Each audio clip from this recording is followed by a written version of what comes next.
Deadeye chosen. Sounds good. Here's somebody with a troubled past, drawn into the spotlight of a story that's already begun. We're already at a crossroads.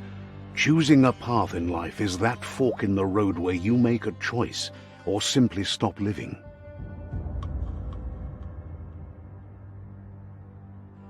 But for you, it's not only a crossroad, but a choice, a reflection of your key, the primal energy that flows through everything. Allow me to introduce myself. I'm the dark side of you, your inner voice to be precise, an echo of the balance and consequence of your actions as you move forward. Can't believe you'd choose that thing over me. But I'll be here waiting for you when you have a change of heart. That thing? I'm right here. Let me remind you, we're two halves of the same, with the difference being I'm the better half.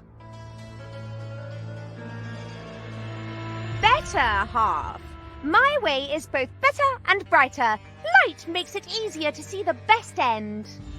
The best end is the one you decide yourself, and it seems we're headed in the right direction.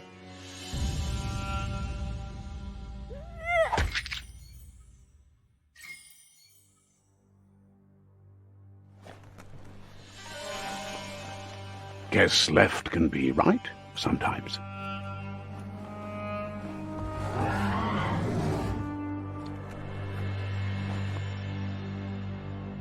Stories of death and the bodies left behind, a reminder that we're at the mercy of nature and the one that preys on others.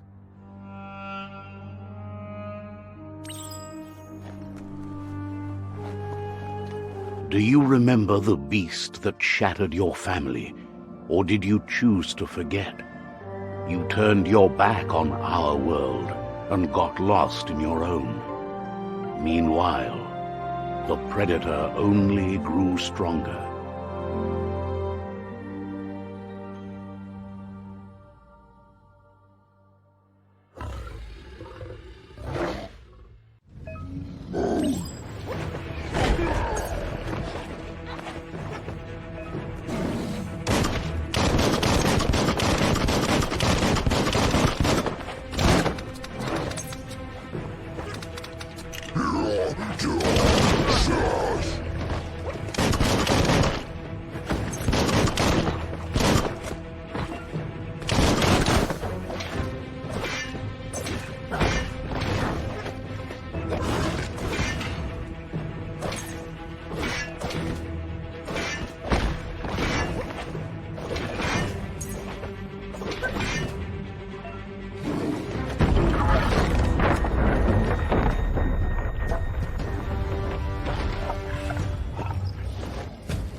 Better make a run for it. This is not the time nor place to end this story.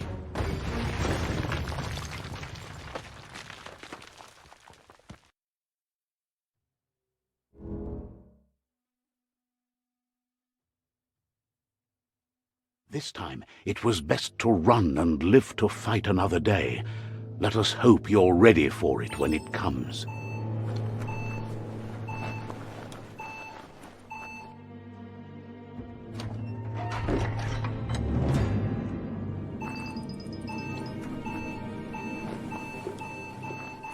The predator isn't the only threat.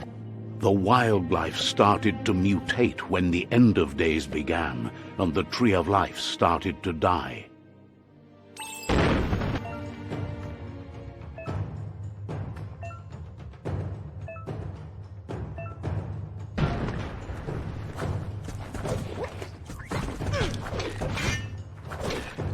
Misery.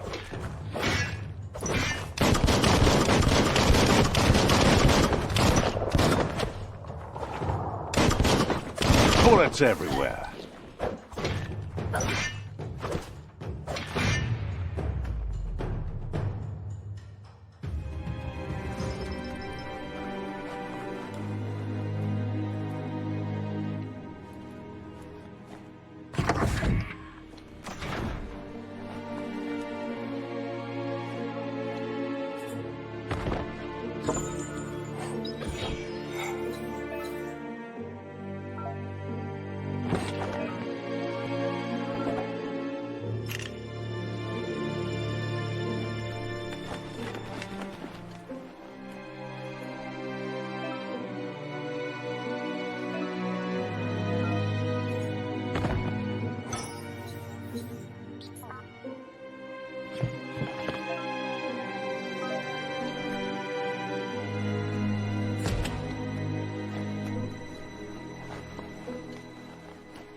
Don't slip.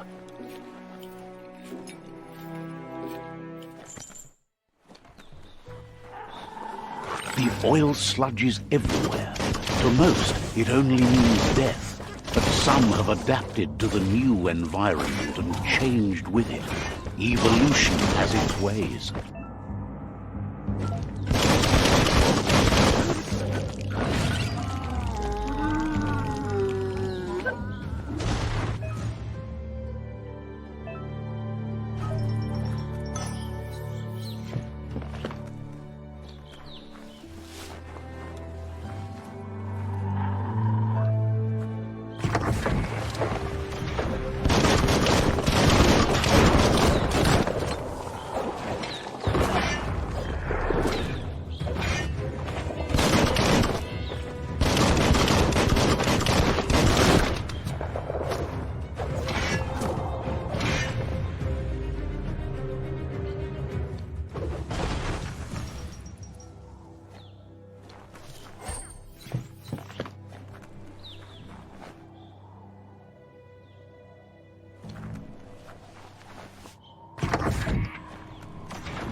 Well placed.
Look, an emergency box from the once was. A rare sight.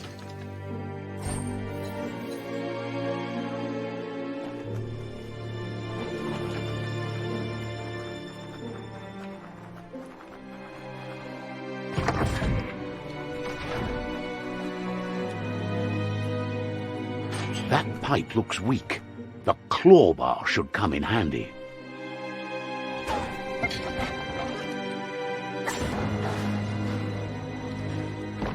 Whoa! It's time to find a way out of this place. No, really, I mean it.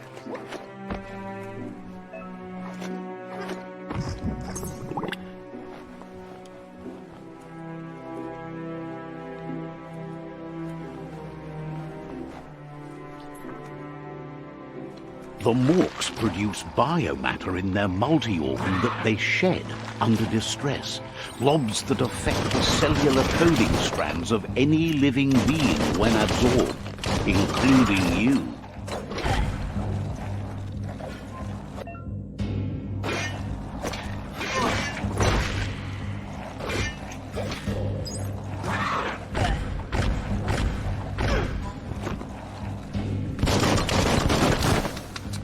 Right in the face.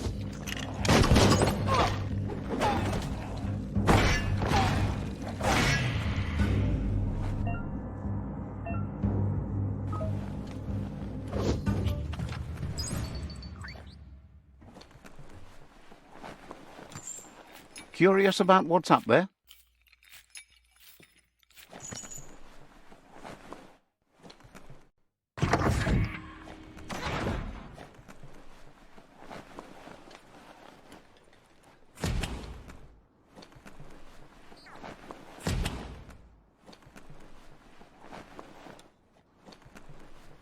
Toxanol built vessels called arks to save themselves from the impending doom.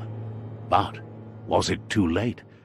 It is only from the flight logs of the single ark they left behind that we know other arks traveled through the sky and beyond. It seems those that came before us never lost hope in finding a new home for their kind. Couldn't just be open, eh?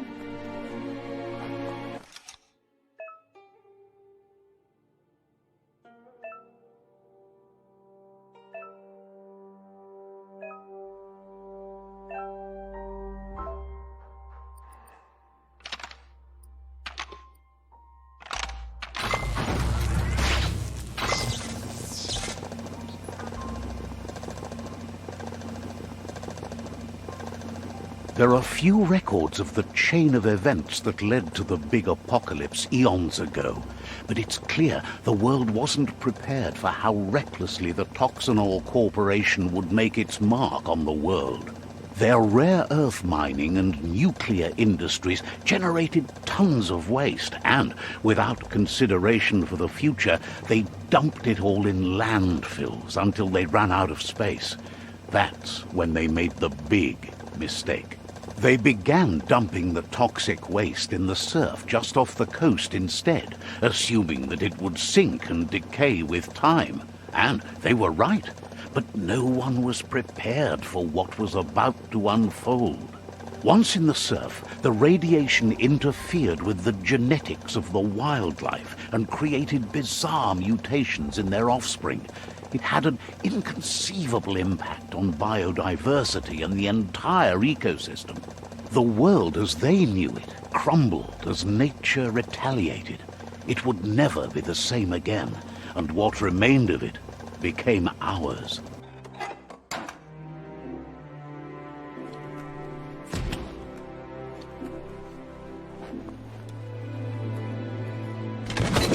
The sound of spark metal going pew-pew is never a good thing. It's coming from behind that door.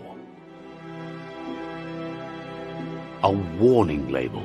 The box looks like a potential brain melt. It's going to take a bit of puzzling to short-circuit the door.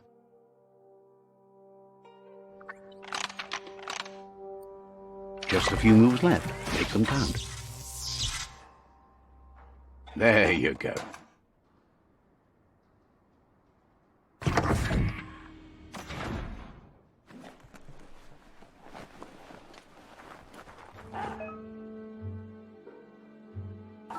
The wheeled one is outnumbered. You'd better help him out.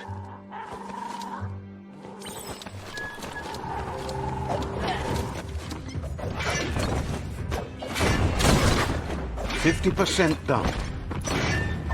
Wham!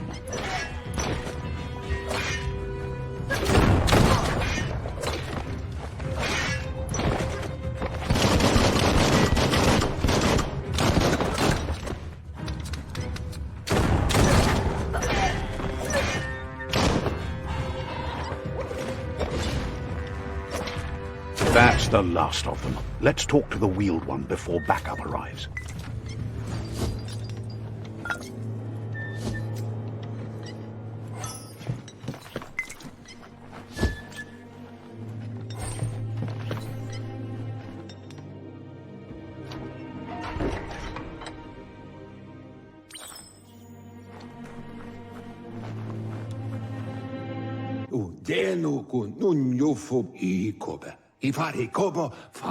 He wants to thank you for taking his side against the scavengers.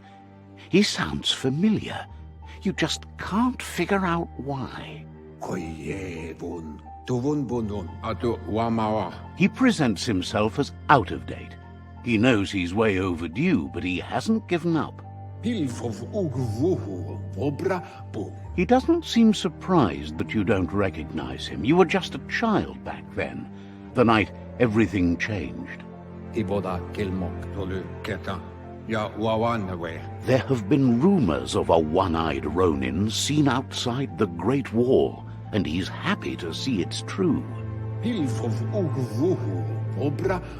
The legend of the one-eyed child that grew up as an outcast is old and sad.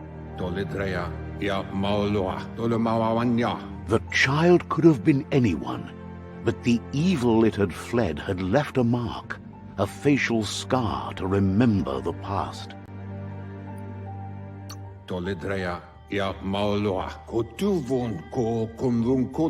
It's a scar you're covering under that eye patch, isn't it? But he would have recognized you anyways. You look exactly like your Muma.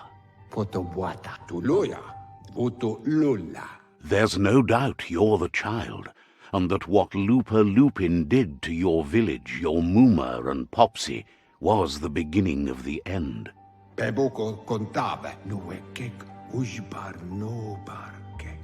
He says it has taken you a long time to bring the past back up to the present, to find your way back, but he's grateful you have. It was after the attack that the unity fell apart. Your Muma's disciples divided and formed tribes as a reaction to the blight that had fallen upon the land.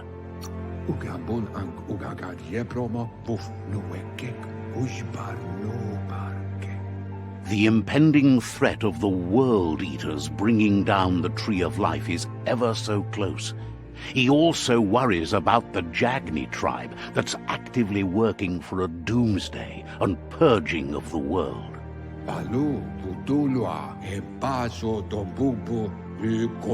Had it not been for the Tree of Life, no one would have survived.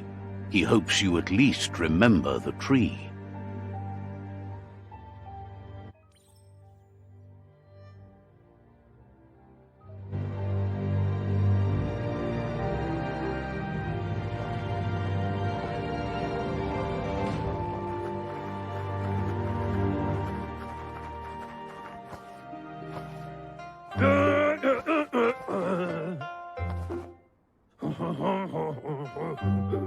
Asks if you were tired, as it's a bit of a hike here from the village. He wonders if your Muma knows you are here. You're such a good child, so you probably did. Even the young forget. He understands why you came all the way out here, to see them, the potato people. The potato people, or Nono, are a wonder, somehow interlinked with this little tree here fueling its source of life.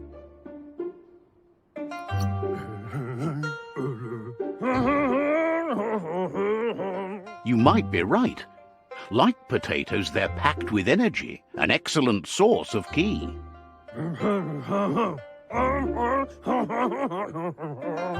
The Nono prefer to hide in glitter grass. He says you should get over there and ruffle it. See if you can make one come out of hiding.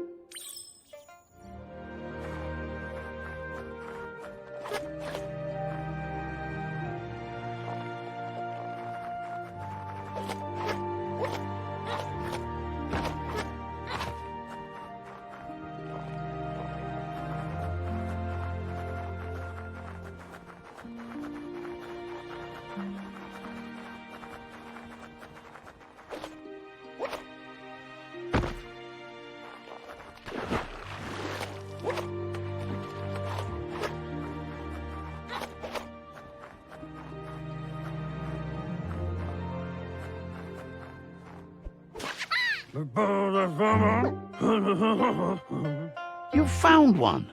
You should be proud. They don't come out for everyone. The Nono's ki energy is just what the Pensai needs to complete its cycle and grow into a tree of life. The small tree you saw up there where you met will eventually grow into a tree of life and start giving back to nature. It'll be the heart of the land. You'll need to support the tree for a long time to come. The only way it'll grow tall is with the burst of ki released from the nono as they become one with the tree.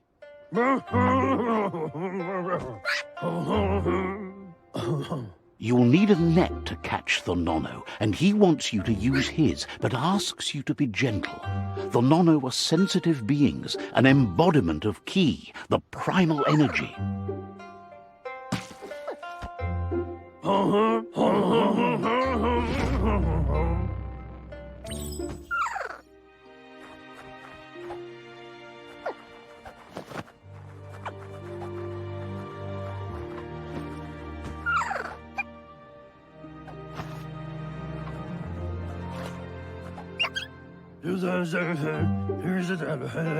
You handle that net like you've never done anything else. He's impressed. He's grateful for all the help he can get. There's lots of nono out there that need to be guided to the roots of the pensai tree.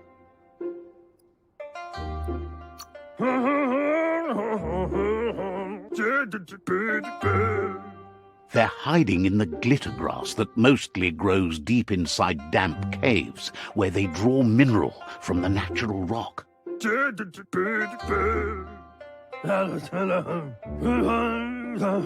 One day, he hopes the tree will have grown tall enough to sustain the world. But today, your focus is getting this one to become one with the tree.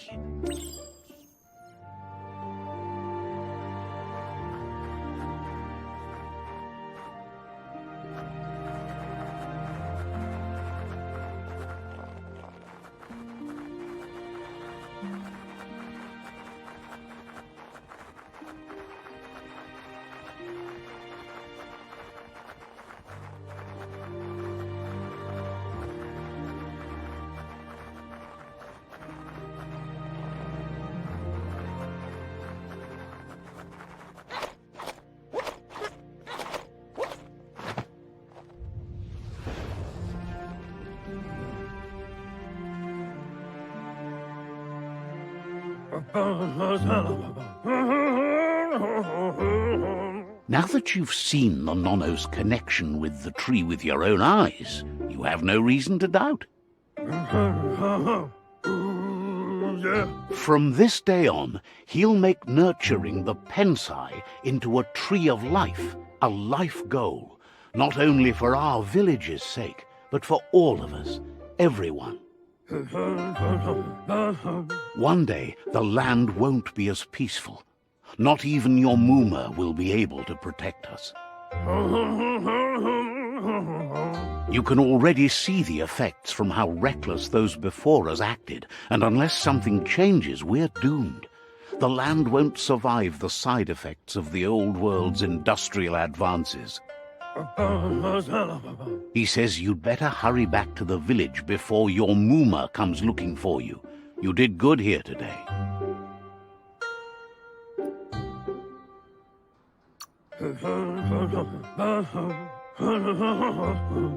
No, she's got lots on her mind and needs rest after the raid last night on the Lupin camp with her disciples. Wonders if they let the Predator family live or not. He lost you there for a while, but no memory is alone. It's part of a trail you can follow. He says he remembers every single day he devoted to growing the tree of life, but now he's afraid it might be in vain. The tree started to die when the end of days begun, and it wasn't long after that that the World Eaters arrived.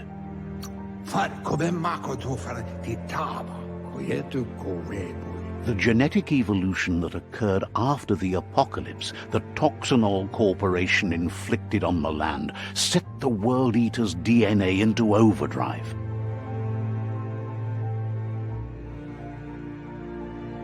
His friend Gizmo is working on a Mekton and needs help defeating the Jumbo Puff at the end of the West Route. Wiz is still repairing his octopod to confront the merkpuff that dwells deep down under the surface at the end of the northwest route. Nocco has tamed the midget and is preparing to take on the hoofpuff at the end of the east route. Finally, Goop is almost done with the Goo Glide, a machine able to ride the waves of the surf all the way out to the Porky Puff at the end of the route to the southeast. Out of Date says his friends are gearing up to stop the World Eaters. There's one at the end of each route. The road ahead won't be easy, but he's counting on your support. His friends aren't strong enough to end this on their own.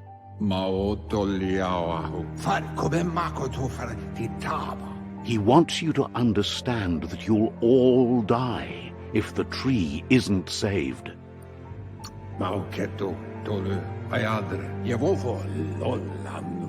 His friends have prepared something specific for each World Eater. The Mekton, the Octopod, the Majute, and the Goo Glide are almost ready to ride. Regardless, you'll meet again once you've played your part in the tribe war and the situation with the World Eaters.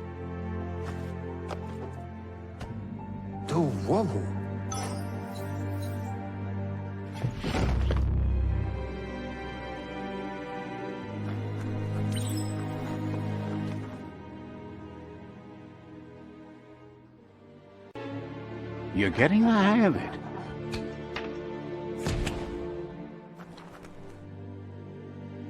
Quickest way out is through the roof where they came in, and the rope looks strong enough to climb.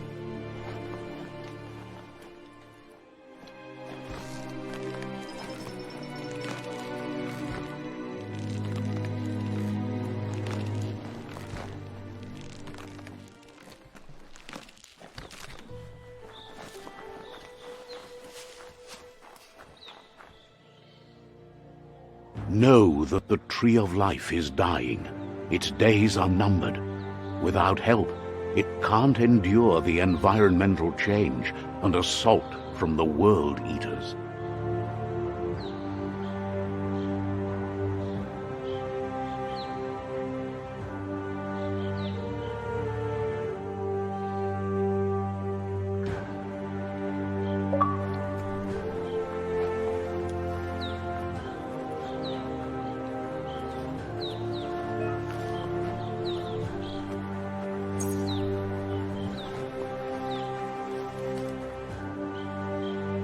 A signpost maps it out for the cartographically challenged.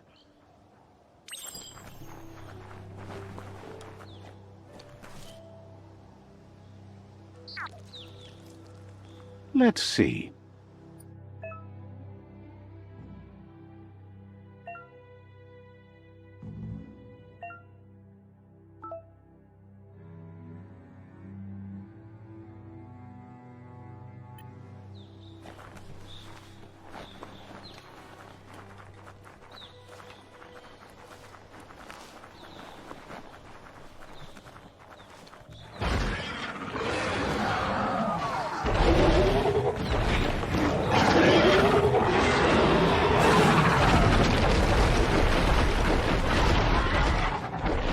Must be the World Eater that chewed off Out of Date's leg. You'll need a hat trick to bring that down. The World Eaters have made their marks on our world over time. That's not the first nor the last village it'll leave in its wake.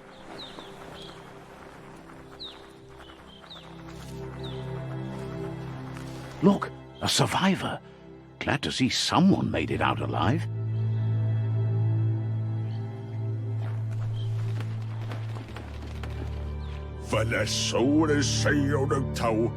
He's heard the stories about the terror inflicted by the World Eaters to other enclaves, but never expected one to come all the way here.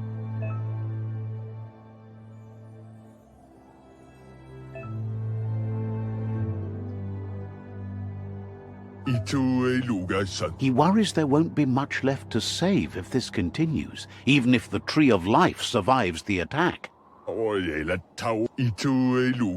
He doesn't know what your connection is to this place, but something tells him you've stayed true to your heart.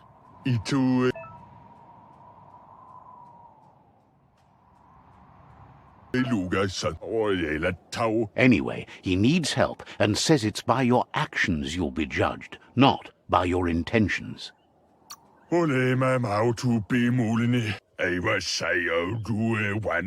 He's grateful for that. You still seem to have a spark of light in you.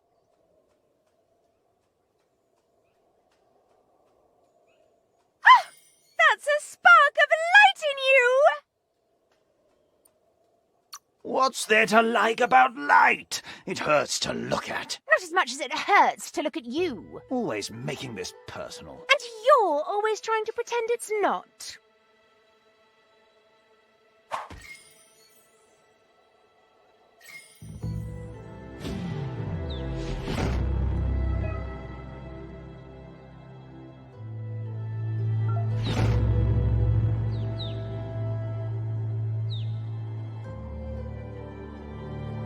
There's Out of Date again. He must have missed something important.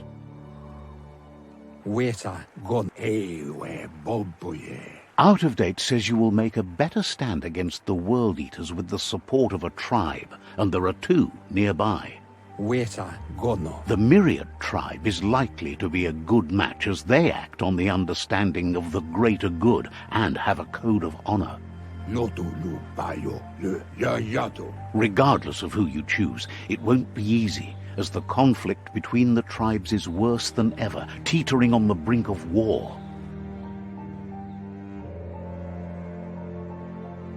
The Myriad's conviction to stop the World Eaters began when the Leviathans rose from the depths of the surf.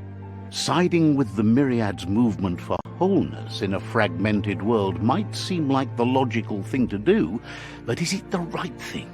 One thing's certain, though. Destiny arrives all the same.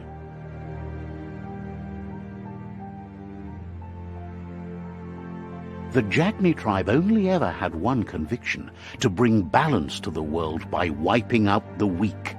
They believe a cleansing is necessary to restore the world and want to let the World Eaters bring down the Tree of Life.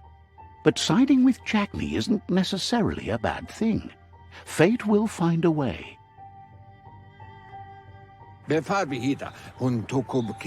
Out of Date says someone needs to break the stalemate and shift the balance of power to either Jagni's or Myriad's side. He believes the tribe's Sifus, Myriad especially, will listen to you and expects you to pay at least one of them a visit and play your part.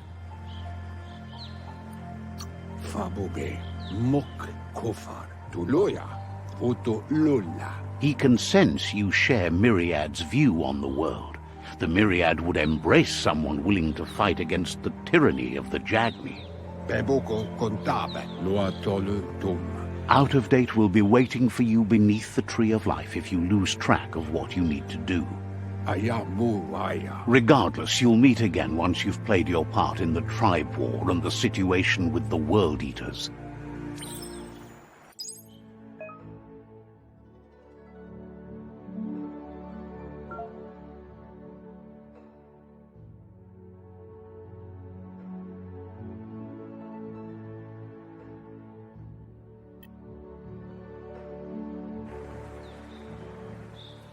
Another fork in the road. It's either the tunnel or the motor bridge. What'll it be?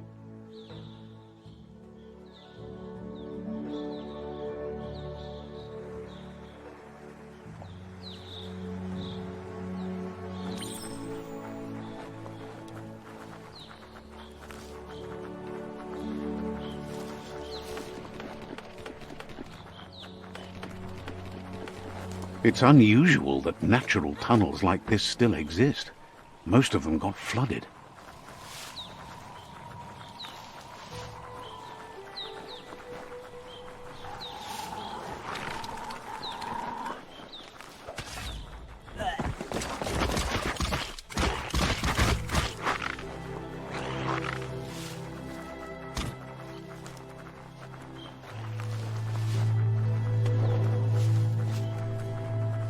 This area was beautiful before the tribe war began. Look at it now. It's a war zone.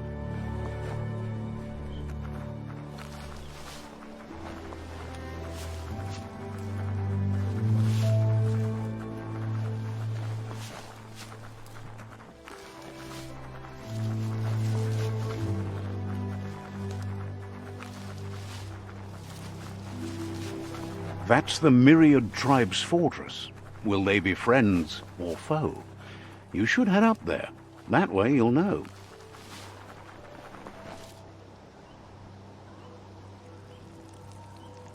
Let's see.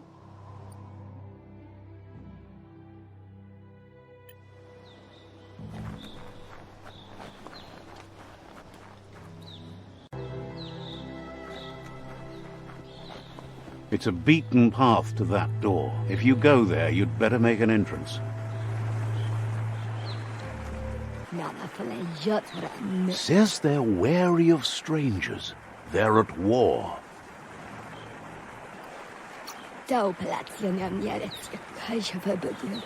Hopes you have patience. The Sifu can't stop himself from talking sometimes. Let's hope this isn't one of those days.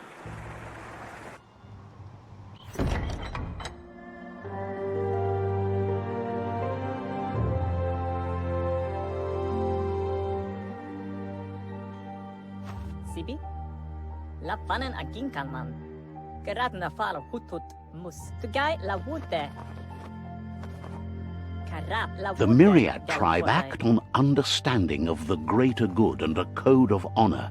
They believe uniting the tribes is the only way to restore the peace.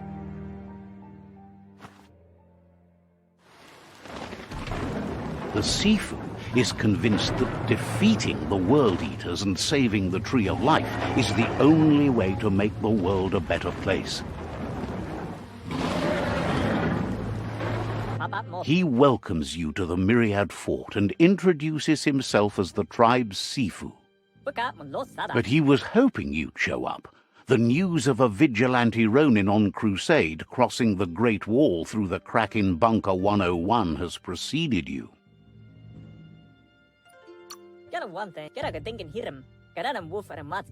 The wall that separates them from the other side? The wasteland you came from? He guesses the time spent there just left a blank space in your memory, as empty and barren as the wasteland itself. He's convinced you've returned for a reason, and is glad you chose to come here. There's something about your spirit that sparks memories of you as a kidling. He can still sense you're kind-hearted. The Sifu says sometimes one memory can make another come to life. He hasn't thought about your Muma for ages, even though she taught him a lot. He was one of the original Wang Fu disciples.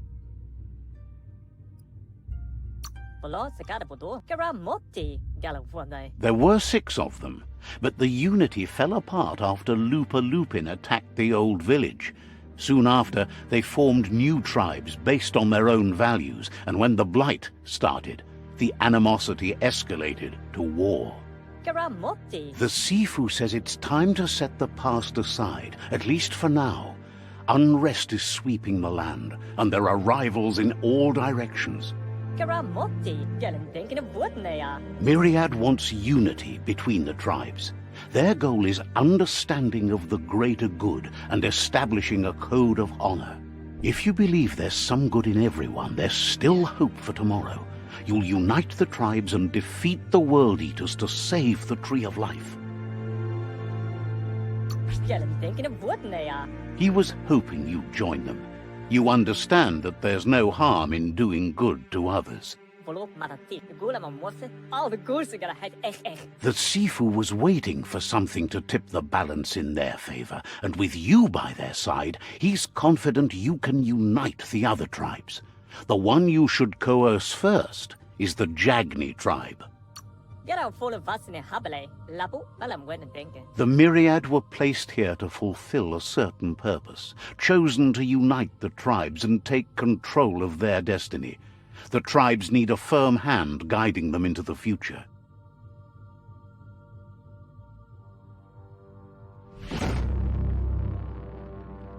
Matati lapu wapala misa. Their kin have run out of options and found themselves backed into a corner.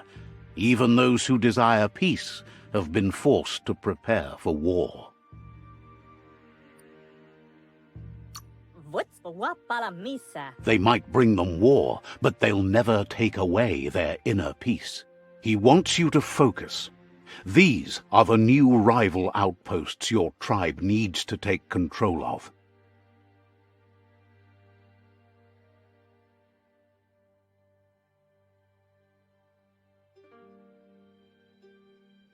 He says you'll regret not being on their side. The only way you'll learn their secrets, Wung Fu and the tribe weapon now, is if you defeat him. And that will never happen. You both have gentle minds, so they want to wage a gentle war.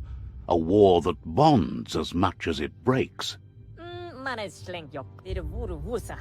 Tells you not to be afraid. Your fate cannot be taken from you.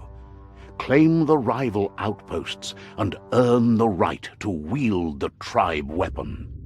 Once you've dealt with the rivals' outposts, you'll challenge their Sifu to unite their tribe with yours and let your kin share land again. They passed the point of no return as their words lost power and see no other way forward than using violence to combat violence. Seeing you brings back his memories of the old village. Myriad wants unity between the tribes. Their goal is understanding of the greater good and establishing a code of honor. He remembers your kind and unselfish soul and can sense you still have it in you, the will to do good. Anyway, the memories you make with your family are strong and can sometimes come to life. Passing the old village on your way to the first rival outpost might help. Even though it's now a different place from a different time, it is a place that'll make you remember.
Better beware, that's a mump up ahead. They were hit hard by evolution, the wonky ones especially, deformed and unfurled.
Time is lost on this place, but it evokes a tingling sensation. There's something special about it, drawing you closer.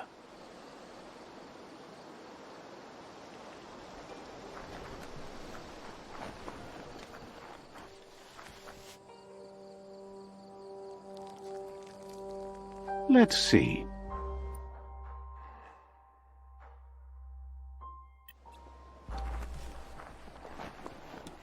As time passes, memories fade, and sometimes feelings change. It's not about who you were, it's about who you'll become.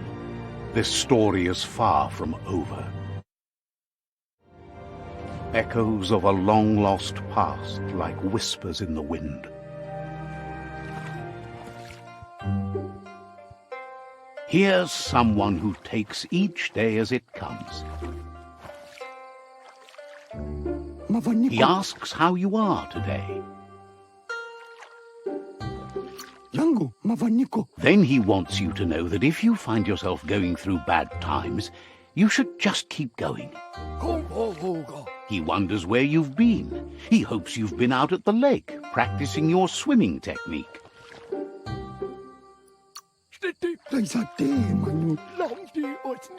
Goop says some choose to be lonely because no one understands what they're going through.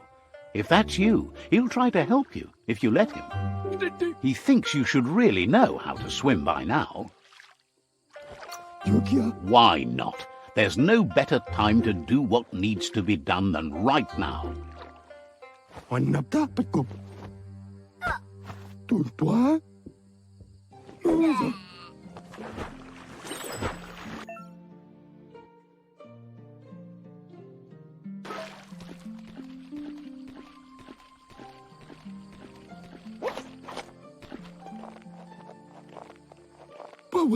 He says, that wasn't too bad, was it? He says a feeling that you're going to drown is a great reminder of the need to learn how to swim. But you need practice, lots of practice. Great things usually happen to those who never stop trying. He hopes you'll be one of them. You just need more time in the surf. That's the only way you'll ever learn how to swim. You can never try too hard. Judging by your Mooma's look, it seems you forgot something. You promised you'd train with her before the sun goes down. It's time to go. The dedication to training is important. You can't rely solely on the fact that Wang Fu is in your blood. You should know, practice makes perfect.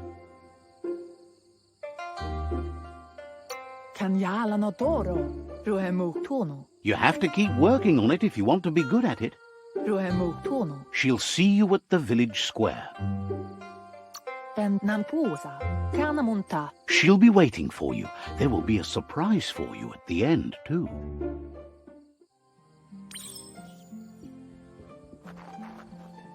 Here's another familiar face with lots on his mind. Asks how you're feeling today. His only interest when creating is that what he comes up with is actually useful. He was hoping you could help him pick up some scrap for a thingamajig he's working on.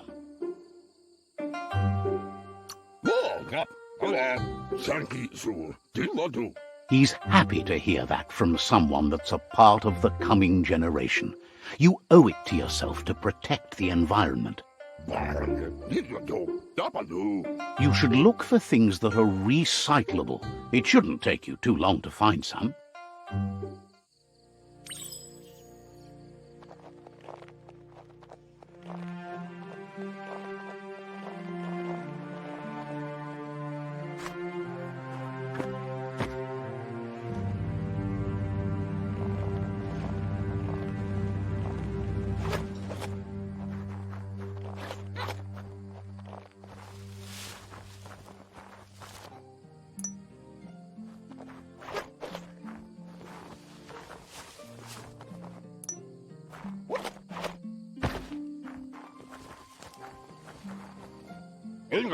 He wonders what usefulness you found. He says every little thing counts. He can work wonders with almost anything and asks if you know how to upcycle.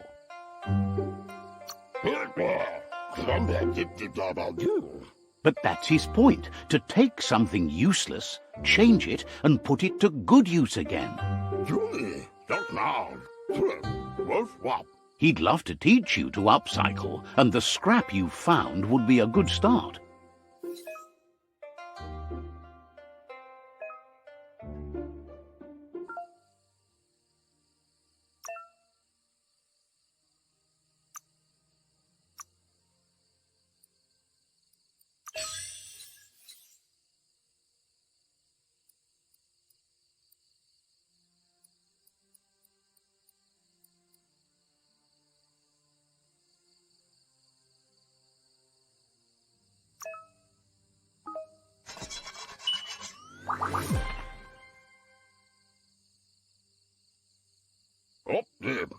You did well, but he can't help but wonder why you decided to craft a weapon. He appreciates those able to deliver a sharp remark. He understands, but hopes you won't be needing it anytime soon.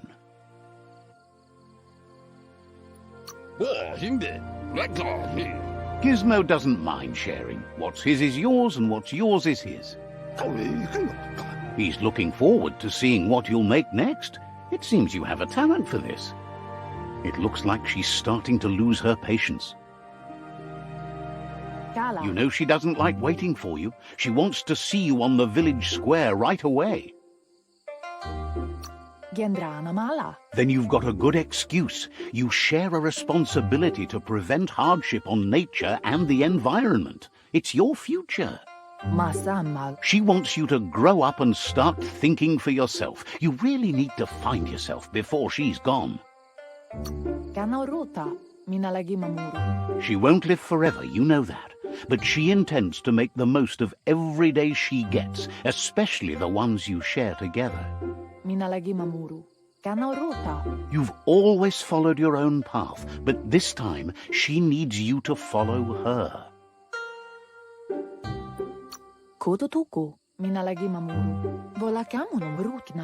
Then start by meeting her on the village square and take it from there. She knows you're a free spirit, always on the move, like the wind.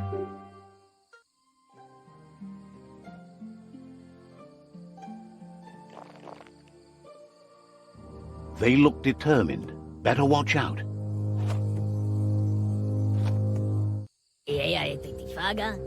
He asks you to stop right there and wonders where you think you're going. He says that it's not too late for you to turn back, though. There's no way they'll let you pass. He wants to know who you think you are.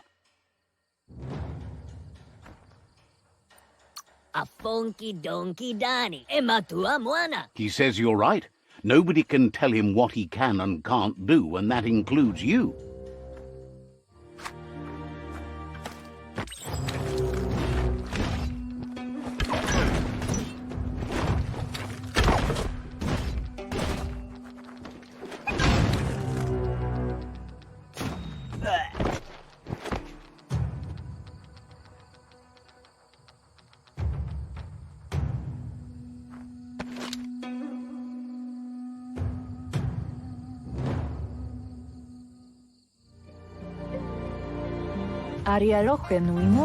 She asks if you're hurt. What happened?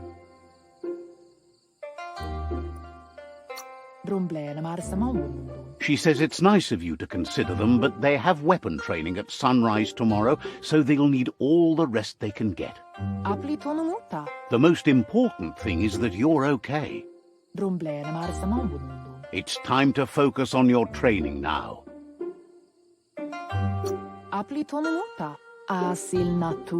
She said it before. Wang Fu will keep your body in good health, and that's how you keep your mind strong and clear.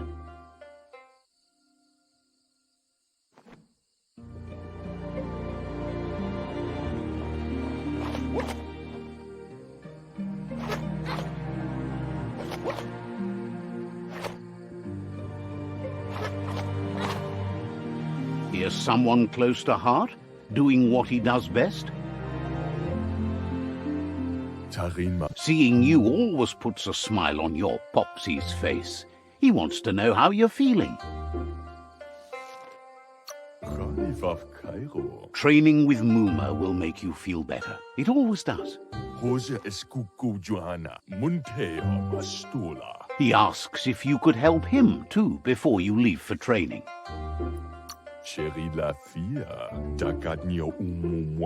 He wishes that was true for your Muma too, but guiding the village into the future and teaching Wang Fu to her disciples seems more important for every day.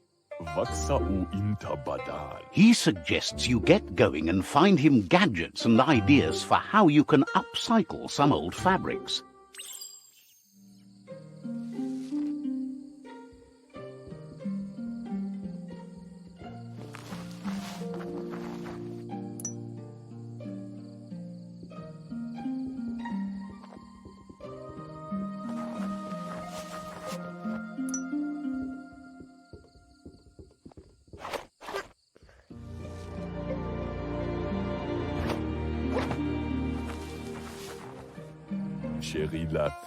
He's curious to see what you've found. He's all for renewal and has even considered making the trip out into the wilds to look for a bionucleus pool and refresh his DNA. He can work wonders with pretty much anything and asks if you know how to upcycle. Thinks some are and some aren't. One thing's for sure, though, your Muma thinks it all takes up too much space in the house. He says it's about time you learned how and offers to teach you, starting with the scrap you found.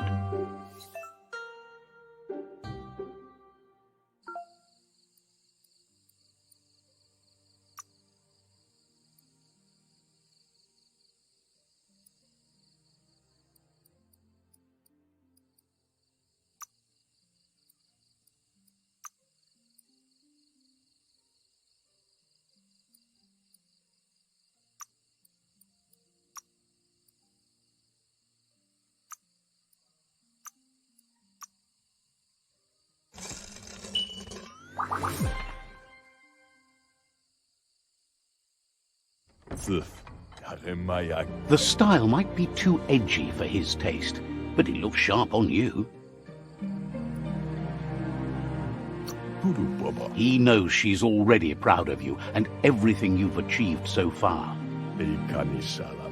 You should take it with you, wear it to practice. He's sure your Muma will forgive you for not wearing the traditional outfit. He's looking forward to seeing what you'll make next. It seems you have a talent for this.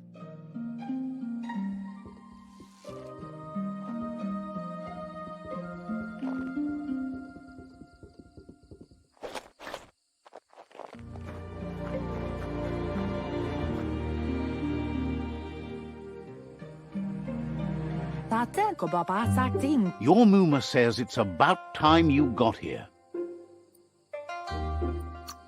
Hopes you're as ready as you claim to be. She says she is eager to get started. You don't have much time left before the sun goes down. But there's enough time left for repetition, and you need it. Training dummies don't hit back. Wants you to prove that with some practice first.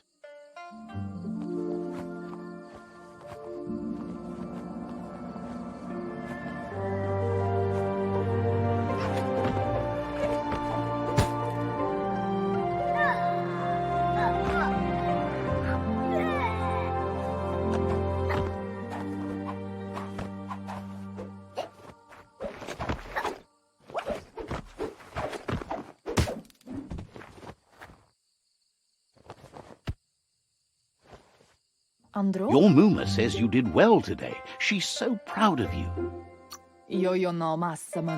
Thanks you for being such a good student. Been working on a present for you, with the help of Gizmo and Wiz. Io no massa man brut. Dere? You should go see him and find out what it is. You've deserved it. Tropalo. Says he's always thought so well of you, just like her.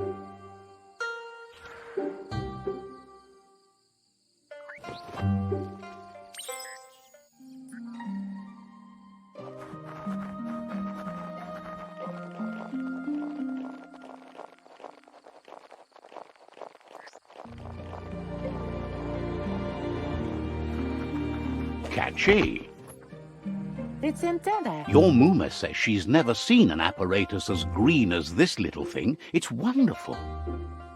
Tukonda. Figuring that out is half the fun. Pendrine senema. Kanyala no toro. A piece of Scraptronics like this has built-in old-world tech that makes it a potent communication device. Inyada aldo. It's called an automaton, and it's hardwired to your DNA. It'll follow wherever you go and see whatever you see. Pendrine senema. You're lucky to have such a fine helper with you. Sanna yote. Your Muma says you look tired. No wonder. It's been a long day. Kamonu. She's so happy you made the most of it. Rest, and you'll find strength for tomorrow.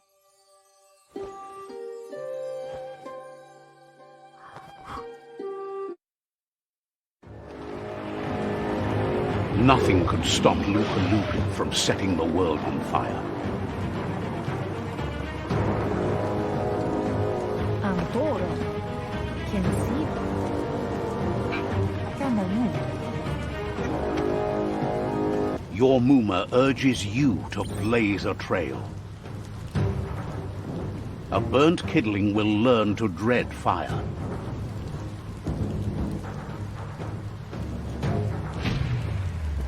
That's just adding fuel to the flames.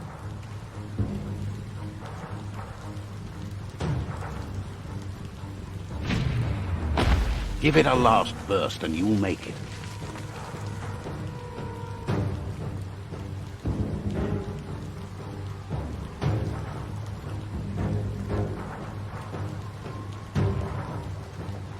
Perena masalapu. Your Muma says this is it. The time has come. She must fight Lupa Lupin. This time there's no escape. She can hear him coming. Anaro lute. He wants to destroy her. The time to fight is coming, whether she's ready for it or not. It's intended. Kamonu. Kalino? Whatever happens, you need to know she loves you. And everything she's done has been to protect you, your Popsy, and those she was chosen to lead. Kamonu. She tells you to stay back. This is her fight. It has nothing to do with you. History has finally caught up with her. Kamonu. Andro? She had a life before you were born, you know. Darker and less fun. Here it comes. The past coming to haunt the present.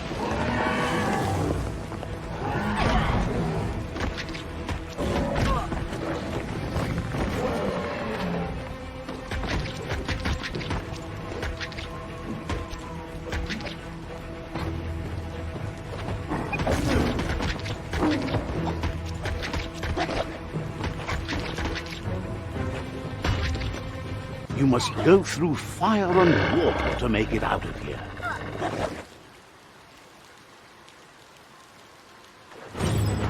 Your Muma says you can make it if you believe in it. Where she goes, you go. Blood is thicker than water.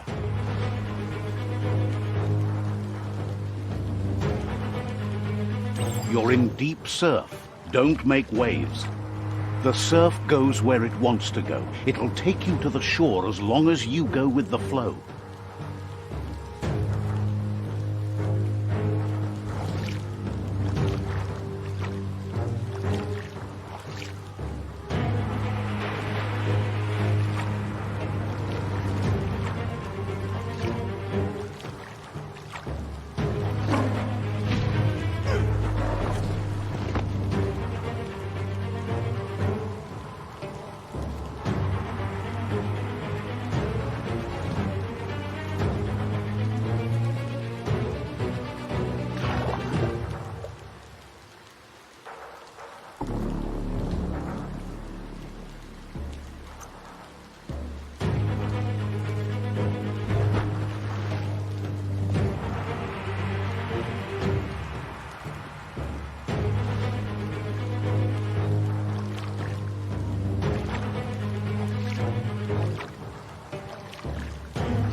Death is not to be feared by one who has lived life with a pure heart.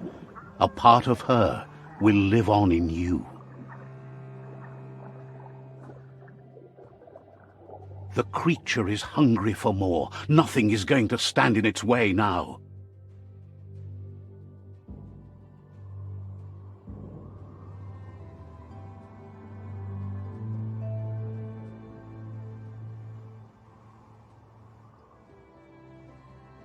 If a sacrifice is made for someone else, it's not lost, but passed on to the next.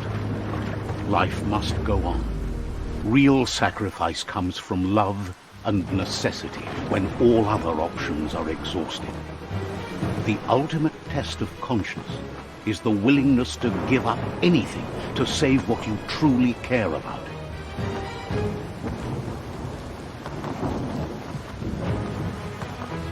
What you do for yourself dies with you.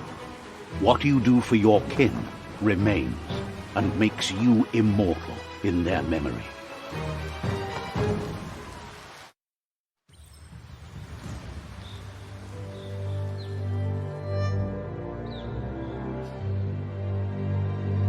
As the moment fades and is lost, the only thing that remains is loneliness.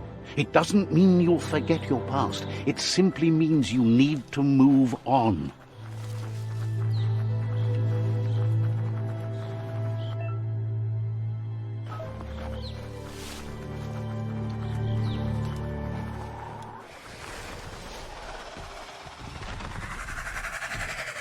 The tribe's caught a fluffy hulk. Better watch out, it's no pet.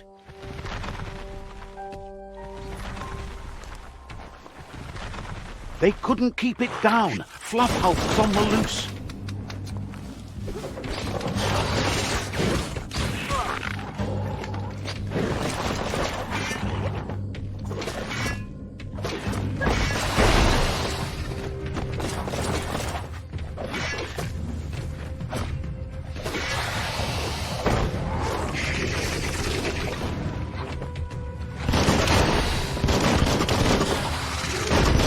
Becoming terminal.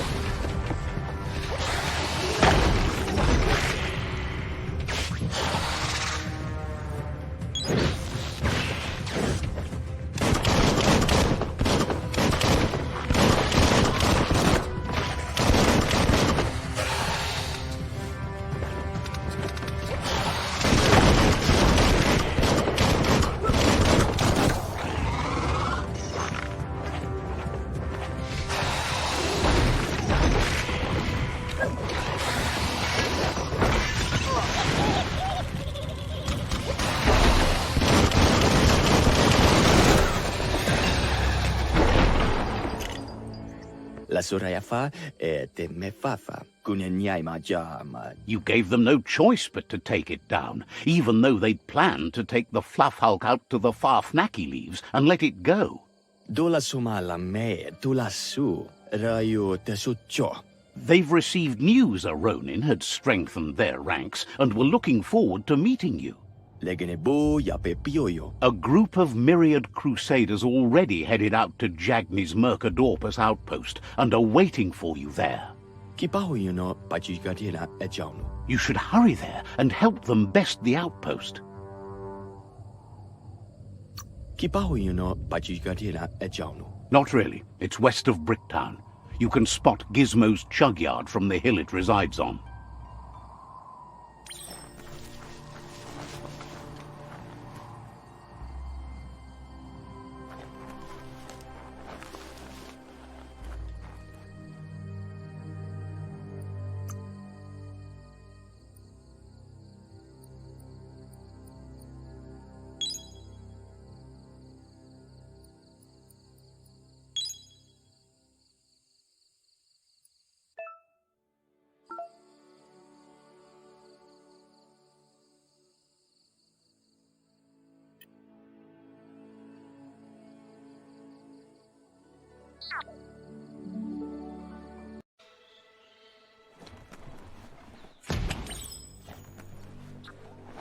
Look, An emergency box from the old days, when you needed to pack a punch to survive. Wow, bet that nut makes a tight fist.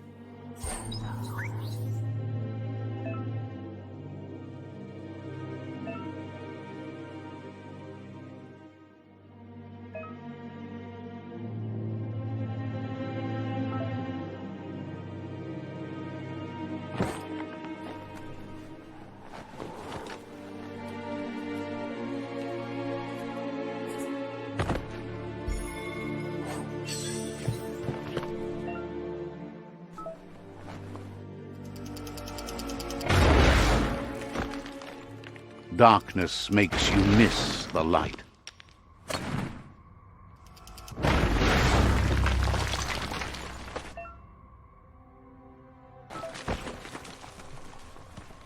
Tunnels like this still carry echoes from the past. Can you hear it?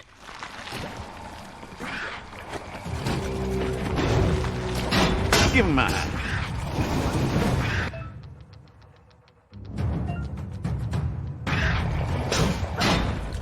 Tap hard. Move.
That notice board?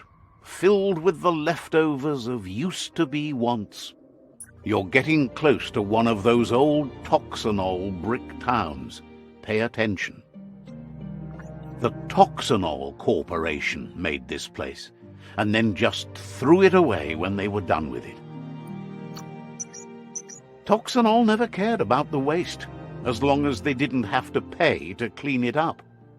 There must be a track somewhere in this brick town. Just hope it's not buried.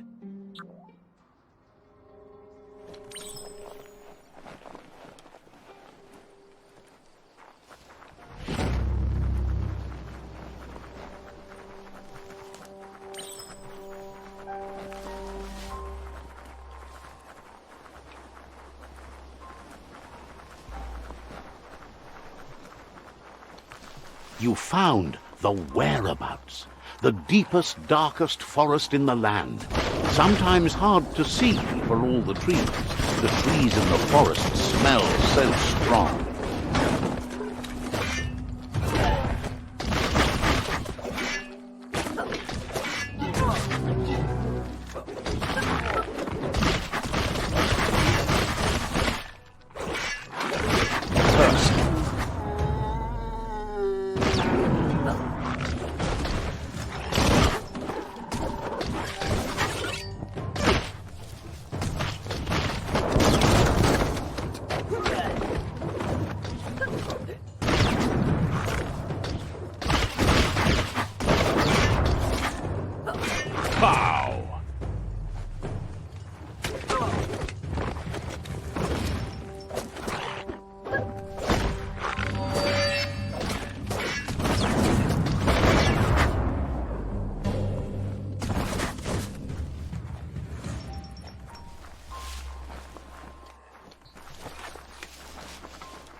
That's a Jagni tribe outpost.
Mercadorpus outpost, a Jagni tribe stronghold.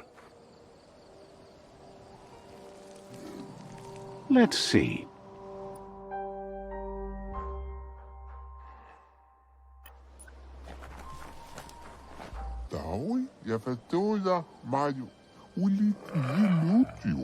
Says it's time to set the outpost free. Inflict as little damage as possible as you make your way through to the rival captain.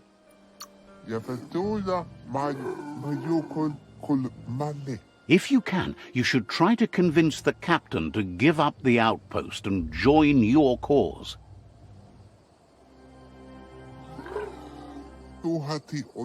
They're ready to enter the outpost when you are. Every step you take towards your end goal will bring you closer to a better world.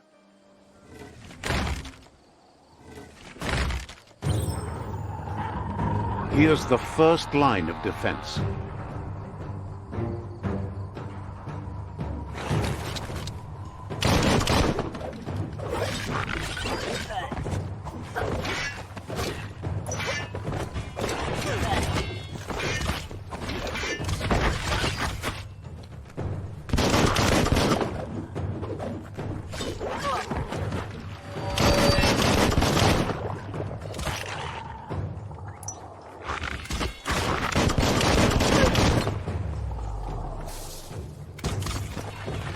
That's a bomb lobber.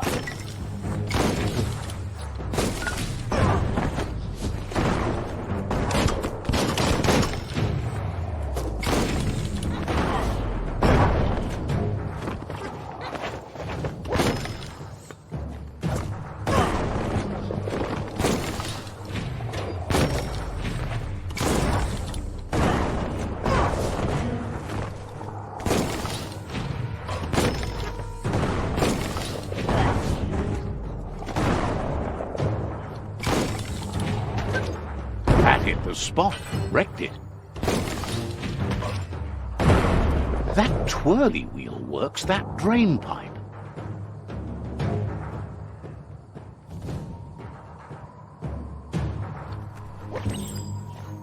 Spin the twirly wheel and open that drain.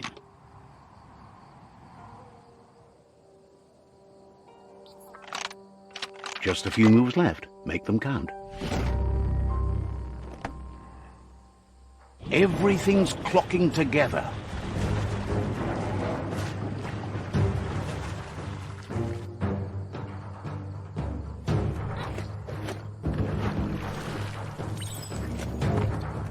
With enough keys, you'd think. Keep going. That cage is holding a helper.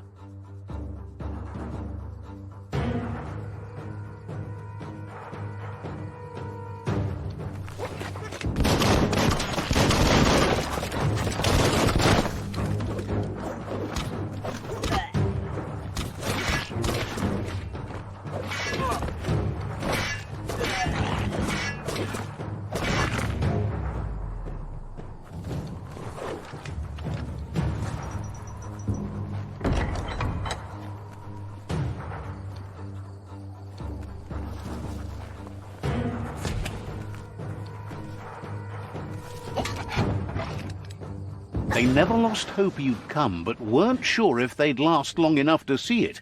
Says the tribe's been hard on them. Won't hesitate to carve out some revenge on those who hurt them.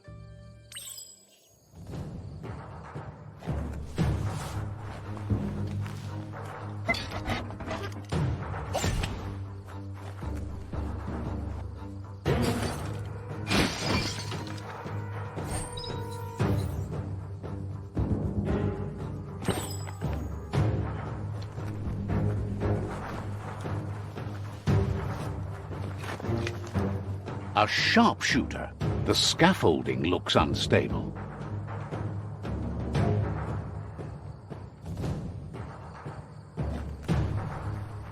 Better stay clear of the red ray. Here's the second line of defense.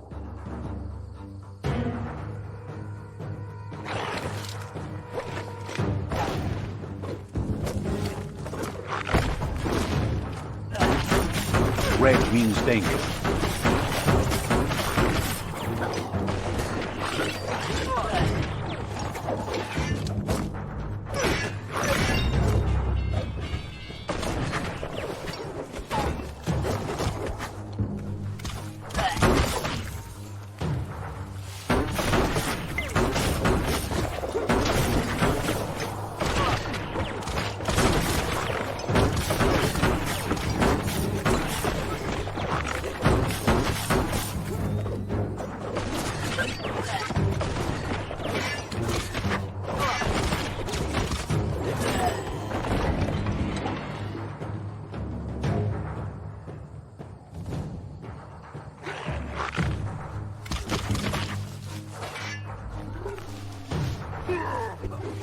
Timber.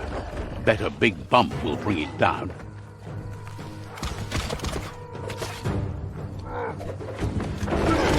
Switched off the light. A barrel shoot. Smack it to get a barrel out of it, then hit it toward the gate and blast it.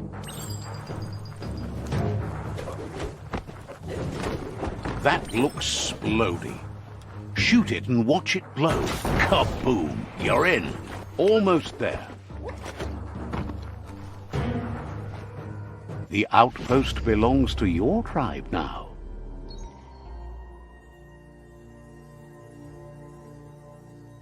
He says you made them weaker, but they won't give up. Your Sifu thanks you. Your tribe is growing stronger.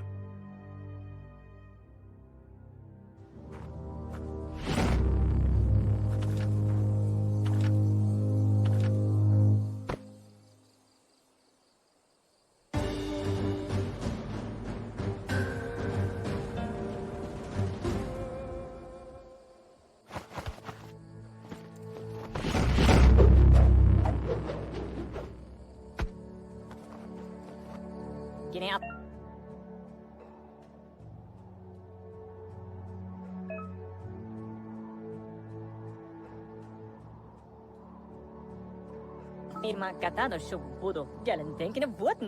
Says you did a great job capturing the outpost. You've earned the privilege of carrying the tribe's weapon. Hello? Figures the honor belongs to the tribe, too. Out of Date says he's doing his best to keep up, but from what he can tell, it seems you're making progress with the tribe conflict. Ba lo yualo, pilvov ugvuhu, vobra boom. He had a feeling you'd get along with the Myriad tribe, but it remains to be seen what the future holds for your alliance. Far come makoto far titaba. Ba lo yualo. You seem to share the same values as the Myriad tribe. You both have the same optimistic outlook on life. At least, for now. Valu alo hero lo atolu tum. But Out of Date emphasizes that solving the tribe conflict won't matter unless you help make a stand against the World Eaters. That doesn't sound good. Out of Date's forebodings are justified. The jumbo puff needs to be taken care of. Far Come makoto fare ti taba. Lotu lu bayo. He says the time has come to confront the jumbo puff at the end of the west route. Ilia antuf. Gizmo is working on making his mekton strong enough to endure the oxygen-deprived dead zone all the way out to the World Eater.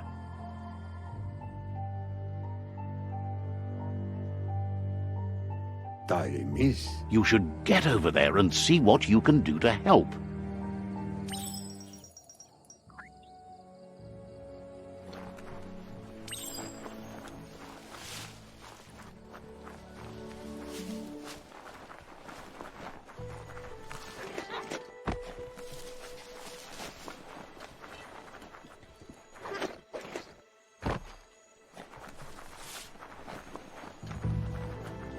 Even with the world ending, there are fresh days ahead.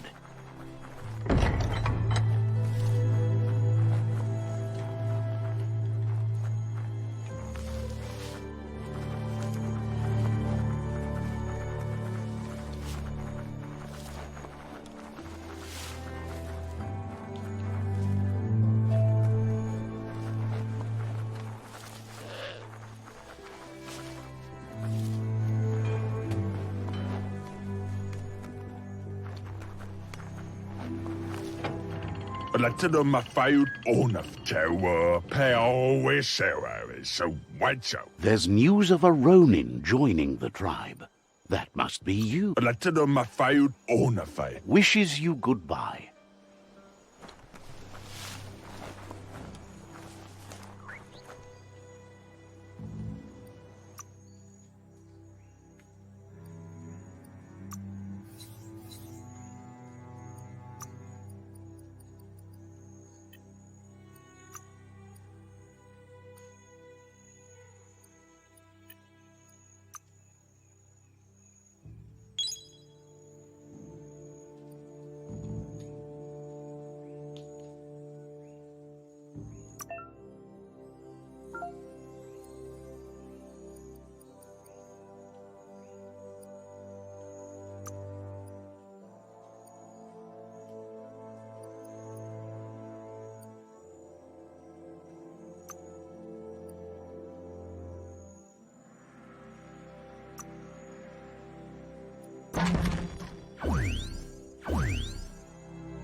That's a resource totem, a monument left behind by those that picked scrap, trying to keep the area clean.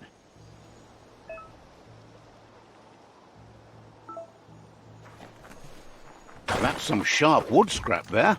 Watch for splinters. The bright time is the right time to start your day. It's the chug yard.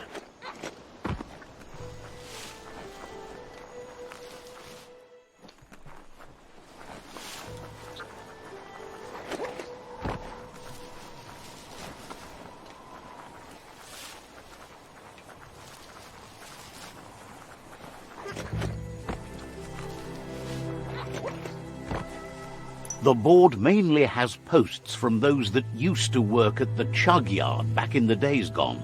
They don't make much sense these days. Not much more to say about the board, but Gizmo is holed up in the underyard here working on that mekton of his. The Toxanol Corporation used to run chugger-chuggers out of here, big machines on rails with smokestacks that fouled the air.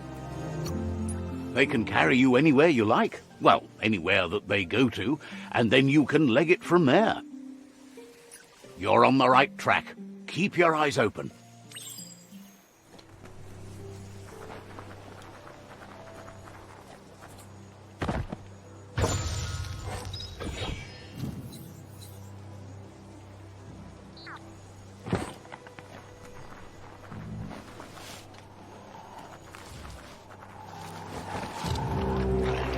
Tribes always scavenging for scrap, and the yard has plenty to go around.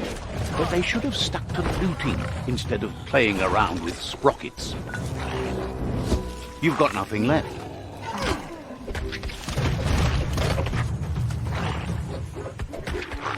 Cutting edge. Bomper bonkers busy ram-banging the door. This is your chance.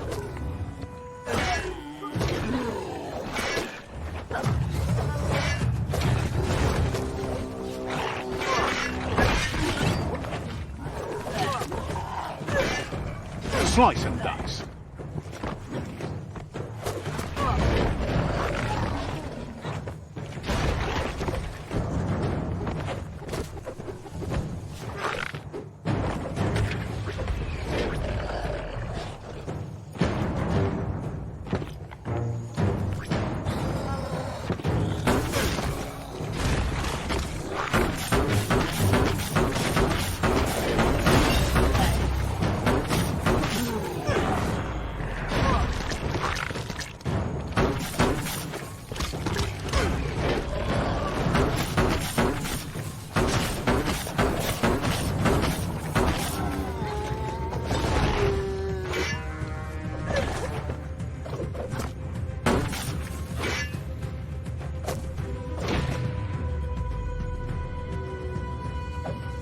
It's okay to smile at the growing light.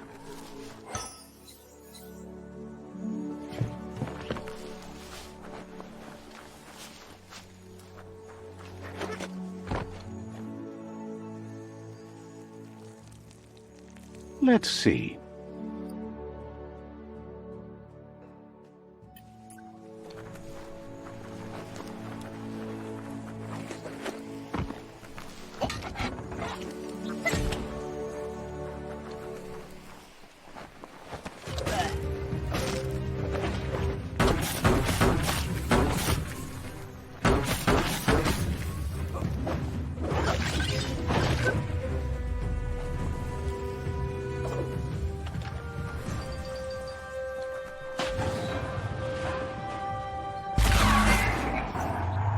Yes, you can do anything. The sky's the limit. Now, let's take this back to Earth. Wow, you really took that all the way down to the end, in flames. It's a wonder some of these up and downs still work. Guess they built machines better in the past.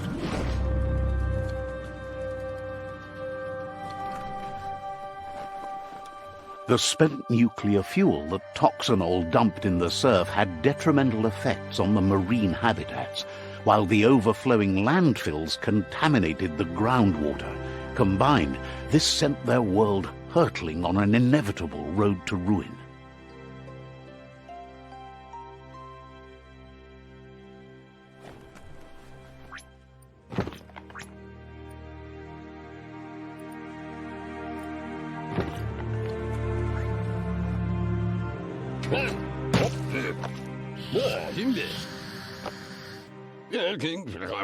I need to brush up on my Wando, but I have a feeling he believes it was you that caused the bang at the yard.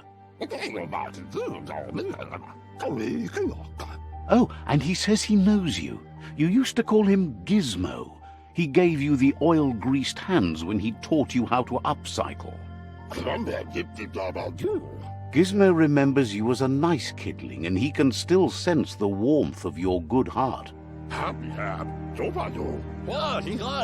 But Gizmo says how you experience a memory can be different. You know the story, but sometimes the truth it brings is personal.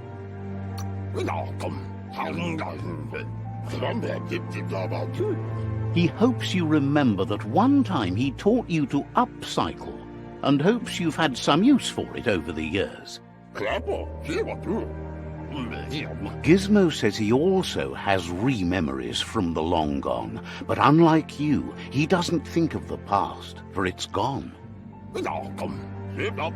He understands history made Lupa Lupin a big part of your past, your present, and soon, your future. You still believe there's some good in everyone. You still have hope for tomorrow.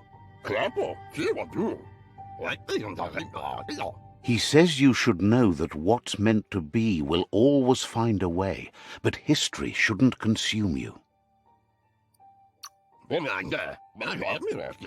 Gizmo understands you still have strong feelings, but urges you to keep them under control. You've witnessed firsthand what it'll lead to. Yes, that's the way. No arguing with that. Sometimes your gut is flat out wrong. Don't ever doubt yourself. You are number one. Even the dark knows you're better than this. Stick with me. We'll rule the world. Would like to know if you ever doubt the choices you made on the path that brought you to this point. Would you have been happier going in a different direction? Supposes that's all any of us can do. Hard to believe the world is actually going to survive. Just seemed impossible till now. Grateful to you for coming back and doing your best to change things. You were the only chance they had. Wonders if you liked working with the Myriad. They always seem so centered and so seeking. Thinks that's more than most are. It's hard to keep to a path like that. But that's not important now. Gizmo says it's taken a long time to bring the past up to the present, and where you go from here is up to you. You need to set the past aside, at least for now. He can't leave the Underyard as he has no protection against the vacuum in the dead zone, so you need to salvage scrap to upcycle the Mekton, starting with the old crate outside. You should return when you've retrieved the scrap. There's no time to waste if you want to make the Mekton strong enough to fight the Jumbo Puff. There are more crates from before the apocalypse left out in the wild. Easy to find if you keep an eye out. You should be able to gather enough scrap to upgrade the Mekton from them.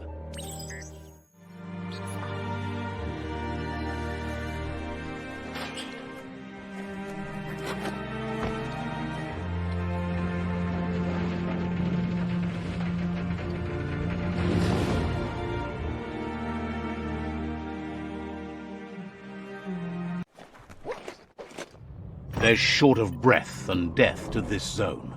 Better take care. He who half breathes, half lives.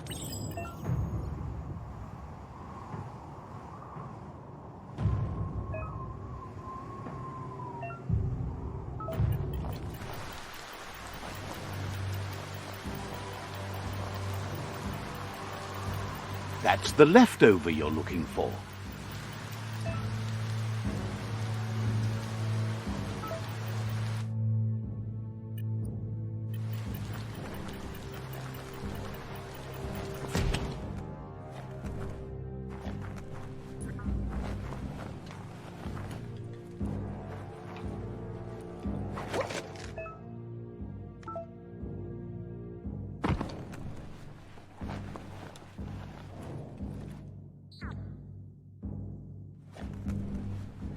Not a good place to dance.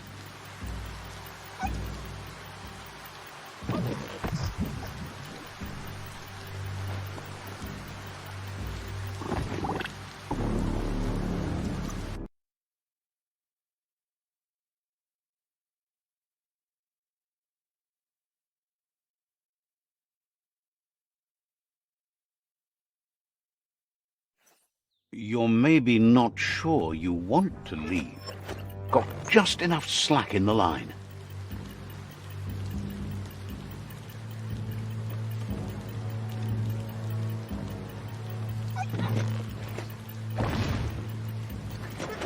That's just nasty. Biohazards make you puke.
He says that's enough to get the Mekton functional. You'll have an engine, a fuel soaker, a gun, and a gathering net, but no armor, nor enough oxygen supply. Something he devised to salvage valuables from the ground. There are usually spots hidden beneath puddles of oily goo where you can use the net. He's been working on another project for the Mekton, a cannon, but it needs ammunition, and by that he means the scripts. He says if they're trained right, they'll turn into a distraction for the jumbo puff. The best way to find scripts is to go talk to Moog. He knows the ins and outs of every breathing thing left alive after the apocalypse.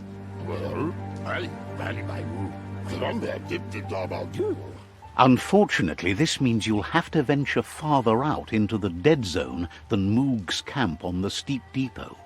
Once you find Moog, he'll be able to give you directions to where you'll find scripts. Gizmo thinks he's a little peculiar, but very knowledgeable. He has the ins and outs of all monster and creature whereabouts.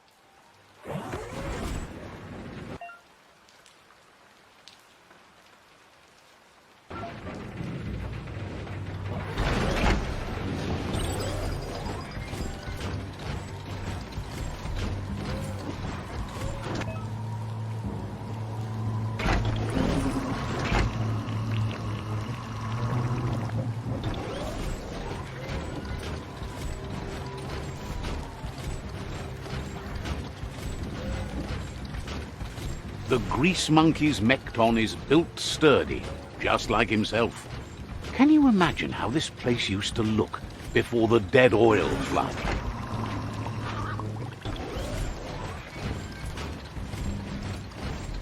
Might want to hold your breath before you head any further. You're about to witness the breathtaking vistas of what's known as the Dead Zone. In the old world, roads like this really led somewhere. Now, most of them lead to disaster.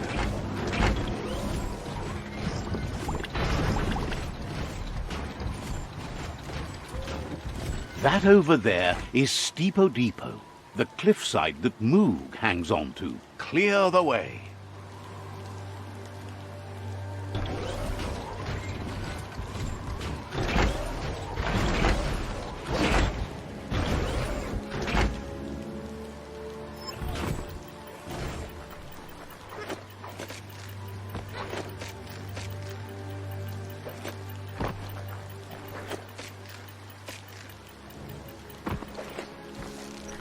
Thank whoever left this climb stringer here. Immo. Diava.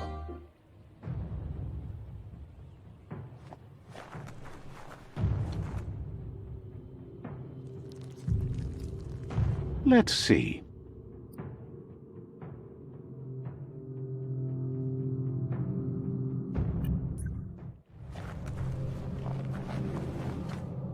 Inta badanj.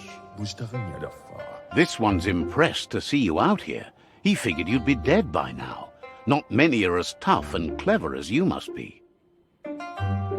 Iskamaku. Claims he goes after the most dangerous game, huge monsters. Iskamaku. Moog says that all your power doesn't do you a bit of good if you're not willing to pull the trigger when the time comes. Choosing what to kill and what to spare are the most important decisions you'll make. You might have a steady aim, but you need to be sure that you pick your targets with care. It's hard to make those life or death decisions for others, but someone's got to do it. Otherwise, they'll do it themselves, and you know they'll miss. Some. Claims he mostly kills whoever he doesn't like.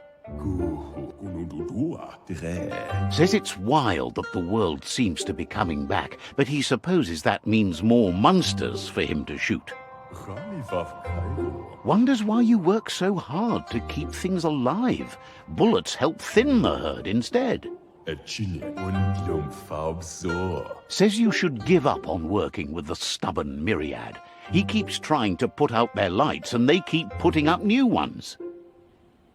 Says they keep the monsters away. He needs them closer, not farther. But enough of that, right? He says the wildlife, nature, has changed and turned against us. Instincts of survival took over when the world changed. He's not sure about their veggie diet anymore, and if it's changed, who knows what it's done with the chemical composition of their body output. Right now, though, he feels he's come to a point where he's got a pretty clear idea on the whereabouts of monsters, both tall and short. Says as big as they are, the world is bigger. To find where they are, you need to see where they've been. Moog says you must learn to walk before you can run. It takes practice before you can call yourself a monster hunter. Fortunately for you, he can help. He understands you need to start off with something small before you go big. There's no better place to start than a squip cave. Hunting down a couple of these little critters for yourself should keep you on your toes. Says you stick to the hunting and shots present themselves later.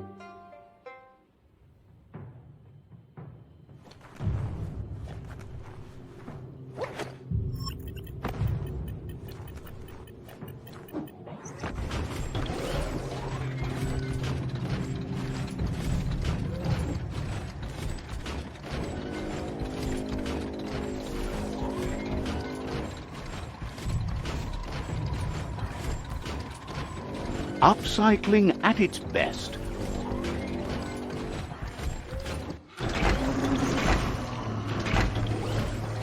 Wait, it's the scrip hole-up. Place is just filled with critters. Hot metal. In the face.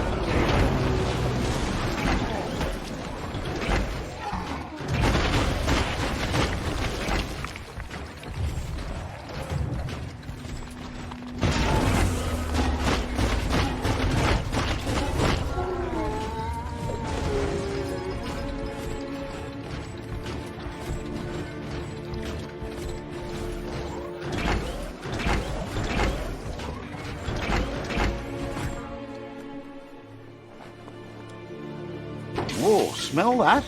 Biohazard nearby.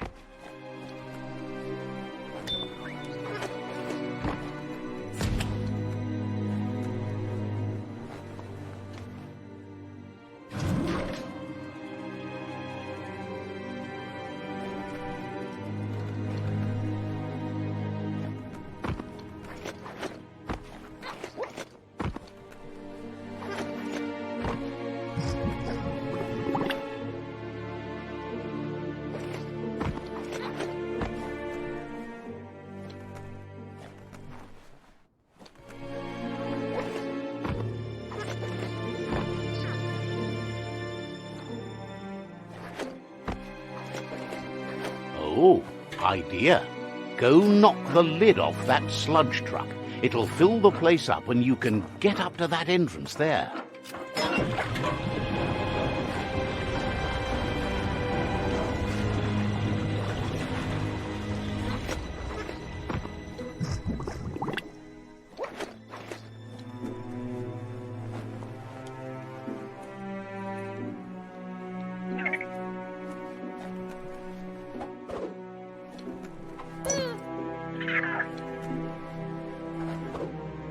Stuck with you now. History is nothing but a series of stories.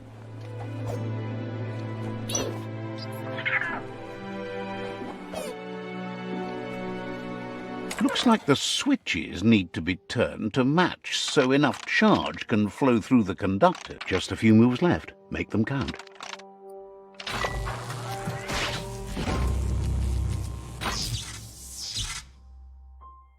Good. That's enough electric current to initiate the actuators and activate the framework.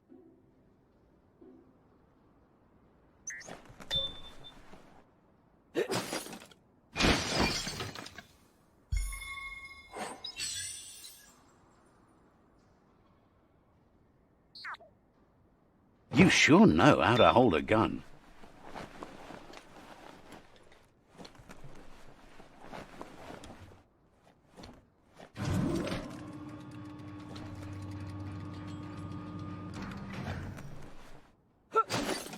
Think of all the things you can cut with this.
Sob about the thin air later.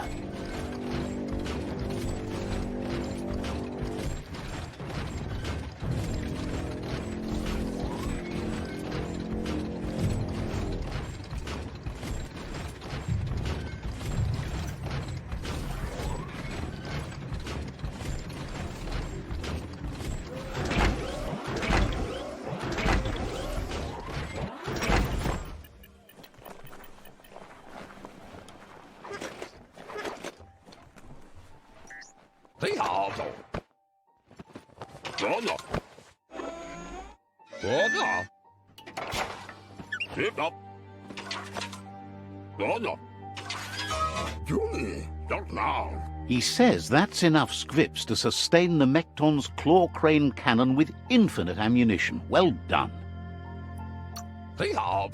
That's the special weapon he made to store the scripts in the Mekton. It will be strong enough to launch them at the Jumbo Puff.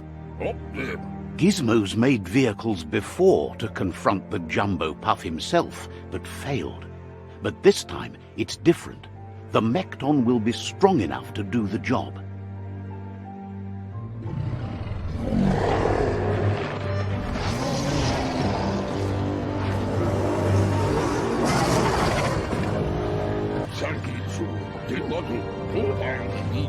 It's time to put a stop to the World Eater now, otherwise he fears the damage it's caused to the tree already will be too much to handle. He asks you to not even think about taking on the Jumbo Puff on foot. You'll need the Mekton to do the job. Take his word for it. There's time to improve the Mekton before you confront the Puff. There are more wreck boxes out in the dead zone with gear you should be able to equip the Mekton with on your own. He's sure you remember enough of what he taught you about upcycling to fit some skronky gear to the Mekton on your own. Gizmo wants to help if he can.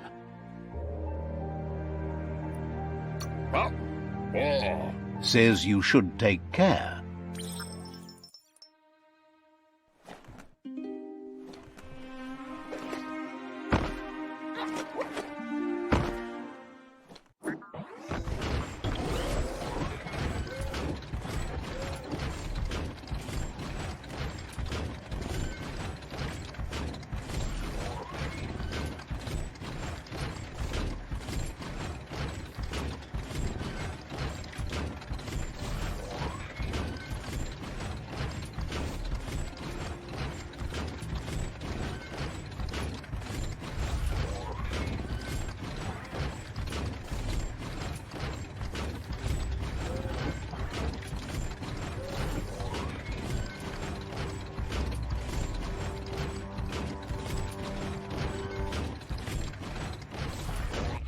Never take air for granted again.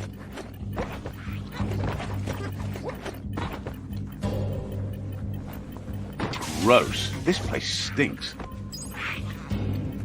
Now, this is the way to travel. One down.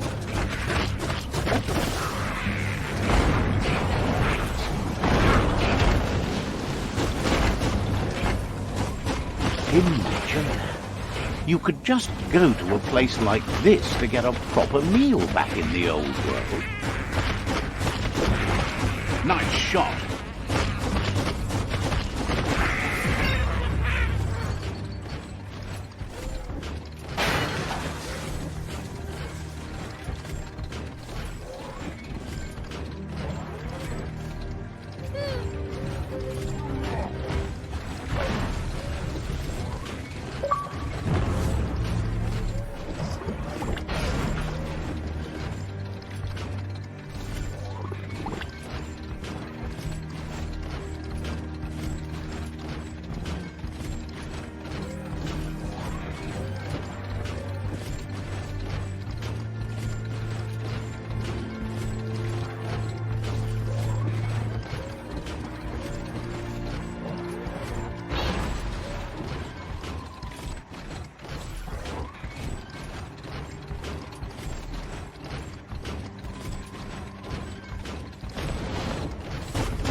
Got it.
Be careful not to trip.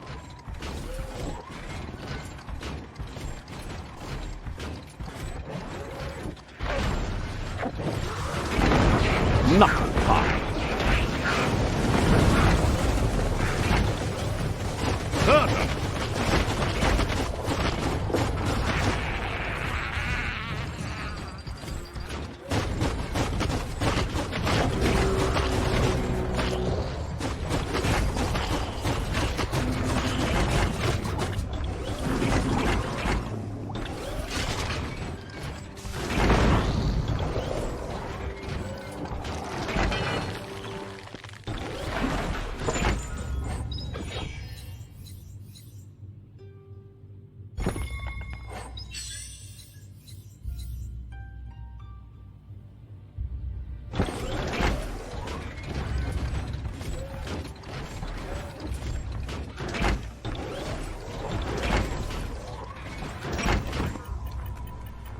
Work your way up.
Killed that one.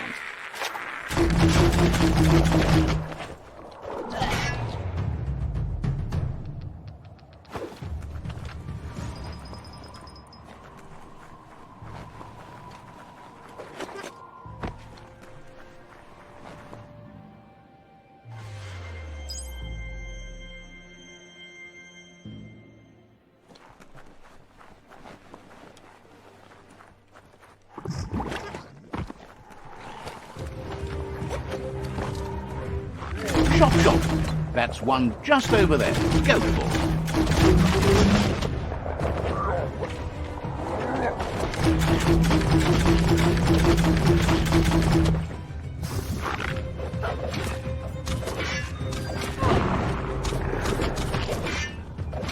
That hurt him.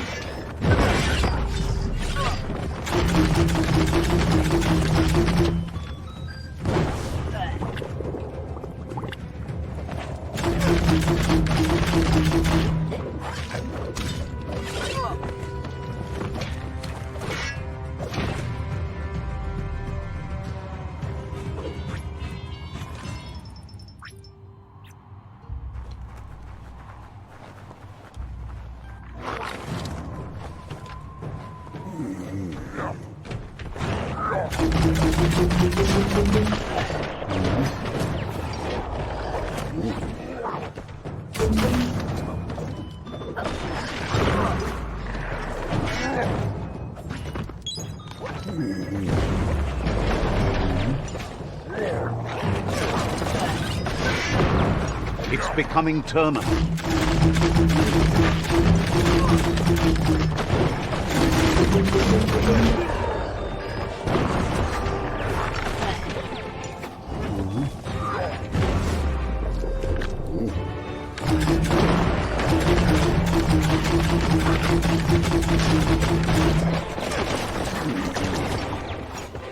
Try again.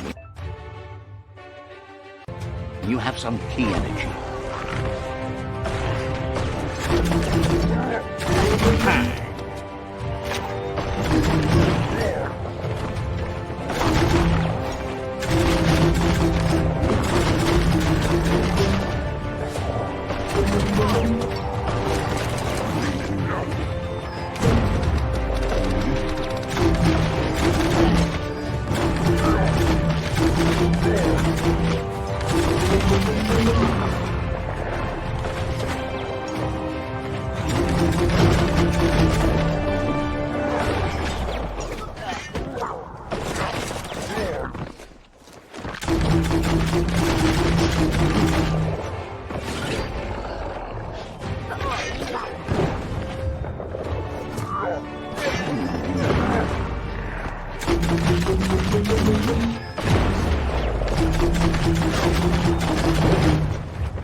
between the eyes.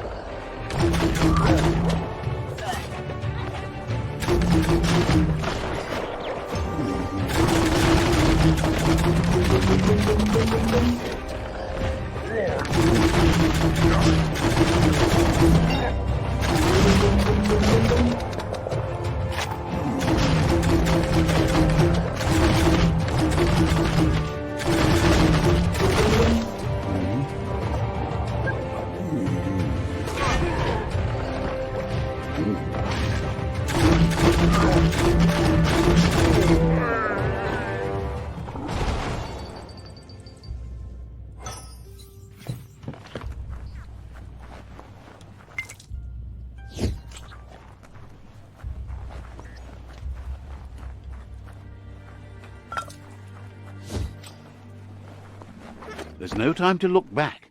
Too busy moving on.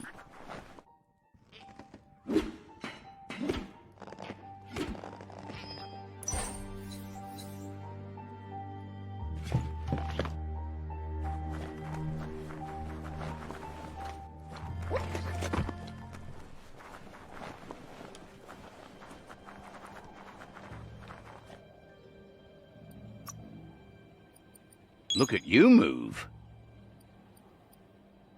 Even healthier than before.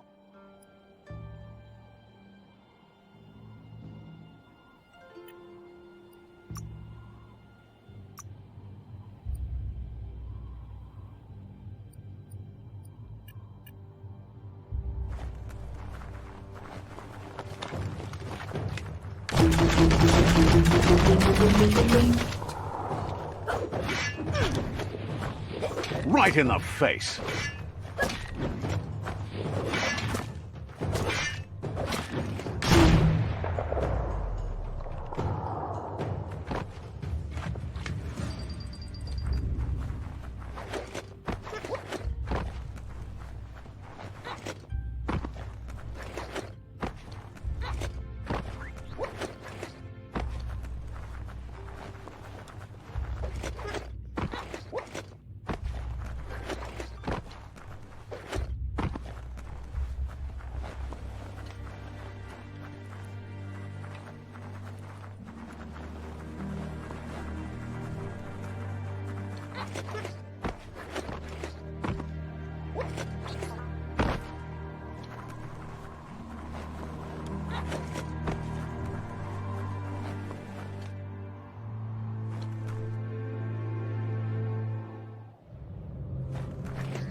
Finally, a bit of glow. Crack-a-doo.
That's a jumbo pup with an appetite.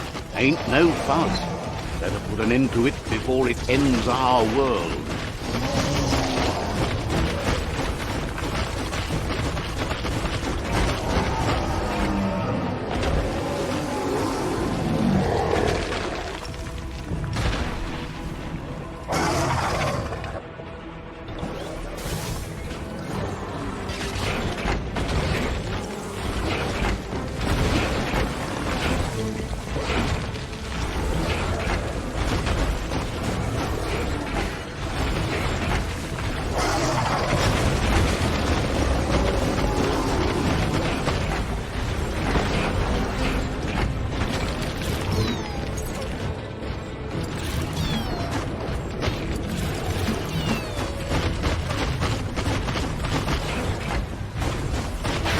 Uh-oh. The Jumbo Puff is kicking it up a notch. It's time for an electric performance.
Bad feeling about this. It goes all the way down to the stomach.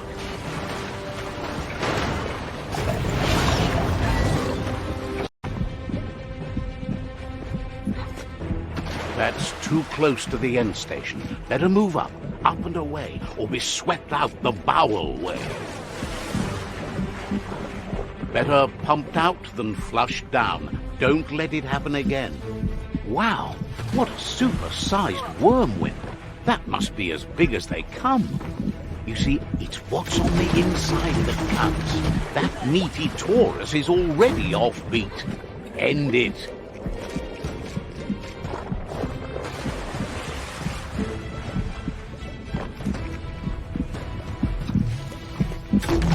The Taurus is pumping at half a beat. You guessed it would go down with a throw-up. Can it really get any better than that?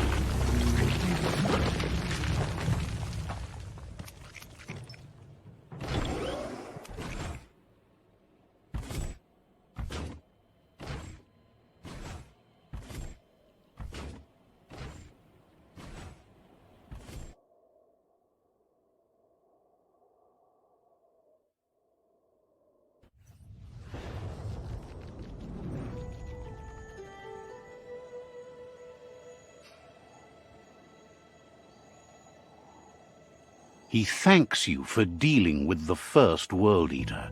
It's a start. You should go see Out of Date and find out what you can about the machine he's named the Ark. You're good-hearted enough, so you'll have no problem getting him to share the information with you. He trusts you know where to find Out of Date by now. He's always been at the foot of the tree, and that hasn't changed.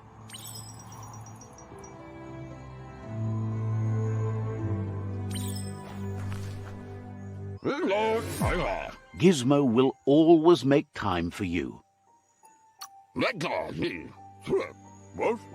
Says you seem all right and wishes there was something they could do for you.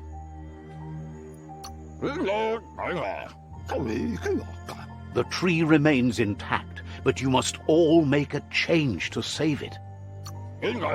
Understands you have other places you need to go. Gizmo will always make time for you. Seems surprised you have to go.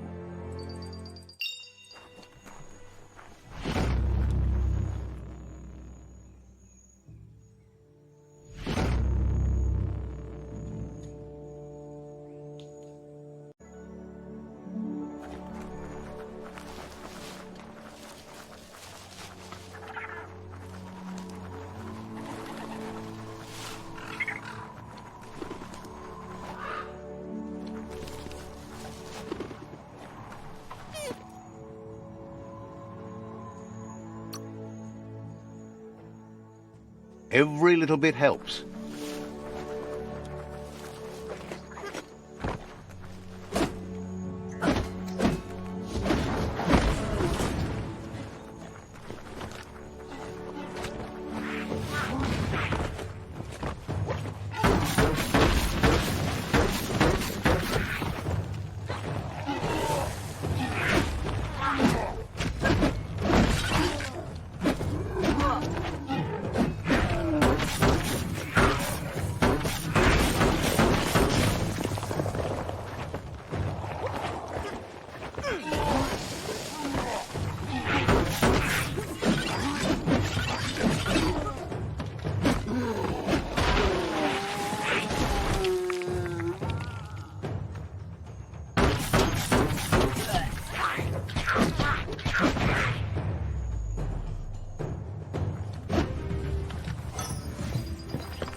Yeah.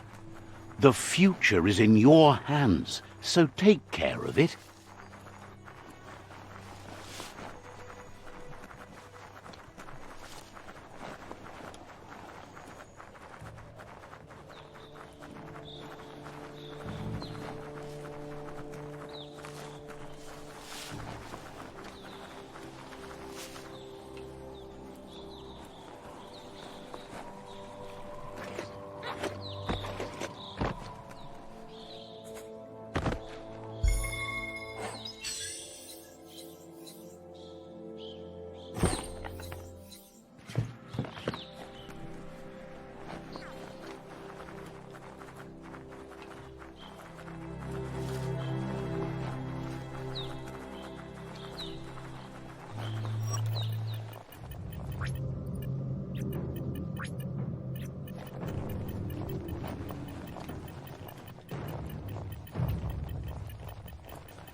This is called suburbia, a place to get away from the city stink.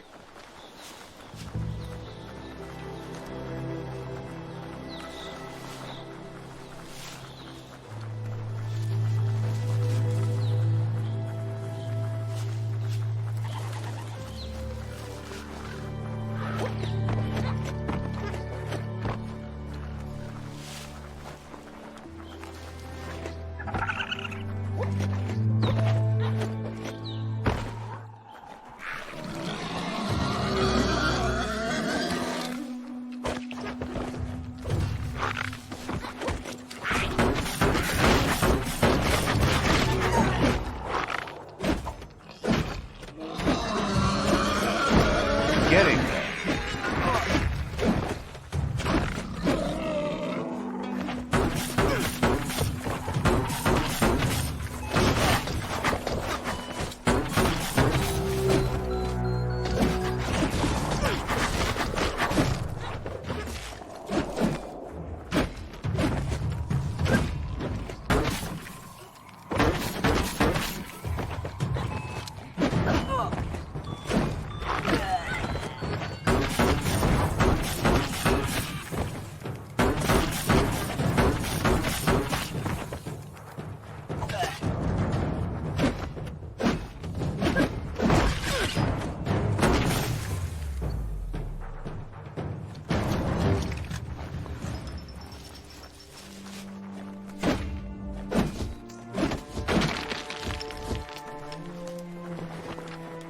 The yerp fields, where the echo of your actions resounds clearer than any other place you'll find, except for where that's not true.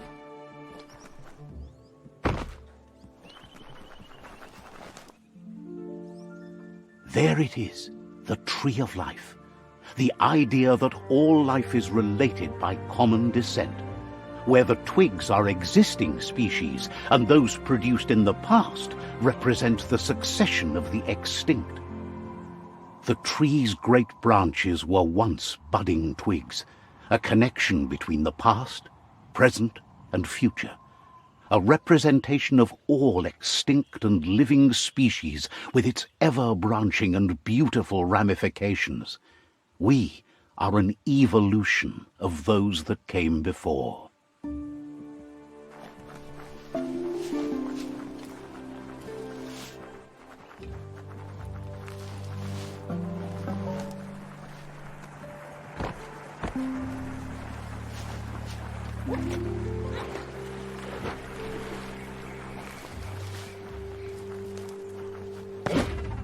That's some good e-waste there. This one is Bang Shelter 8F. Wonder how long they held out here. It's a cold zone. Even a thick coat of fur is enough to keep you warm here.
Let's see.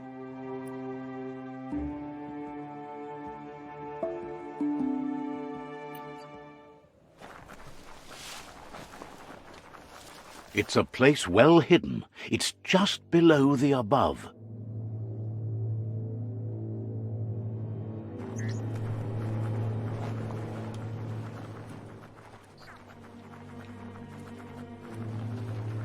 You're a long way from the sun.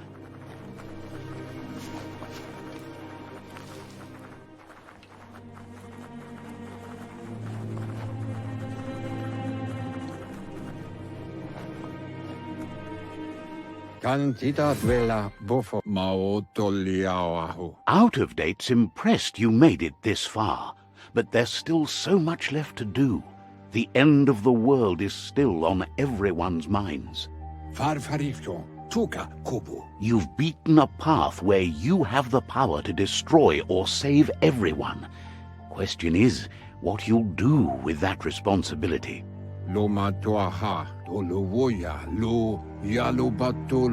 He can sense that your heart beats steadily and acknowledges that the best way to find yourself is to lose yourself in the service of others. Thinks it's important that you remember who you are and where you came from. Someone without knowledge of their history and origin is like a tree without roots. It's important to stay grounded. You share the same fate as the tree.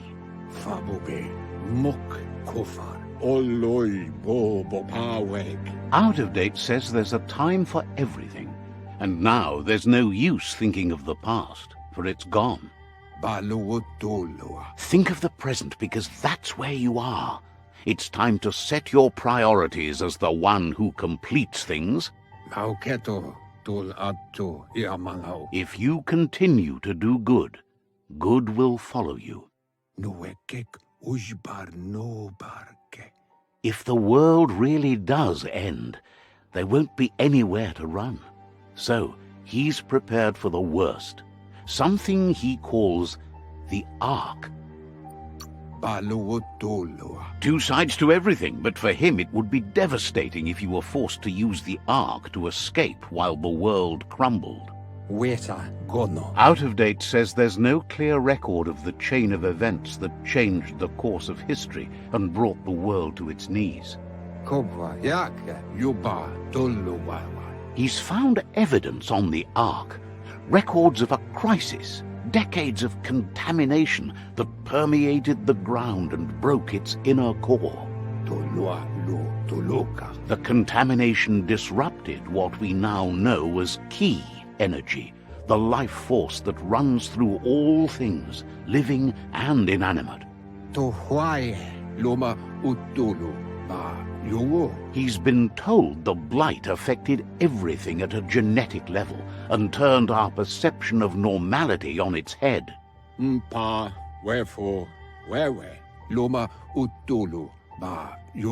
It was only those that changed that avoided extinction, proving that the possibility for survival and renewal was real. He understands you are curious about the ship at the foot of the tree. He says it surfaced when the oil broke through the ground. The Ark predates the back-in days, and now, after years of study of the manuals he found inside, he believes he's figured the ship out. The Ark has room for 4 more, even if you think no one else is worth saving if the world comes to an end. He'll keep the seats open, and you are free to invite up to 4 others to join you in the Ark in the event of a cataclysm.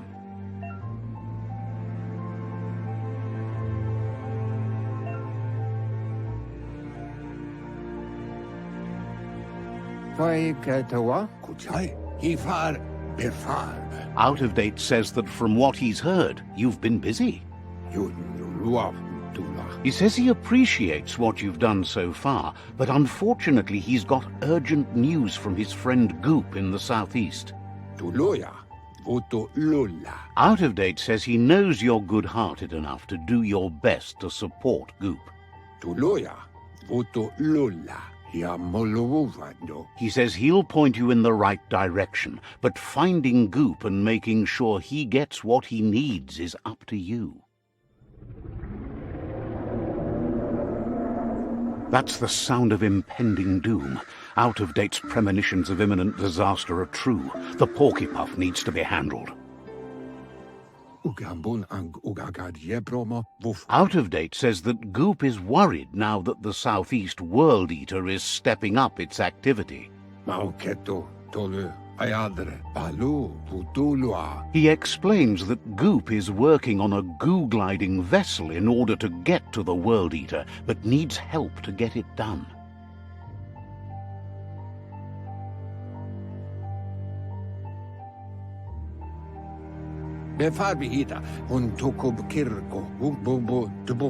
Out of Date suggests that you should head southeast as fast as possible and see what you can do to help. He wonders what's on your mind. Wouldn't be surprised if you met again.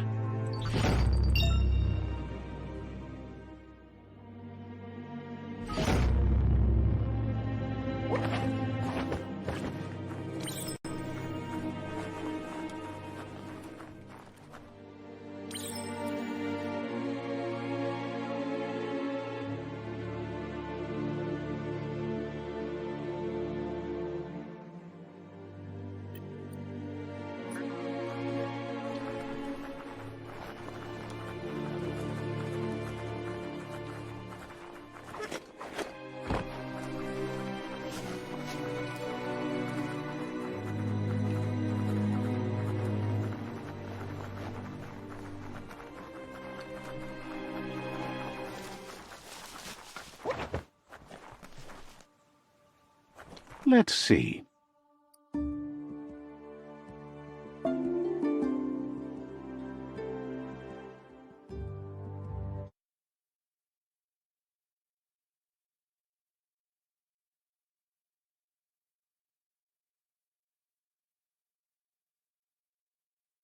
This box once tailed a chugga-chugga. Now it's just off track.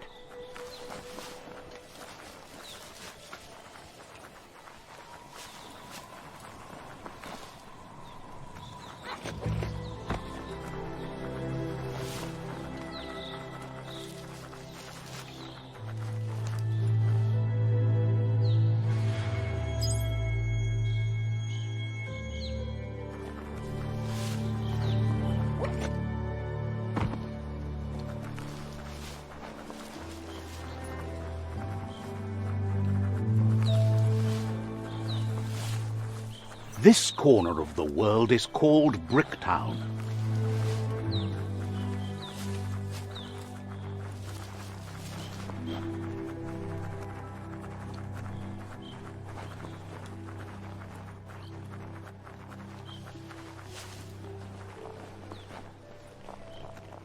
Blackness covers the world like a blanket. It's Peekaboo Park. Young ones love this sort of place.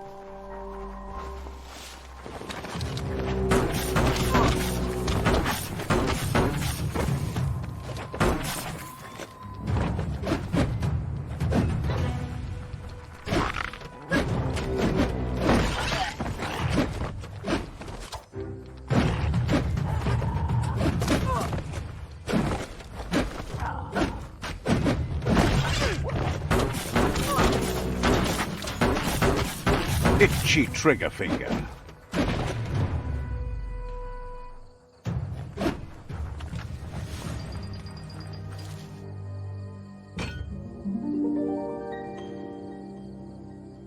Why ad foodlia haya? This one seems to be in good spirits despite being left here for dead. Why ad foodlia haya? Has heard that you only follow your own personal code and is worried you've lost your respect for life.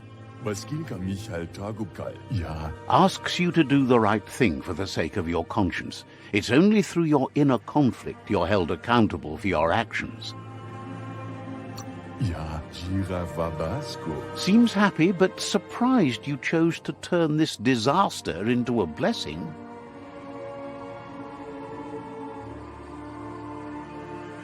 Light instantly banishes dark. The dark strikes back. That's not that dark, more like long shadows. The shadows are growing longer again. We'll beat them back.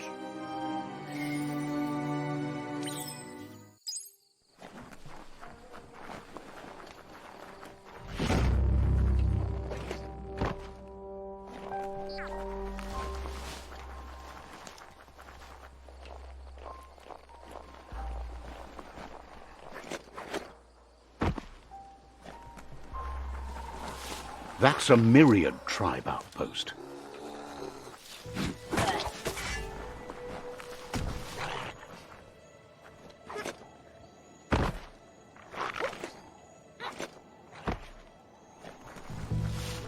Careful.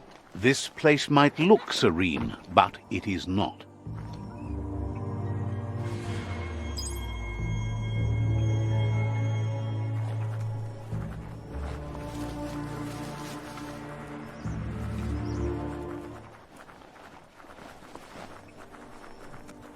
That there's Subnautica Station. Goop flounders around in there.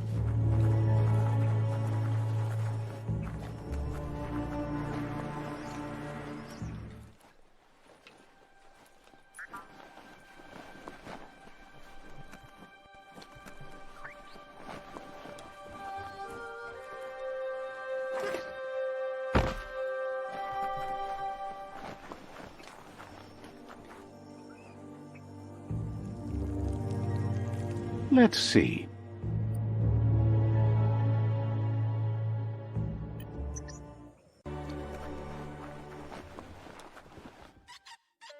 Jango.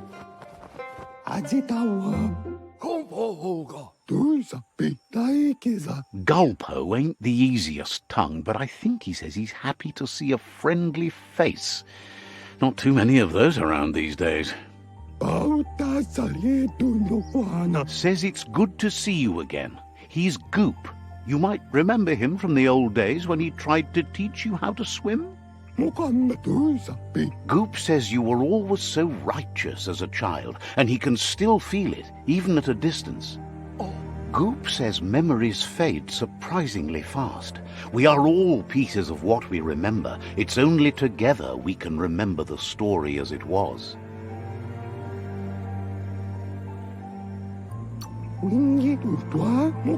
He can't tell you much as he didn't want to hear anything about it. He can't understand how someone could be so vicious, even though he knows there are reasons behind it. Goop says our memory keeps things for us and protects them until we are ready to face them again. He understands you've returned to face Lupa Lupin. That's the destiny you've been carrying within yourself all these years. He says that the catastrophe back then didn't vanquish the good in you. It's still there, as bright as when you were a child. Now the time has come for you to remember and act. Your life is your life, not the story you're told about it.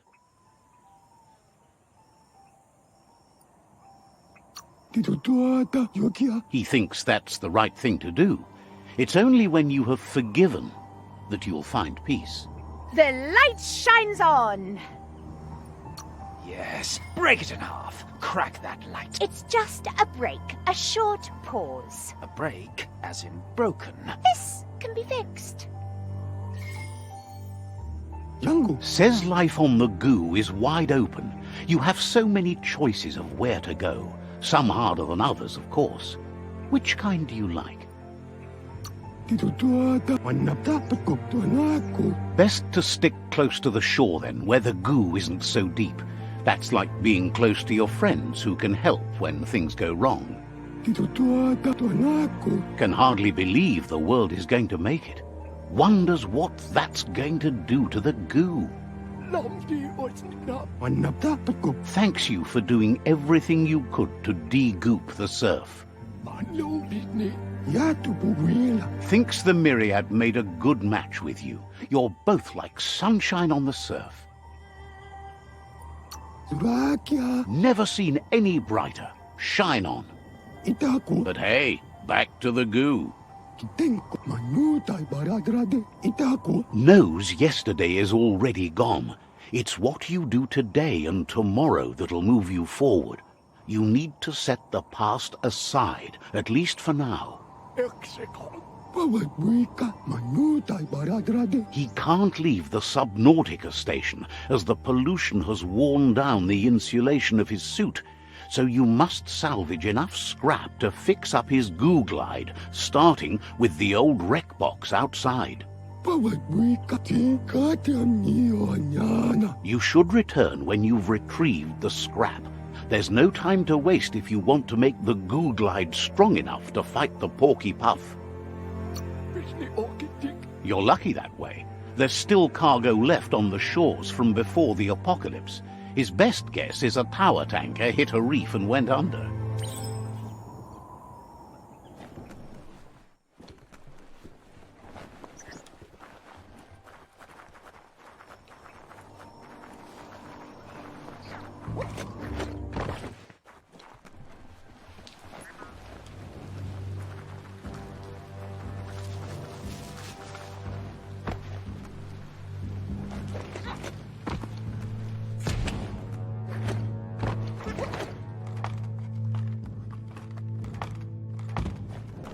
Nothing is dry anymore.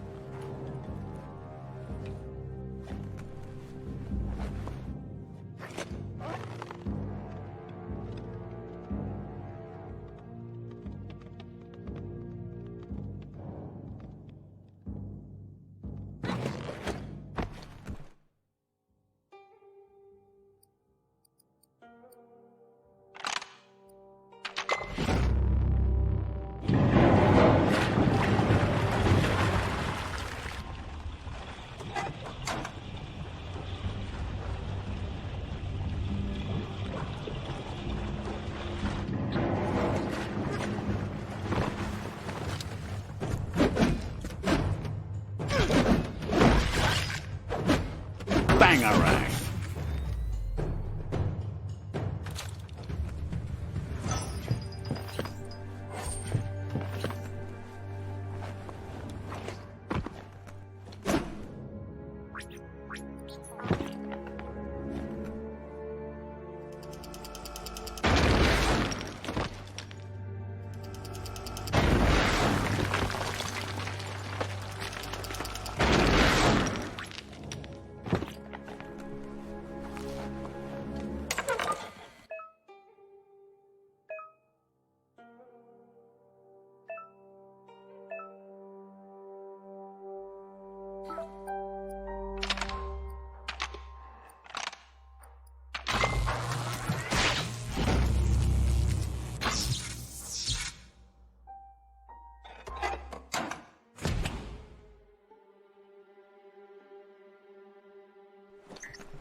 It's so much brighter without the night.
Yuck! Biohazard.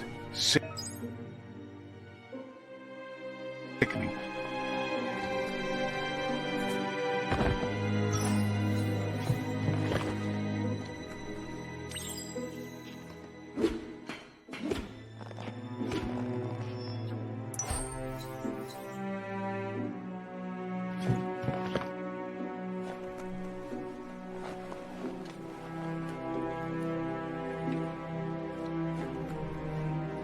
Toxanol's offshore drilling caused oily matter to spread with the rain and contaminate both the groundwater and open surf. The long-lasting effect this had on the evolution of wildlife was, as we know now, the only reason we came to exist.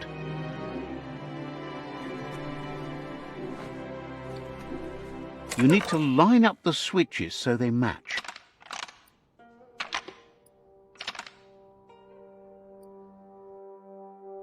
Just a few moves left. Make them count.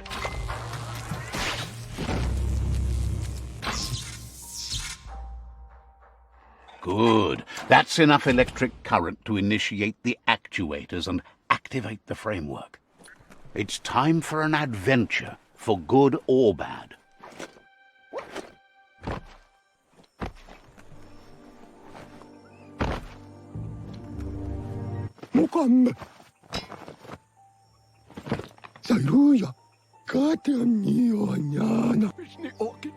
He's got the goo glide functional.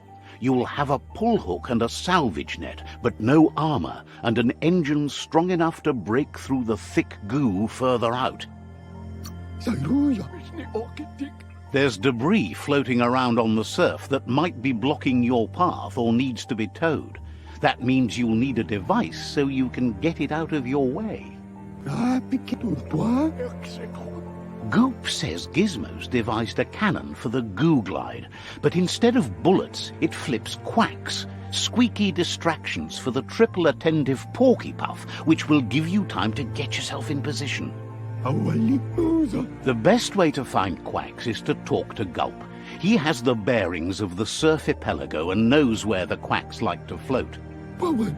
This means you'll have the privilege of visiting Gulp in the Sinky Dink.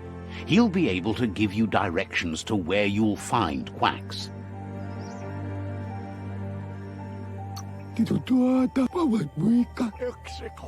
He's not sure, but the quacks are probably a leftover from a cargo surfer that went under in the olden days. The squeaky material must have made them surface when their box broke.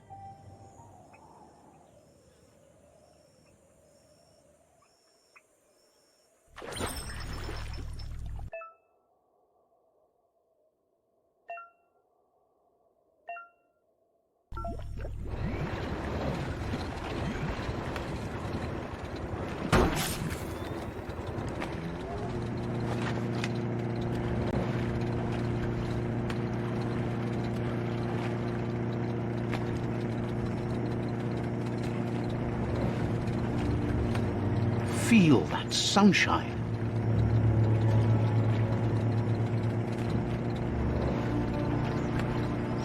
Welcome to the Surfipelago, where the horizon rests on the surfy goo.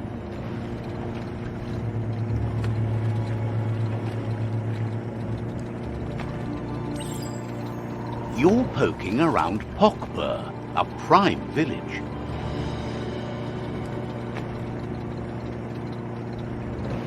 This here is the Sinky Dink, home of Gulp, at the very least. Yeah.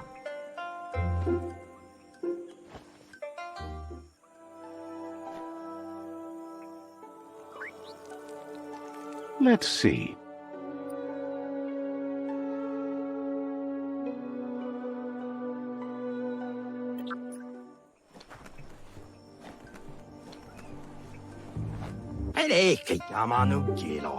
He's pretty sure he's heard of you before, although the details are maybe a little hazy. He wonders if you have something for him to drink. Points out that he's hungry too, but always thirsty for more. Says you look like you've got a powerful thirst to do something in this world. Good, bad, not really sure, but it seems like you've been drinking in your destiny and liking the flavor. Wonders if you could take the time to help a man slake his own thirst. You'd be doing him a liquid solid. You're a do-gooder, so you know you want to.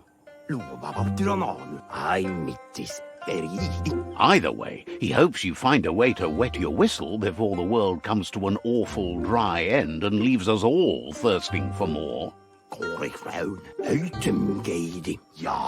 Says life's like a mystery drink. Sometimes it's amazing, and sometimes it's awful. But either way, you can't stop drinking till you're dead.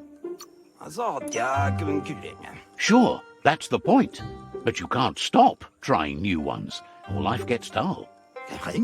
Wants to raise a glass to you getting the world fixed up a bit. Respects how you always try to help, no matter that the world's fate is hard to swallow. Sees why you joined up with the Myriad. They like a peaceful drink, just like you. Says he sells them drinks. They mostly suck them down on their own. But who cares about them?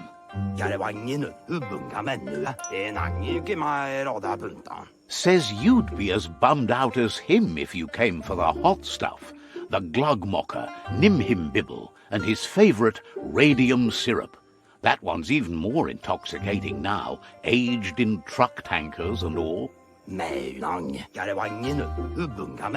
Without a drink, and radium syrup especially, he can't move, much less think, as the power of his mind is directly proportioned to the quantity of syrup he swigs. That's why he's called Gulp. The drink helps him forget the state the world is in, but it only lasts until tomorrow. The world is still doomed, even if the sun goes up. Figures the real problem is finding something to drink. He wants you to know he has other interests too. He's the Surfipelago's self-proclaimed ornithologist, for example.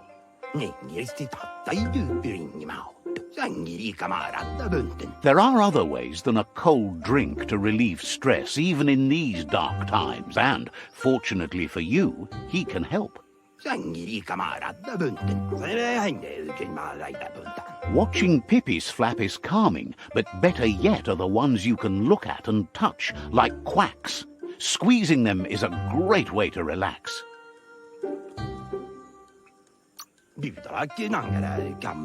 They're better at floating than flapping, so you should be able to net a few without growing yourself a pair of wings.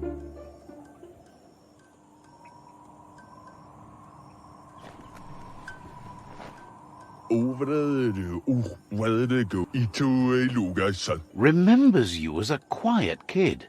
Grateful you got over that. Understands you have things to do.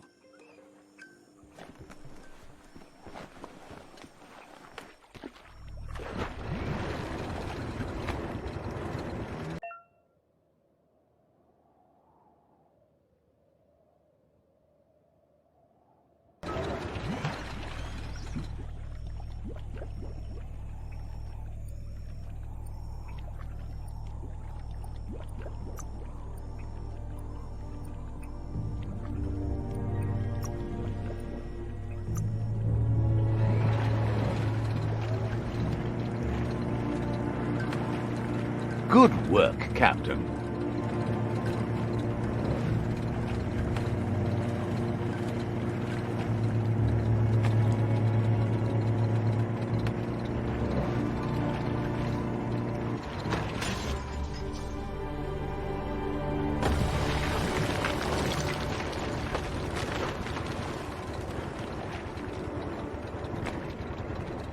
The Quack Hollow.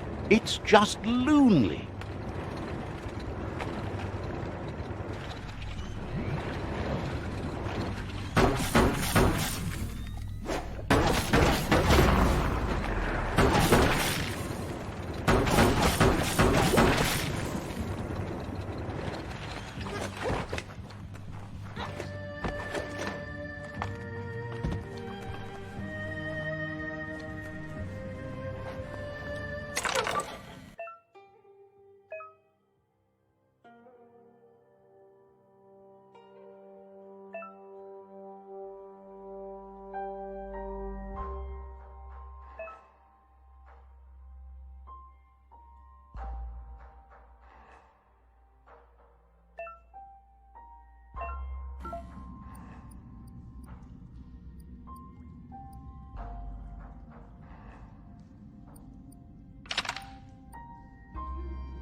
Don't forget the past.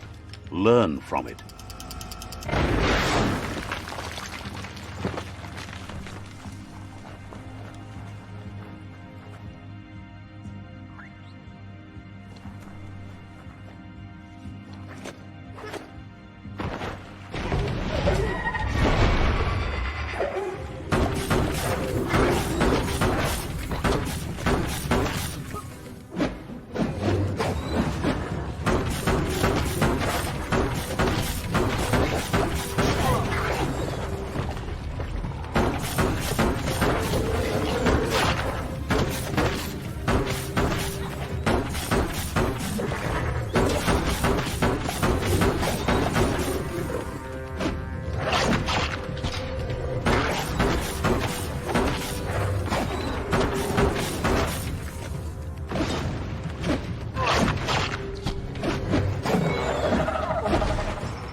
You need to line up the switches so they match.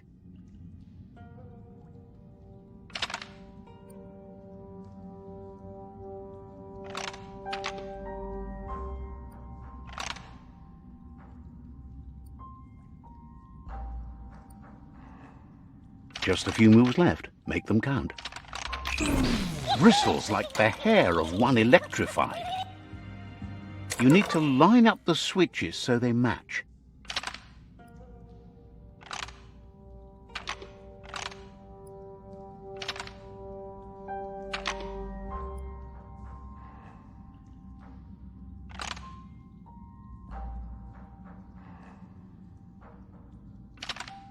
Bristles like you need to line up the bristles like the hair of one electrified.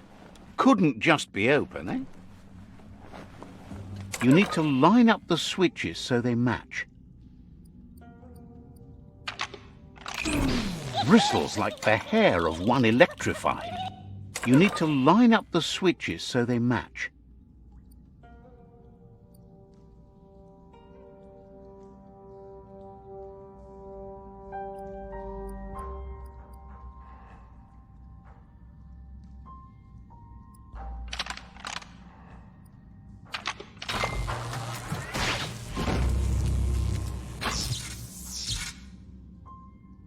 Good. That's enough electric current to initiate the actuators and activate the framework.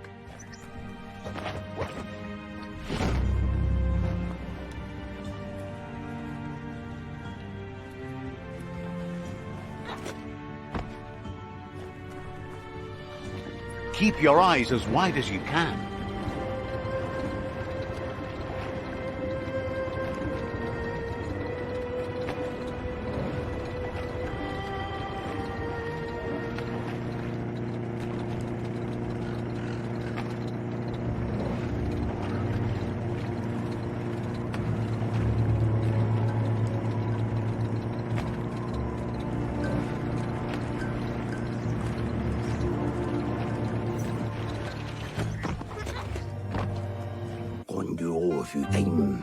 Gulp says he'll bibble anything once, as long as it's drinkalicious, even rocket fuel. He once mixed up some tankers and drank that. It was a real lift-off. That leads him to the bottom of that particular bottle. Radium syrup.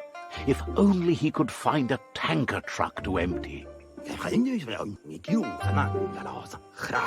He's not in a state to go looking, so he's counting on you to help. Go find him a tanker truck and bring back some of that precious radium syrup. Please. Thanks you for understanding how dire his thirst can be. Come toward the light. Good on you. Resist. Resist? That's just a hesitation, nothing more. Keep telling yourself that. Ha! Just give me this one thing.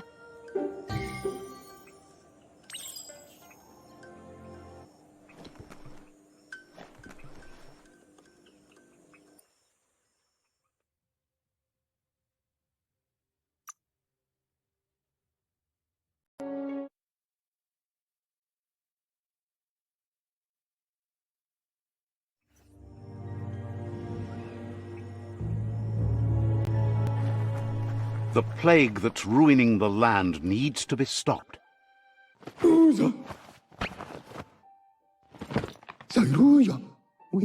That's enough quacks to sustain the Googlide flipper with infinite ammunition.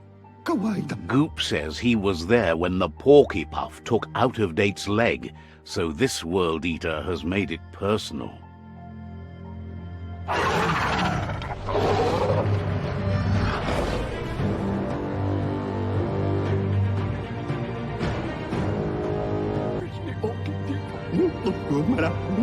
After that, Out-of-Date started using his head instead of his legs and came up with the plan on how to best make a stand against the World Eaters, and it wasn't by foot. That's how he got tasked with rebuilding the Googlide. He seems happy to talk.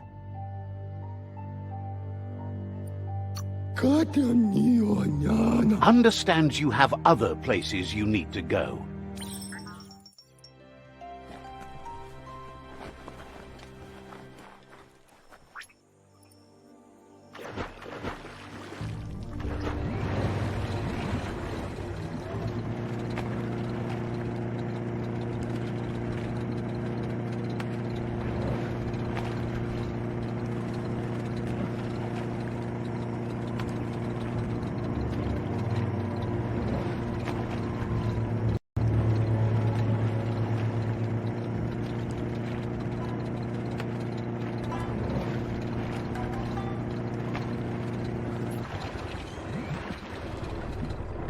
Had enough of that?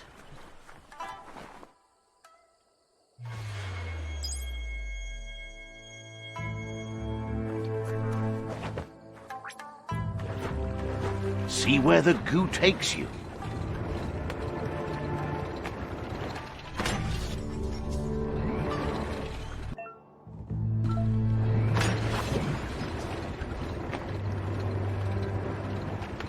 Bounce the waves.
See that broken boat over there? Looks like it still floats.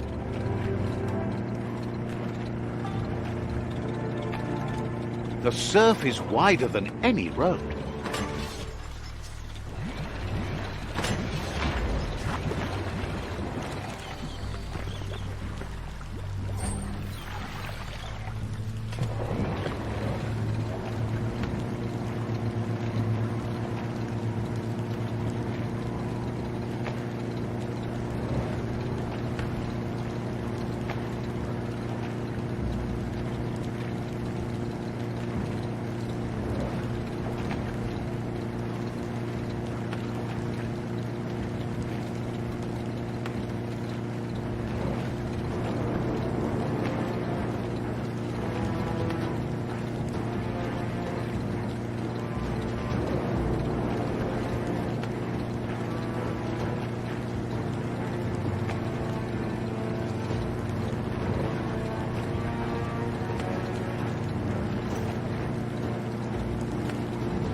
It's the porky-puff nibbling bug.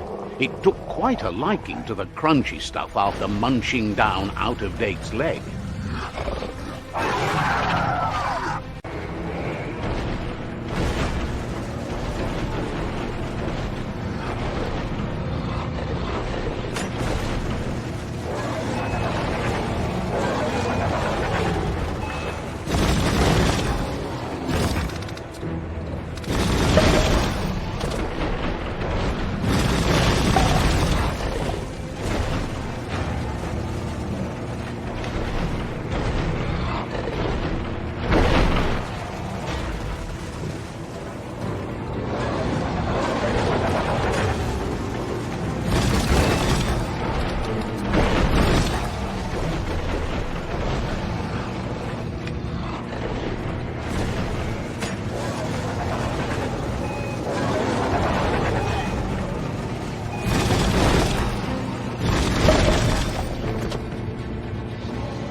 Unleash the quacks.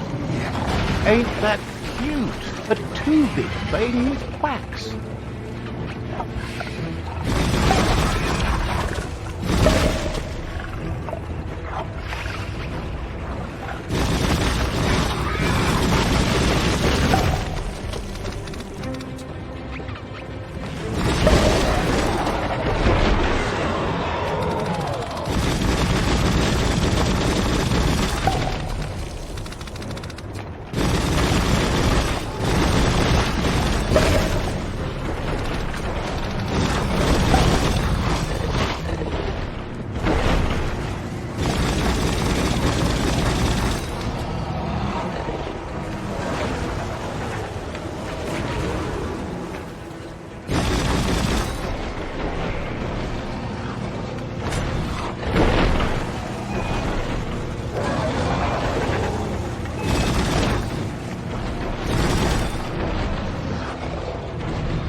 Can you feel it?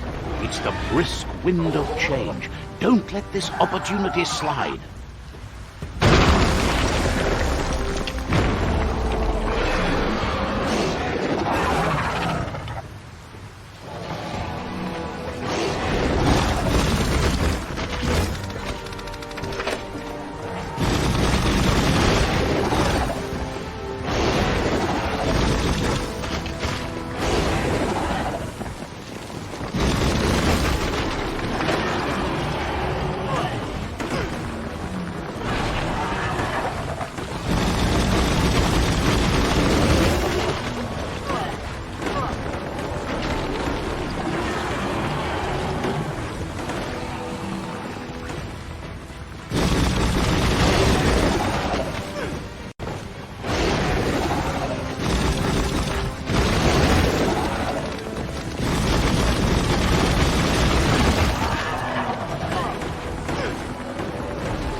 He thanks you for dealing with another world eater.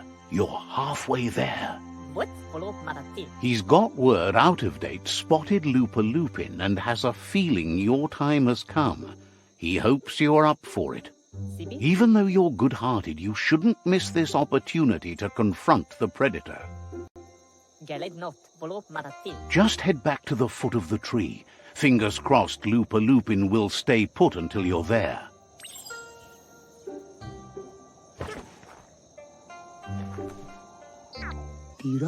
Got word you found the greatest glider of all, an ark, and it's all good to go.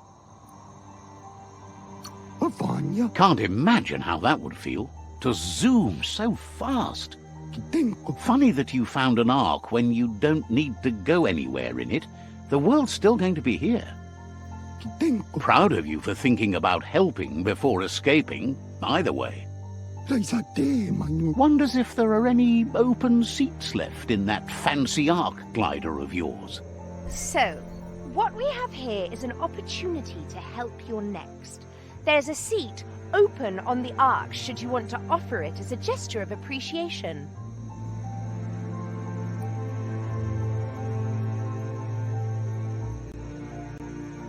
Why? You don't need anyone else but yourself and me, of course, but I'm a part of you, so that doesn't count. If you want to go quickly, go alone. If you want to go further, go together. The only one we'd want to get away quickly from here is darkness. But you know you can't go on without me. Even if I'm bad company, I complete you. I think we can finally agree on something. It is better to be alone than in bad company. But best of all is being good company yourself. Feels thrilled to snag a seat in your ark. Can't wait to glide through the skies.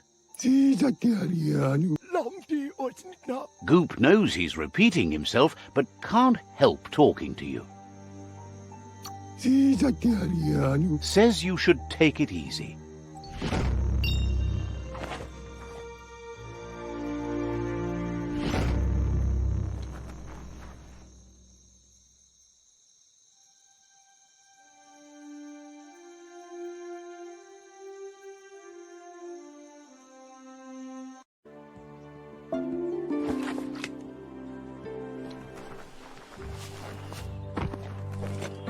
The night time is the right time.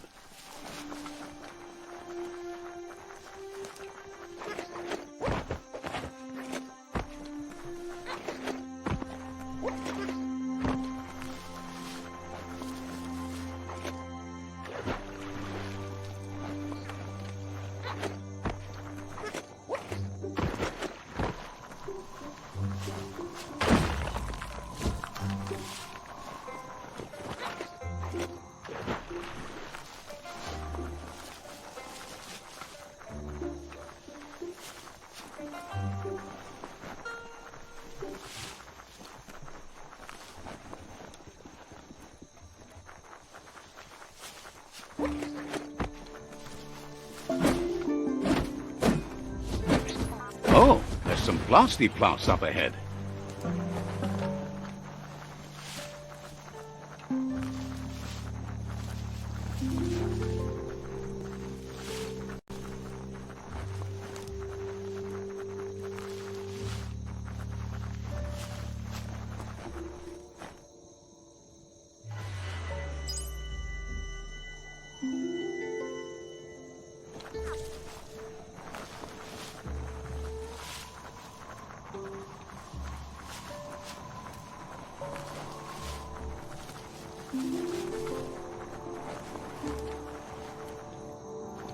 Let's see.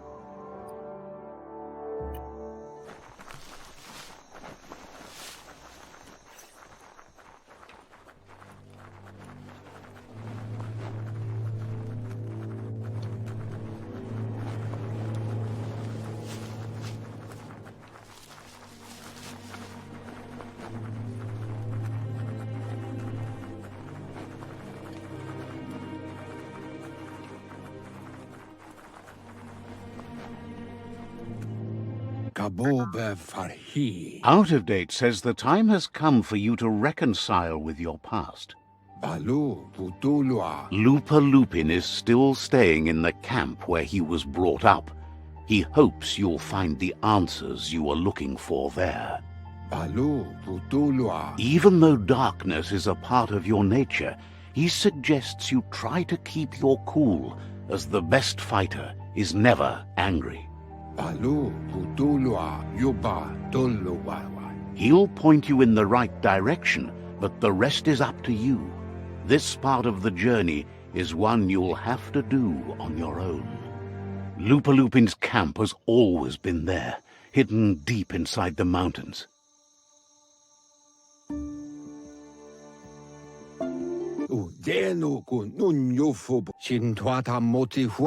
Out of Date hopes you'll find your way and the answers you were looking for once you're there. He knows he said it before, but the time has come to put an end to the Lupin's reign of terror.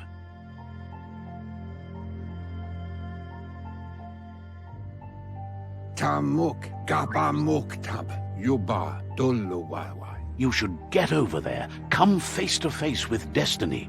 It's going to be you against the Lupin. No rules. Loma Tuaha. He's happy to help. Kozata Ghetto. We'll be around when you return.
Lupa Lupin's camp has always been there, hidden deep inside the mountains.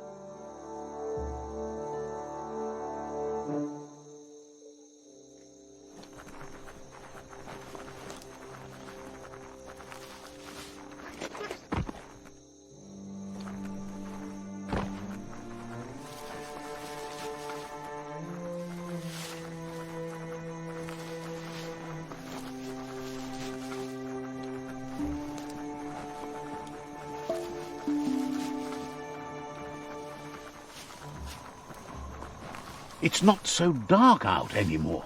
Tread carefully here. This is Lupa Lupin's camp.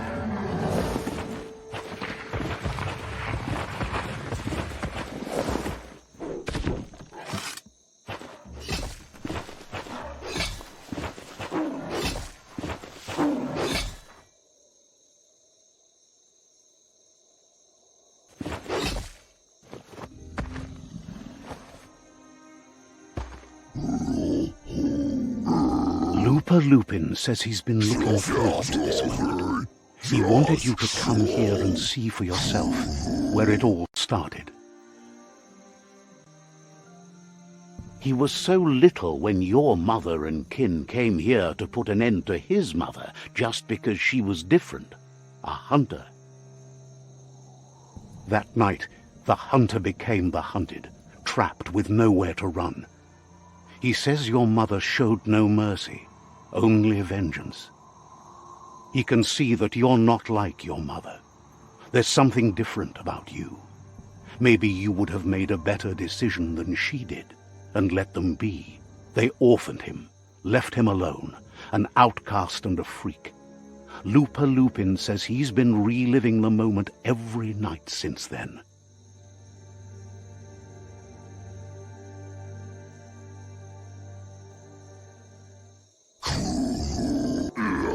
He says your mother and her disciples started something that couldn't be undone.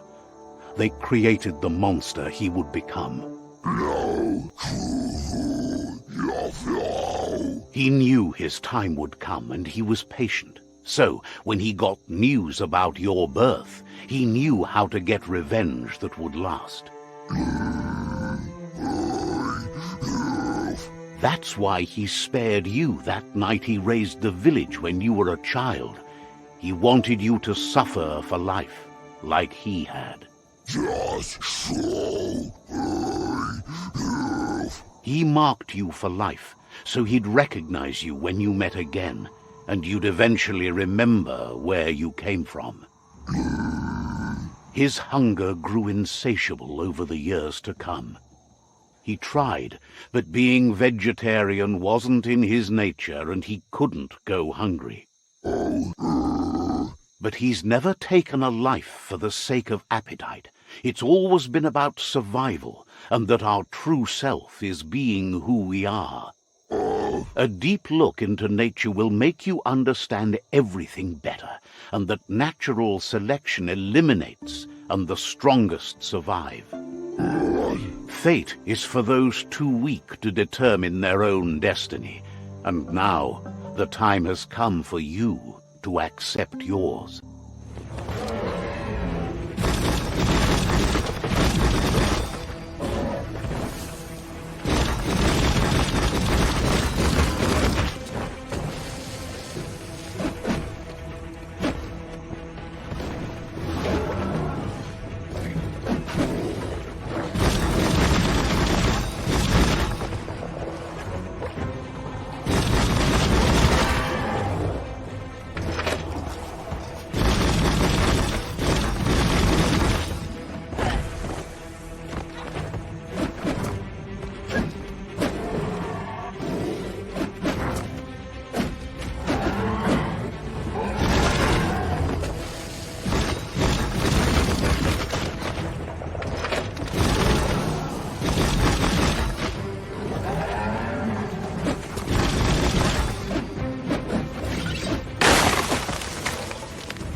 Middle-lifed.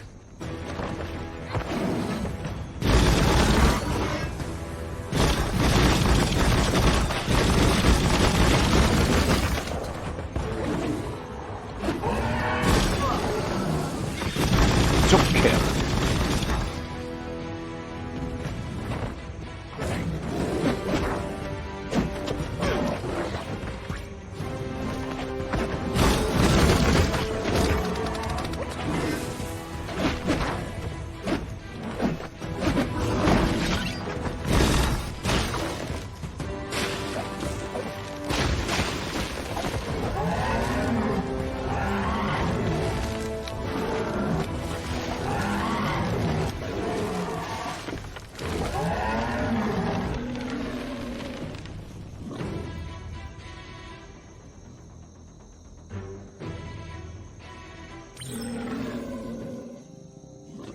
The day is wasting. Time to get to it.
Zata get Befarbihita Huntukub Kirko. Out of Date says that from what he's heard, you've been busy. Iboda Kilmok. Auketo Tul Atu Iamanau. He says he appreciates what you've done so far, but unfortunately he's got urgent news from his friend Noko in the east. Kanuka. Nuburak Toluwoya Lu Yalubatoluyu. Out of Date says that even though he's unsure about your intentions, he hopes you'll support Noko. Yeah, Mufurbu. Boom. Mopu Far Kobi. He says he'll point you in the right direction, but finding Noko and making sure she gets what she needs is up to you. That doesn't sound good. Out of Date was spot on. The hoof puff needs to be stopped. Satuatan Popkila. Out of Date says that Noko is worried now that the Eastern World Eater is stepping up its activity. Weta Gono Luatolu Tum. He explains that Noko keeps a fabled steed that she has planned to ride out to the World Eater, but needs help to get it prepared.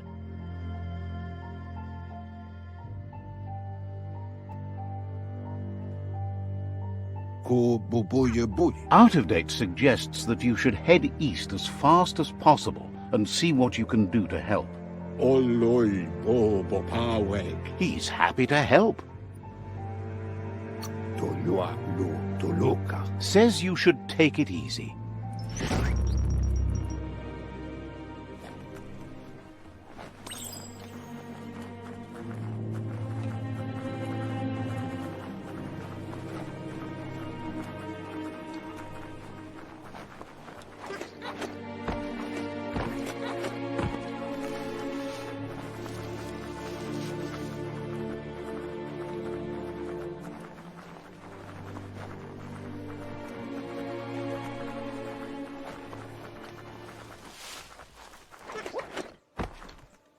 Let's see.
It's worse than a cloud of butt gas.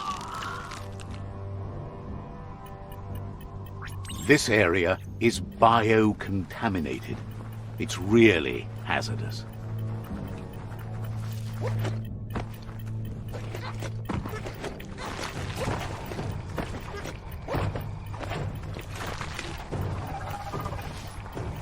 It's Bionuclear 6D. Hopefully there's nothing active inside.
The Skanaptrut outpost.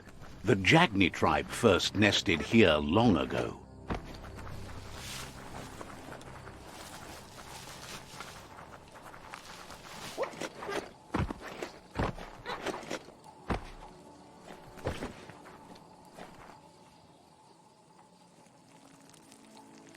Let's see.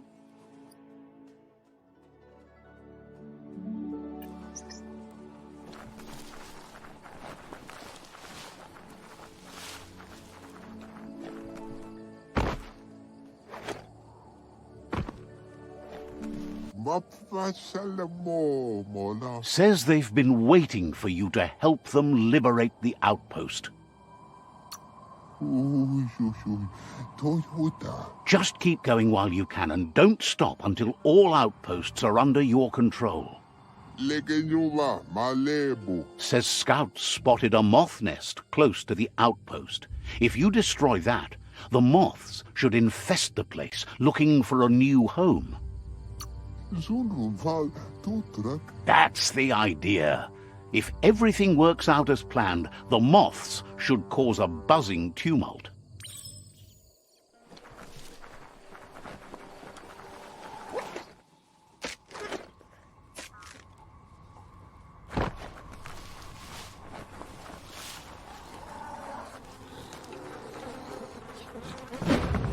Just get to it and destroy it.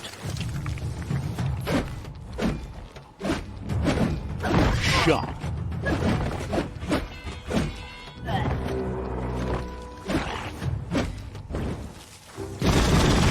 Blasting him.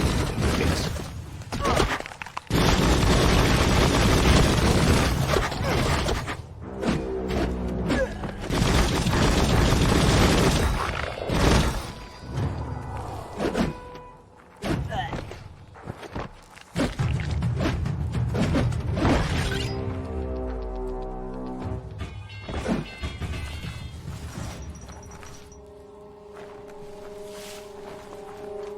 There's a lot more space down here than you would think.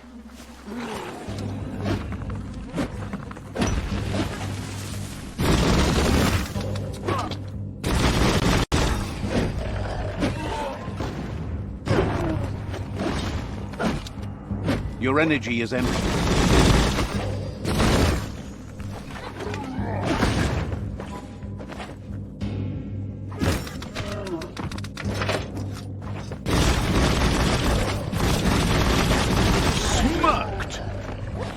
Shut that one down.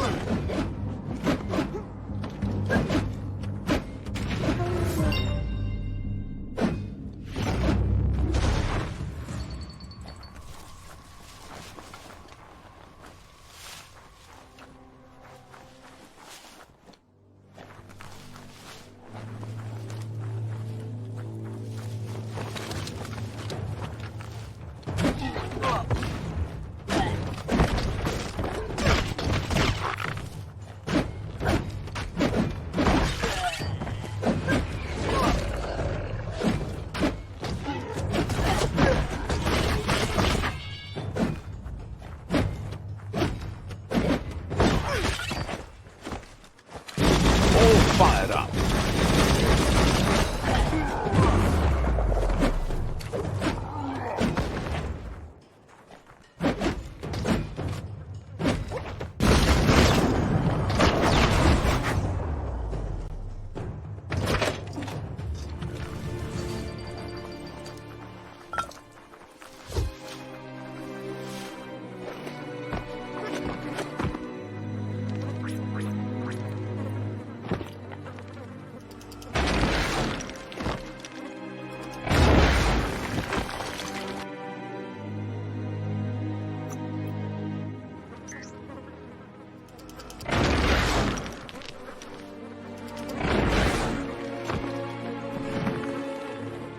Nice work.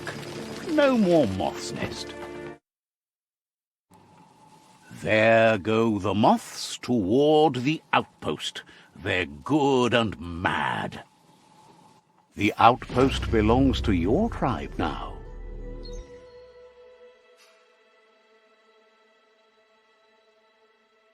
He says you made them weaker, but they won't give up. Your Sifu thanks you. Your tribe is growing stronger.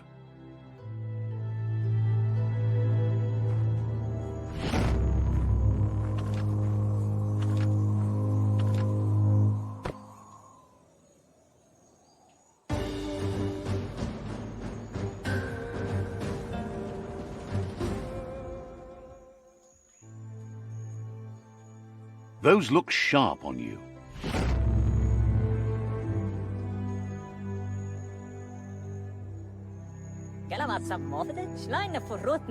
He says you did a great job capturing the rival second outpost. You've earned the privilege of wearing the tribe's colors. Believes you'll make them all proud, too.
Let's see.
Ah, some wood scrap. Always happy to find that. How long has this night gone on?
Hey, there's some rubber scrap over there, just right for the taking. Earth outpost.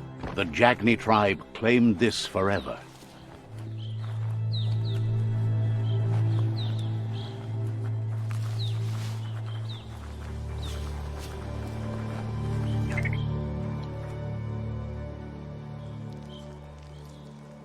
Let's see.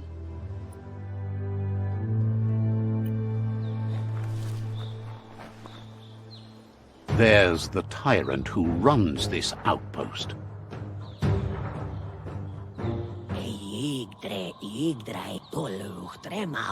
He didn't expect his tribe to lose, as they're the ones that are ruthless. But now that you're working with their rival, he can see why. Needs a logical reason for him to surrender the outpost without a fight.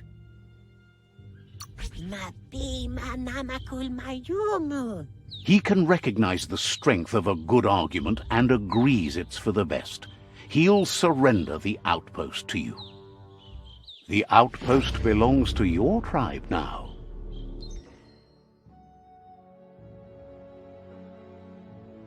He says you made them weaker, but they won't give up. Your Sifu thanks you. Your tribe is growing stronger.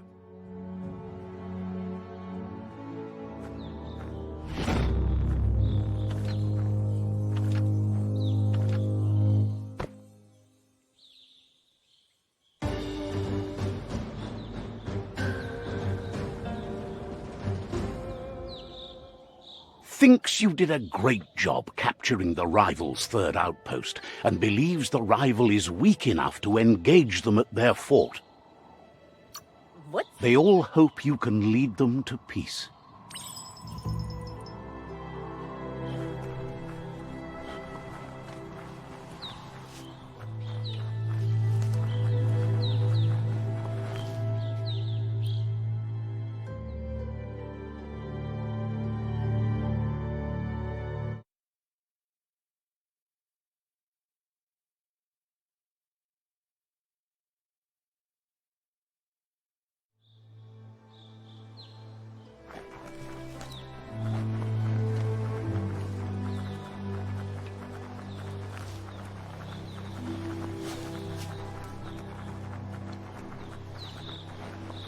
No escaping the rain if you've got to be out.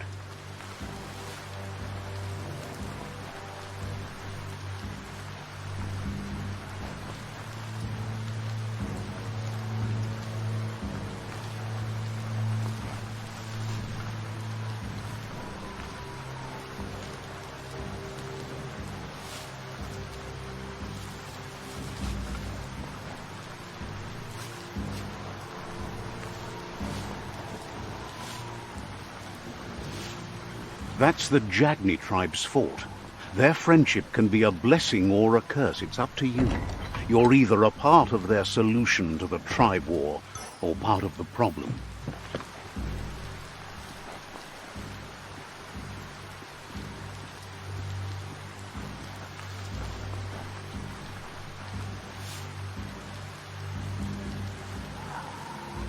Let's see.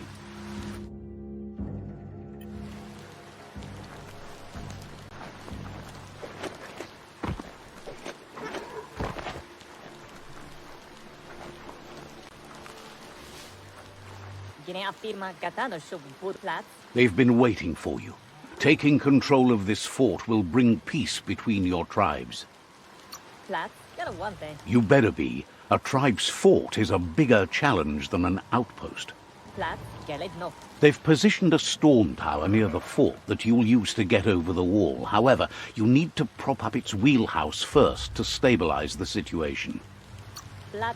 Says you don't have to knock to get inside.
Just walk between the raindrops, right?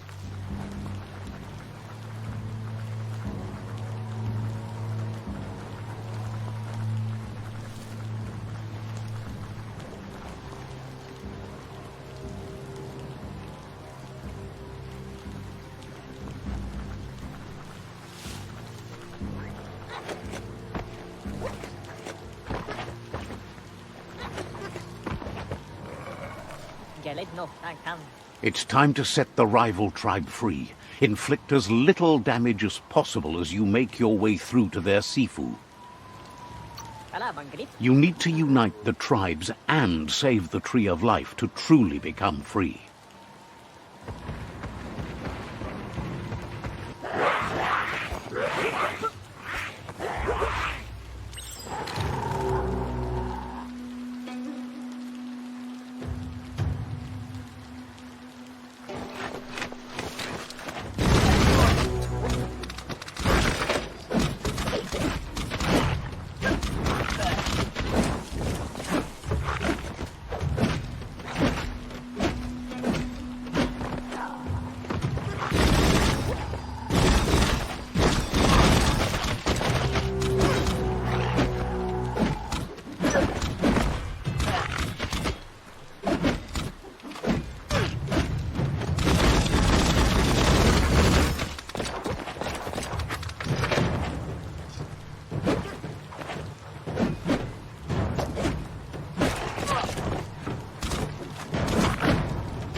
That's a fire starter.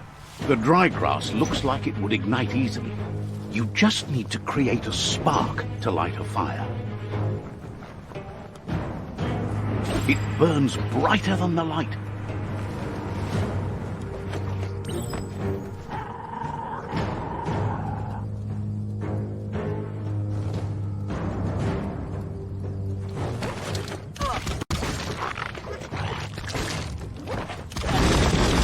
Bang, bang.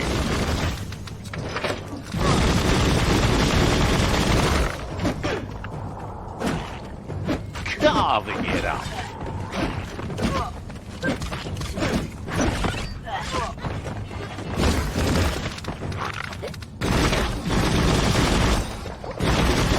Put an end to it.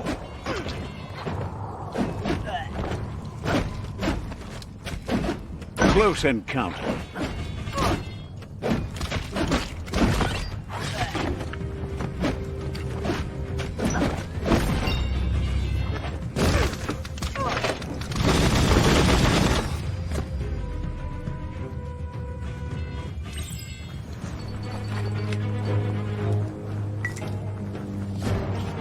The deeper the night, the darker it gets.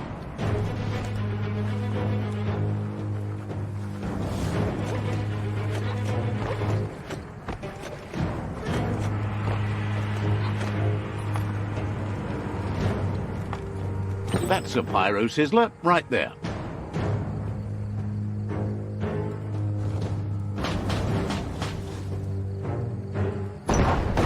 Just get to work on it. Make it frizzle.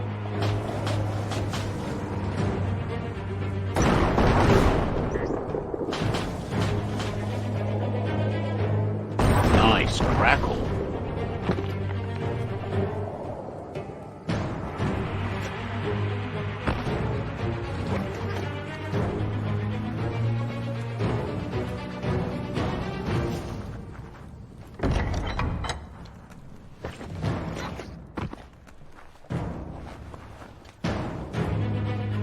The battering bonker looks like a great way to get through the gate.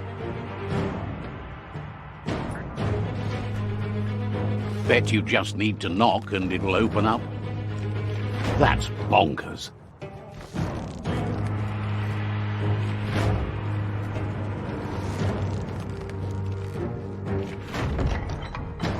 The Jagni tribe wants to become omnipresent and, most importantly, feared. They want to vanquish the tribes as the only way they can guarantee peace is through supremacy. He didn't expect it would go down this way. It'll be hard to talk your way out of a fight. There's no way he'll surrender to threats.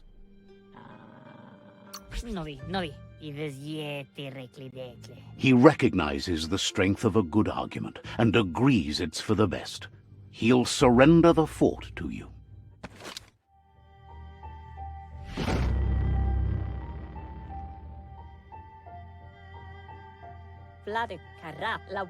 The rival Sifu is defeated, and the destiny of their tribe is in your hands. You are free to choose their fate, but not free from the consequences of your choice. He'll leave it up to you to decide the fate of the rival Sifu, but suggests you be merciful. Do good, and good will follow you. Thinks it's a good gesture to offer support to others when you can see that they need it. And with that, you're spinning your own fate, good or bad, never to be undone. Side by side they'll stand until order and stability is reinstituted. He wants you to focus. These are the new rival outposts your tribe needs to take control of.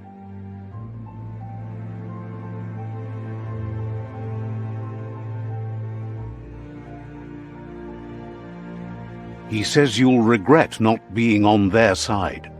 The only way you'll learn their secrets, Wung Fu and the tribe weapon now, is if you defeat him. And that will never happen. Your Sifu is pleased. You're one step closer to uniting the tribes. It's a pity you needed to use force to get the point across. But he's still concerned about the fate of the world.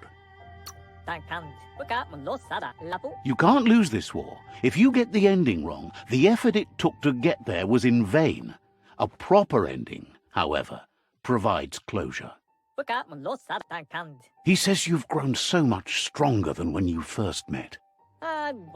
You know better than anyone that the fate of the world is still at stake. You need a world where everyone is guided only by their conscience. The fate of the world depends on the triumph of good. The tree of life still stands, and it's up to you to make sure it does so to the end.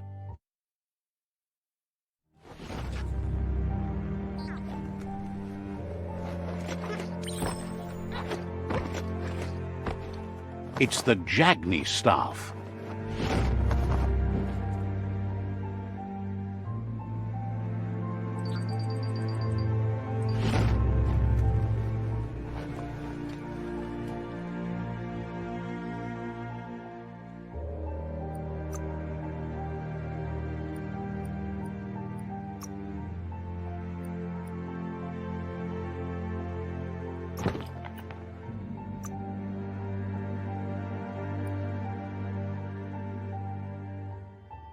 Ready to begin blasting?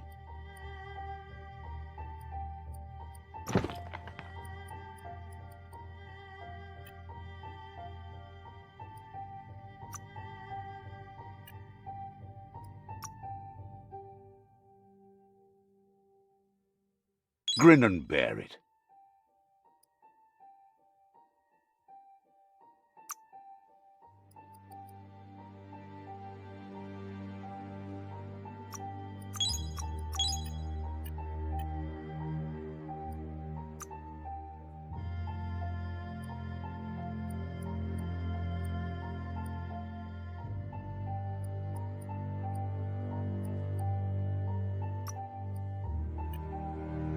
The world is full of secrets waiting to be uncovered.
The shadows are only getting longer.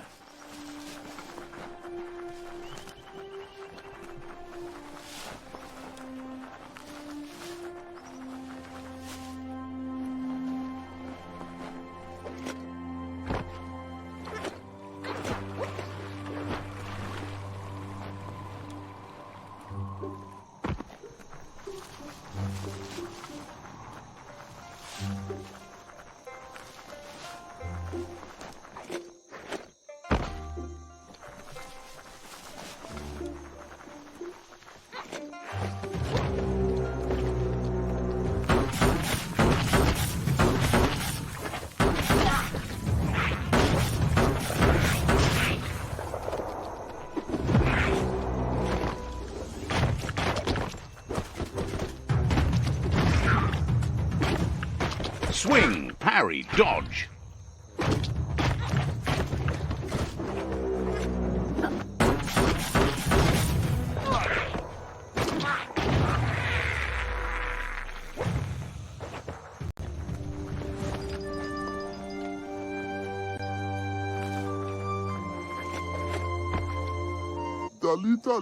Begs you to help him out. He's covered in sludge. He can't get it off, and it's making him squick-sick. Can you find a way to get him clean before he dies?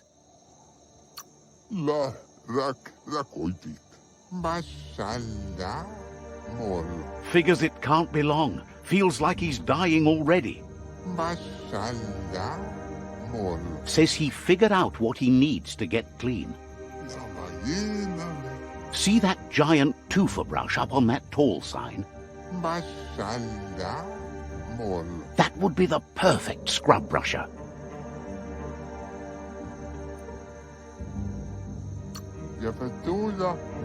Thanks you and begs you to hurry. Run, Dark, run!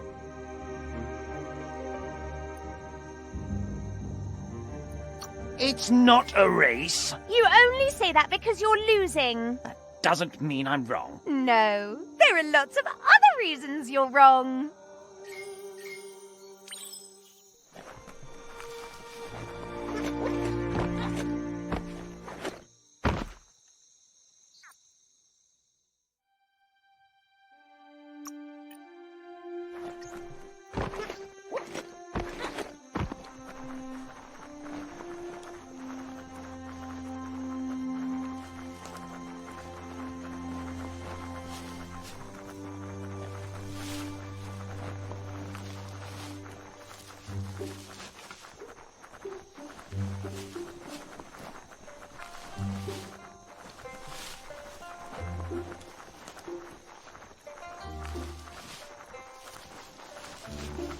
A crossway.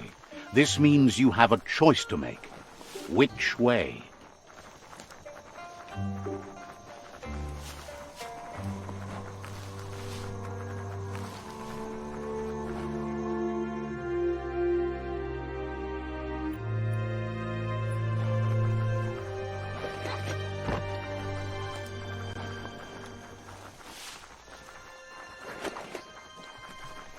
The mountains are so ginormous.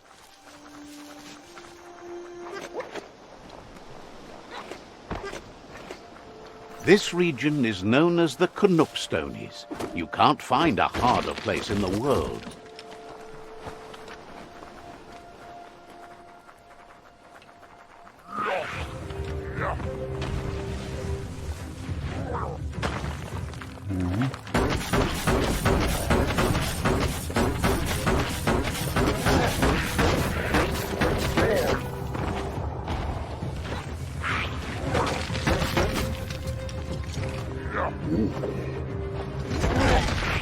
You lack key energy for that.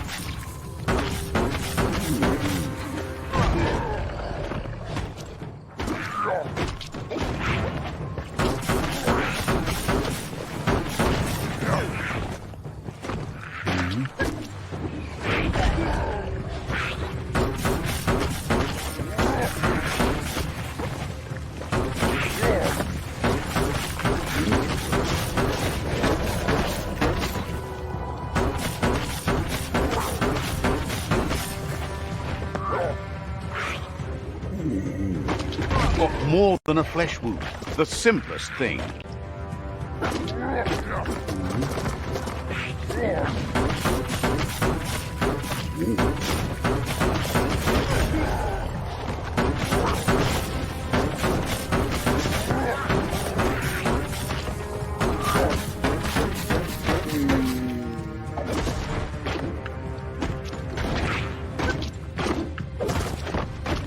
Made the kill.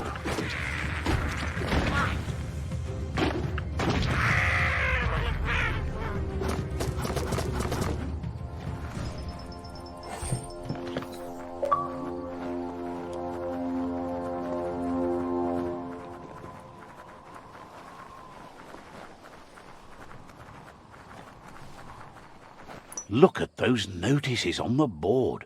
Too bad the gnotes couldn't read them. If you wander around here, you might find Noko. She just loves those gnotes. Once the power ran out, it made sense to ride gnotes, and that tradition continued through the years. Powered types of transportation polluted the world, but didn't poop in the street. Obviously, they didn't have their priorities right in those days. Watch your step here, and you might find tracks of another traveler.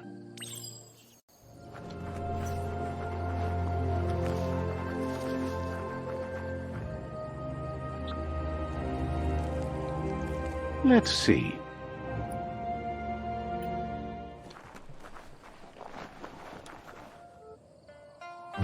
Turi kumbala muma.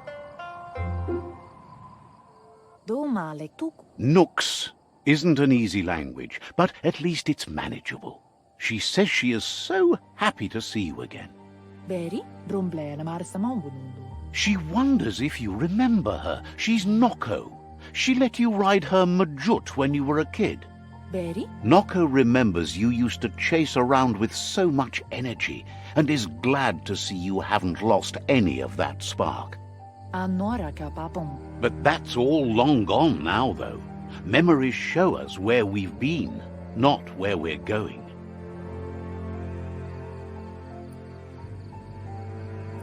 Sanna jode, nyada aldo. Is sure they'll come back on their own once you stop forcing them. Hopefully not to haunt you, though. You've suffered enough already. Pial tu ma pala. Noko remembers those days too, but she never lets herself wallow in them, no matter how tempting that can be. Taifanana numa, minalagi mamuru. Dere? She sees you're back to buck with Lupa Lupin. Can't see how there's any way to avoid that now. Not for long, at least. Kanamunt tukonda. She says the horrors of your younger days were enough to ruin anyone, but not you. You've got all that cheer about you still. Amun, kamonu, tukonda, minalagi mamuru. Noko says history is like the trail you've been on. You can walk back down it any time you like, until it's worn smooth. But you get to blaze your own trail from here. Andro, masamal. She wants Lupa Lupin to pay too, even though she strongly believes forgiveness is the strongest revenge. Now you're getting into the dark groove. That's not a groove, it's a rut. And what's wrong with ruts? I love ruts. Groove, rut, whatever, you can still escape it. Escape it? No way. Enjoy it. Amun, urasa durut. Asks how many paths you've wandered in the world, and if you ever wonder about what might have changed if you'd taken different ones. Andro, masamal, asil natu. The choices can be overwhelming, but you have to choose, or you just stay where you are. And what kind of choice is that? Vaiseno kasamanwaru, asadurutu. So happy the world is going to live, would have been crushed to see all the Gnotes die with it. Asadurutu, vaiseno kasamanwaru. Likes that you stood up for the world and spurred your way toward helping it out. Kialdo male kanoto. Glad you saw the light with the myriad.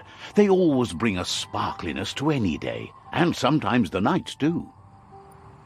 Kanoruta. Says that's only for a little while, and when your eyes clear, you see everything even better than before. Kialdo male kanoto. But let's not speak of that now. Asana yotpa. She has an idea where the Majut might have gone, as there's no other place it likes as much as its own corner of the open wild. She's even named it the Majut Meadow. Pendrine senema, aplitonumuta.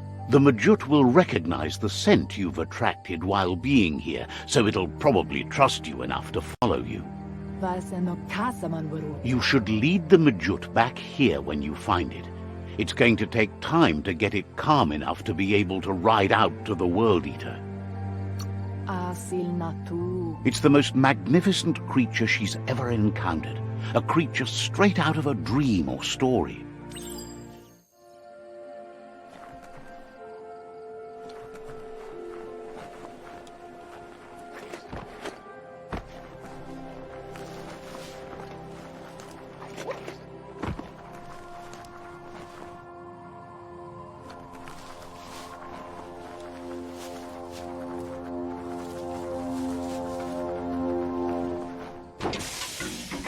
Handy.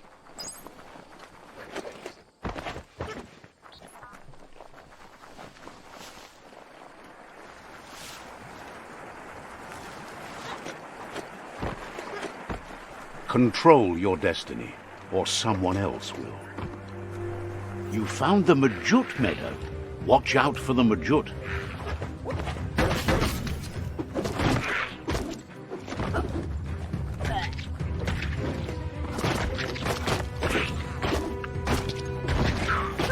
Well placed.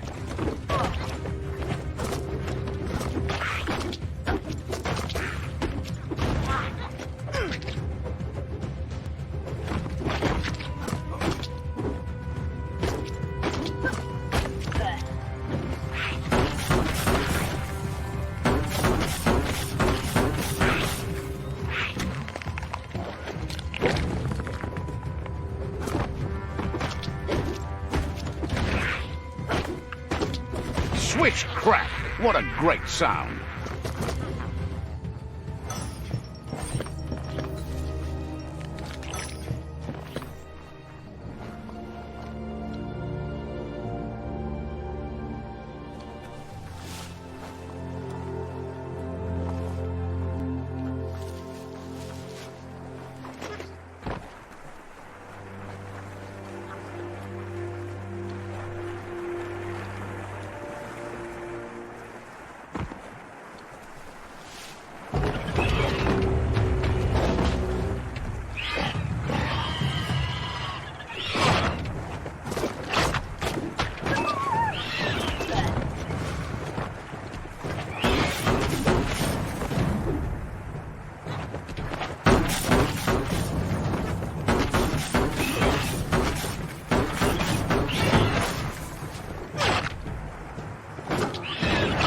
Running low.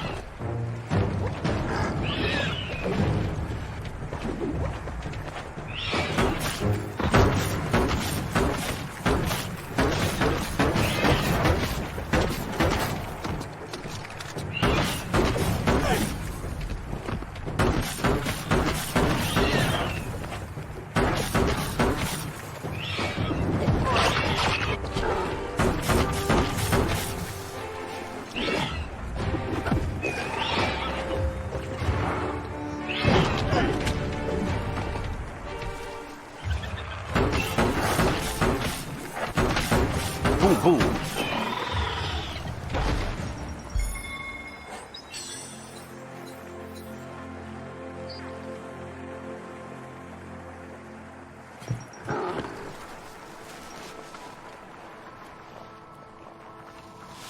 This is no time for sleep.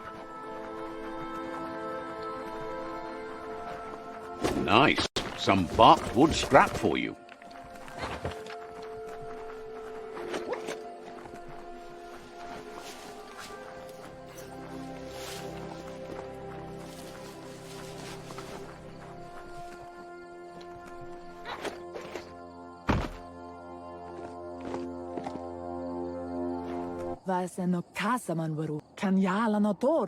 Now that the Majut is back in the pen, it seems calm, but Noko is still concerned. She says the Majut is still anxious, but fortunately she knows just the thing it needs to calm down. The Majut once found and ate a bonbon gummy by mistake, and that the chewing really calmed it down. She says that you should find some bonbon gummies for the Majut by the crossway. At least, that's where she found some last time. She figures the choosies from the old world are made from gummy trees, but wouldn't be surprised if they were actually made from some chemical concoction, though.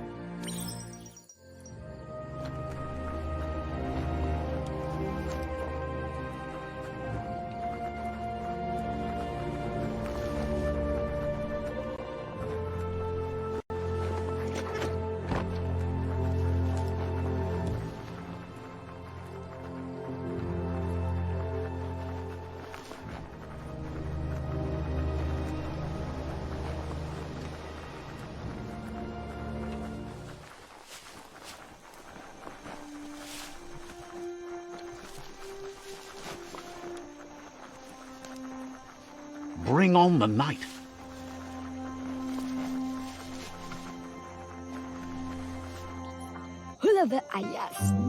The vendor says you can browse his goods anytime. Can sense you want to practice your skills at bartering.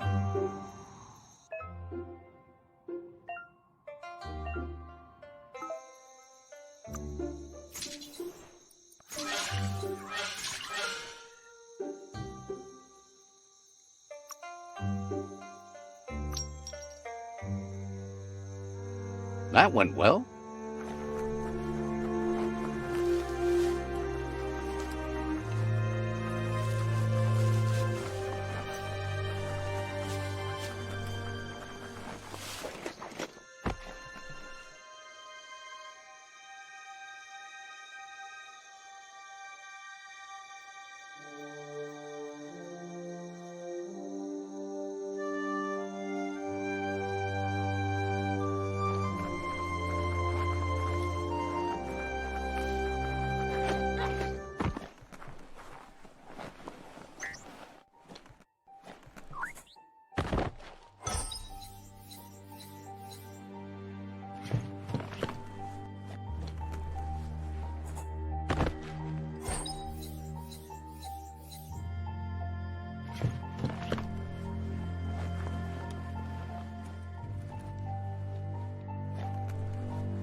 Nice and steady.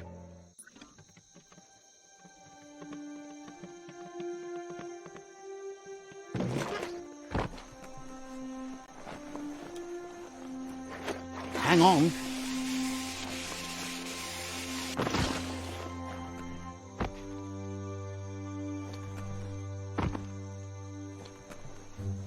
Lockety-locked. That's cranks like these usually need to be wound to operate the dispenser. Just a few moves left. Make them count. What you see is what you get. Once it's out of the blind box, that is. Don't trust your eyes so much. You shouldn't be surprised if you stumble on more of these. It's an electro panel, a closed loop that pushes voltage spark. Flick the switches in order to greenlight the current and active good. The loop is electrified enough to spark.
Sadurutu.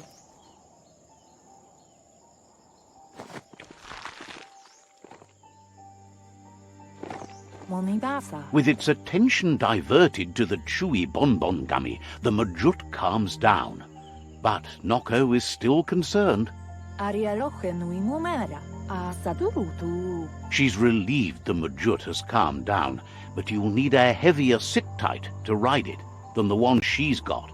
The only sit-tight she can think of that would be heavy enough is one she's spotted mounted on an old-world Mechamajut. If she remembers correctly, she spotted it at the Smilo Shopperia while scavenging for treats for the Gnotes. That's not so far away. It's a seat you fasten on the back of a mount to safeten up your ride. It can become quite bumpy and risky without.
You finally found the village of Bumlidoff.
A smilo shopperia. Guess shopping here put a smile on your face.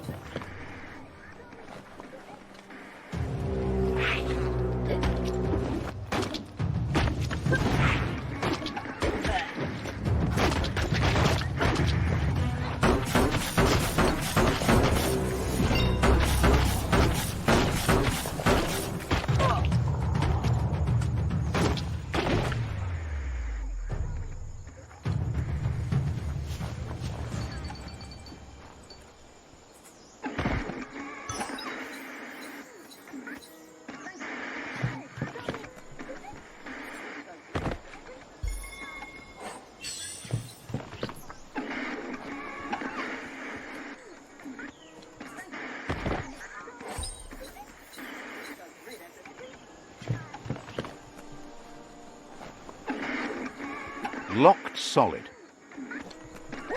High boxes like this are fewer.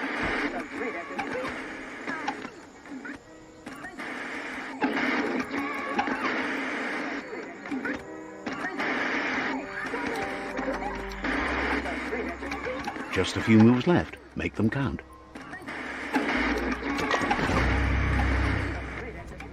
As the iBox broadcasts, it's hit or miss, but when it does hit, it's usually right in the feels.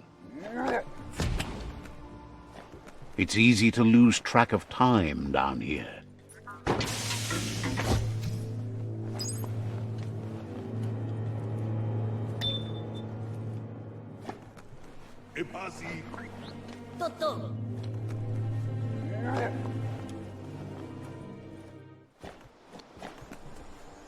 Locked.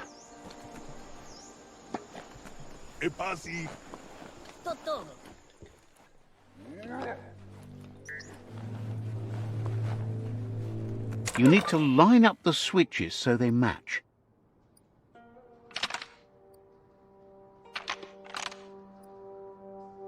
Just a few moves left. Make them count. Good. That's enough electric current to initiate the actuators and activate the framework.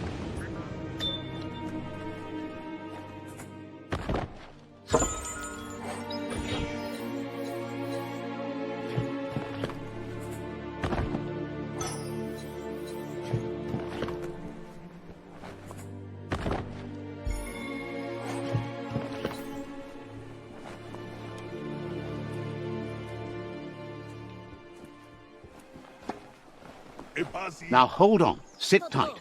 Isn't you need to loosen the bolts without rattling the mechamajut. Just a few moves left. Make them count. That's it. The sit tight is loose. Time to stop horsing around and get the sit tight back to Nocco.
The best stories are about heroes.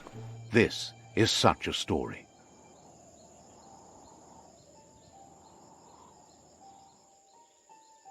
Ingavaldo, Kanyala Notoro, Anora Kapapum.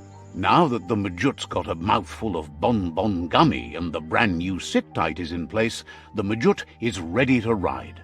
Beri, Asil Natu. Nocco's been training another fantabulous little critter that'll hopefully become a distraction for the hoof puff when you confront it. Amu, Kototuku, Asil Natu. She's called them glitter moths, and the best way to find them is to go talk to Mito. She's asked him to keep them somewhere safe.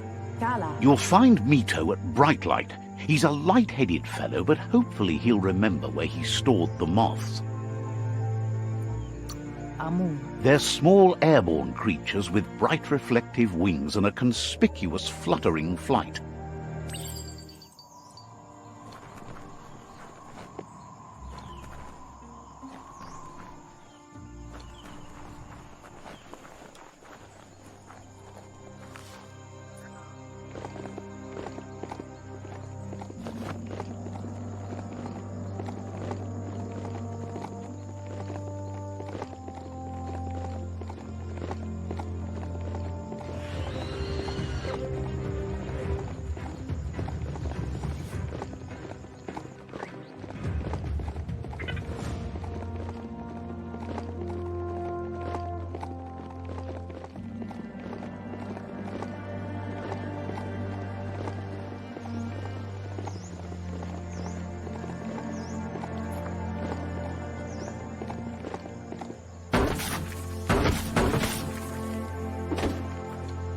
That's a good find.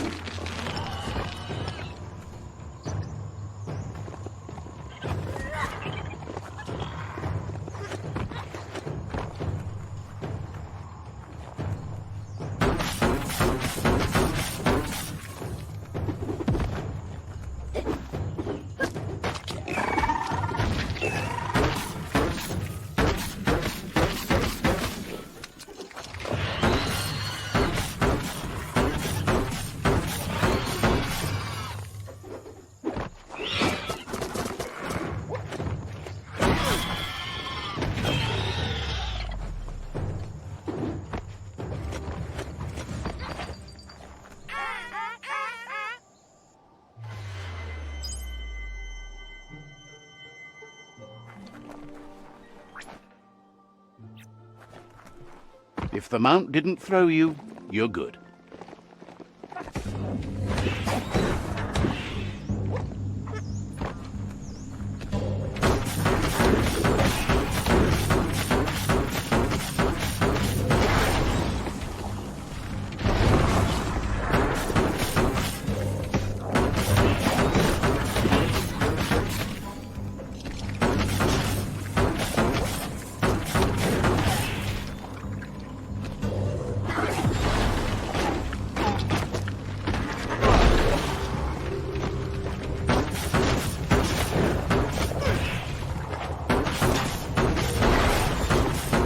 Dead on.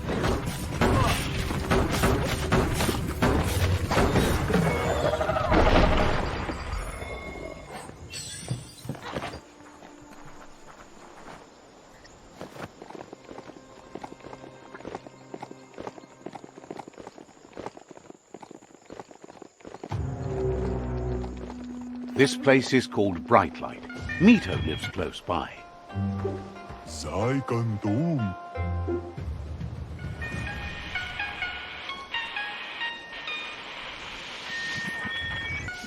Let's see.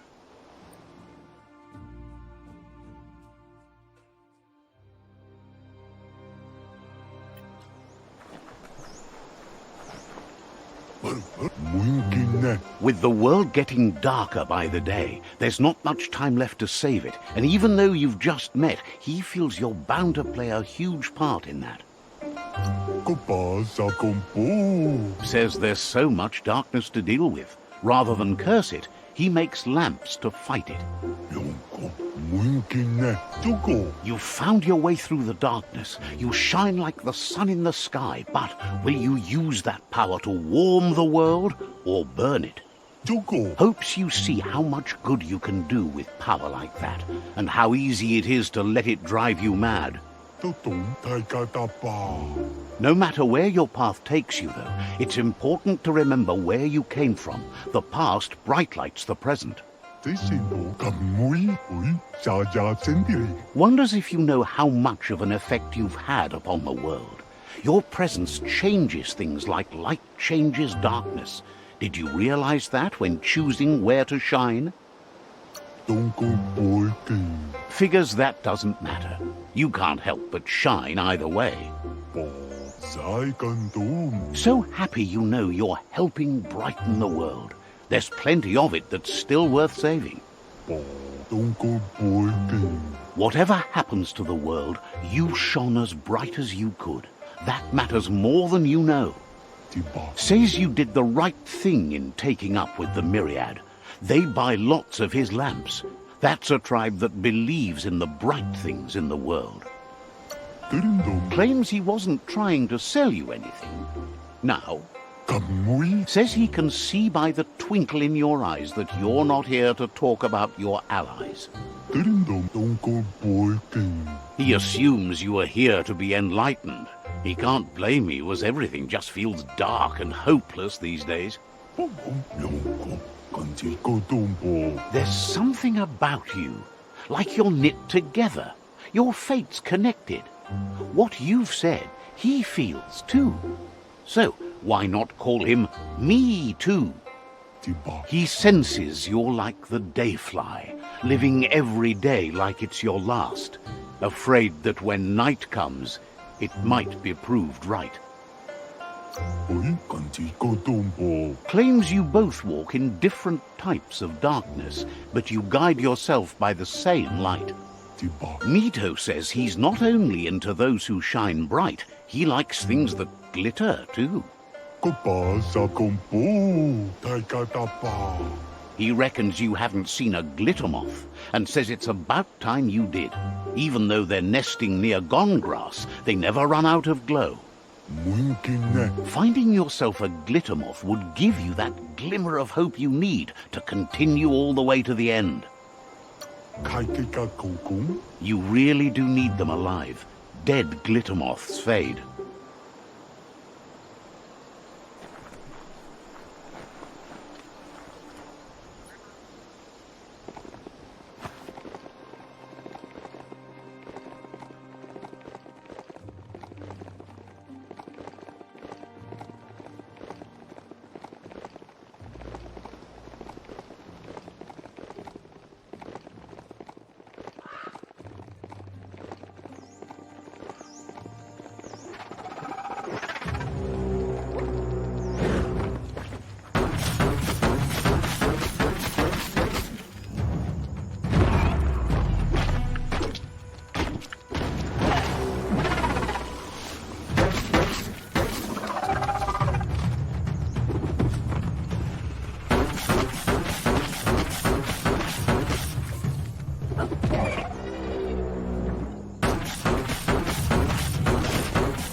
We're all heroes of our own stories, or so we hope. E-waste, the stuff you need. That paid off.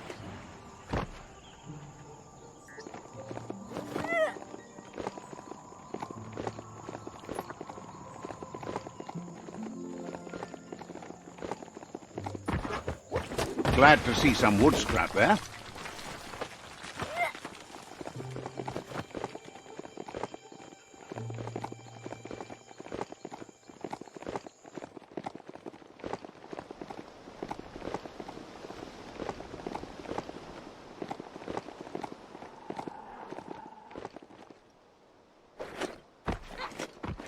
That place there's a real fixer-up, not an entirely lost cause.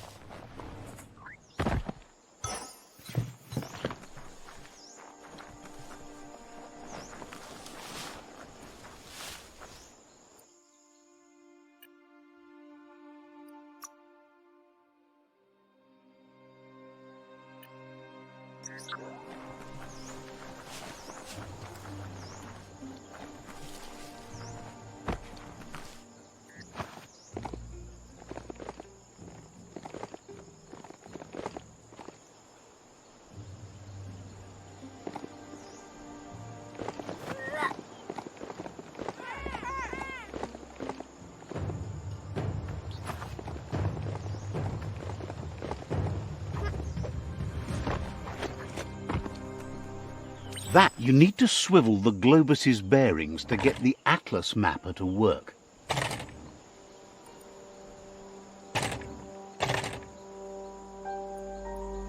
Just a few moves left. Make them count.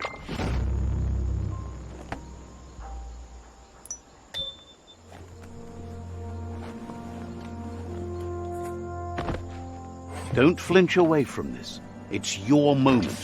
You need to focus.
Flat hat.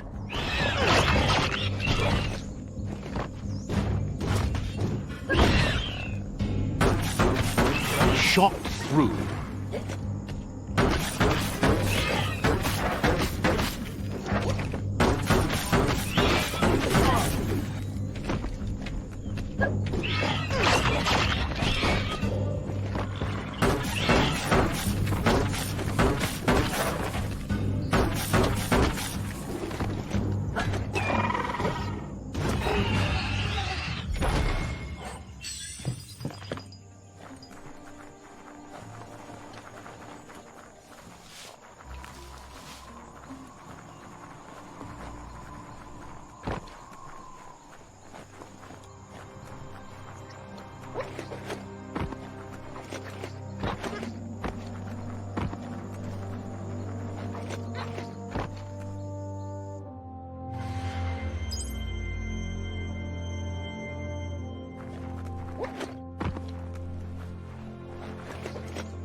Let's hope the beast keeps listening to you.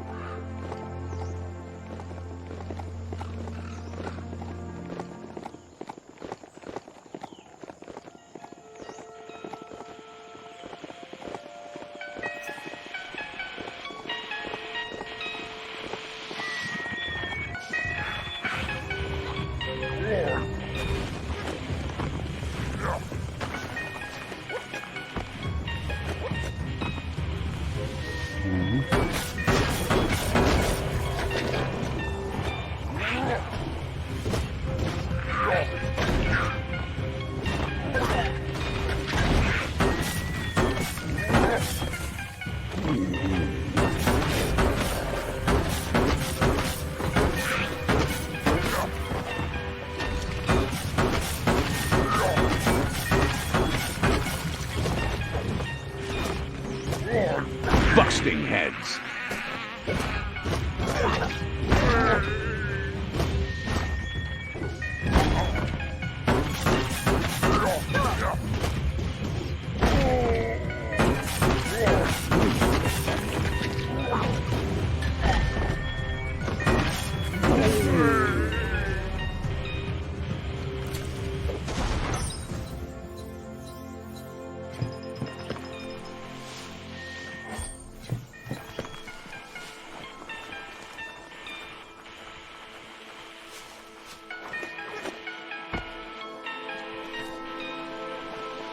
Let's see.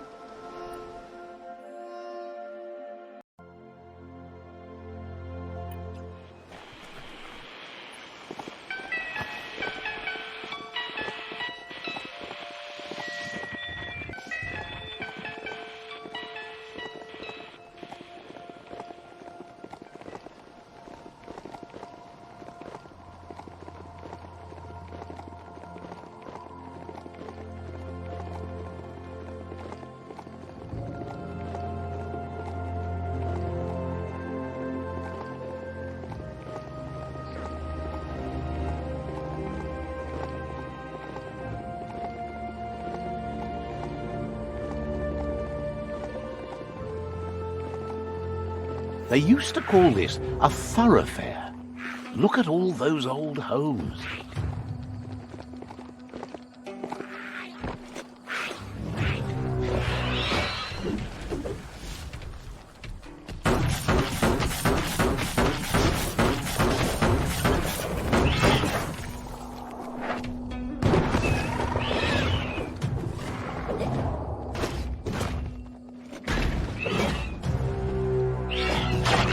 Knock it down, son.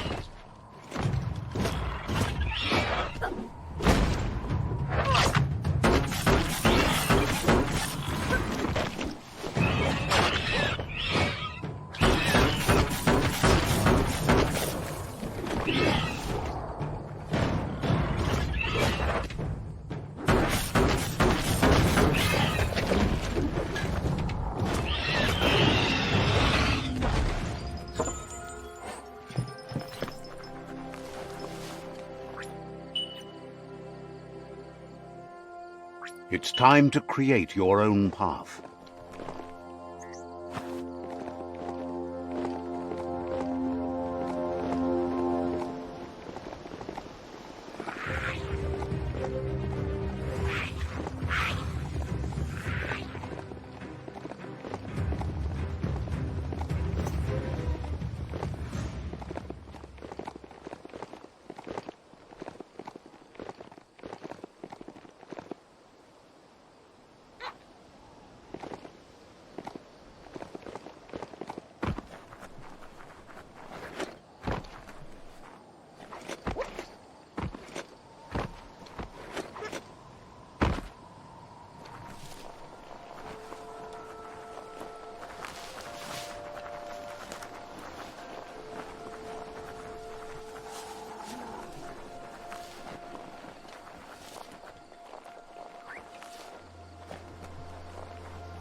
Smashly dash.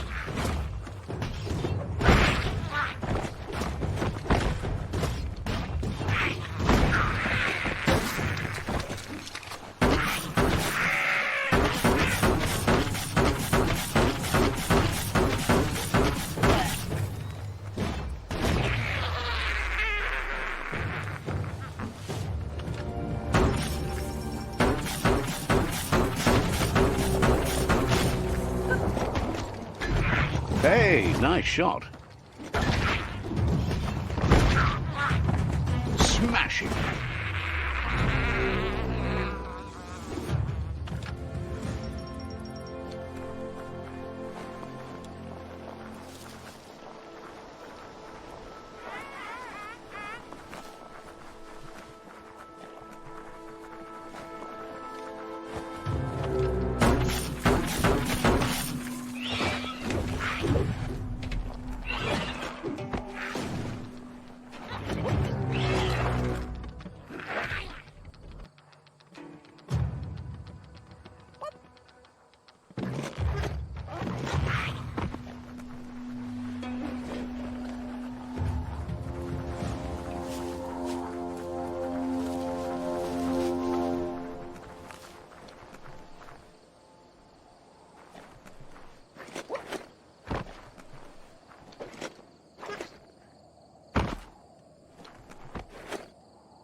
Just stay down.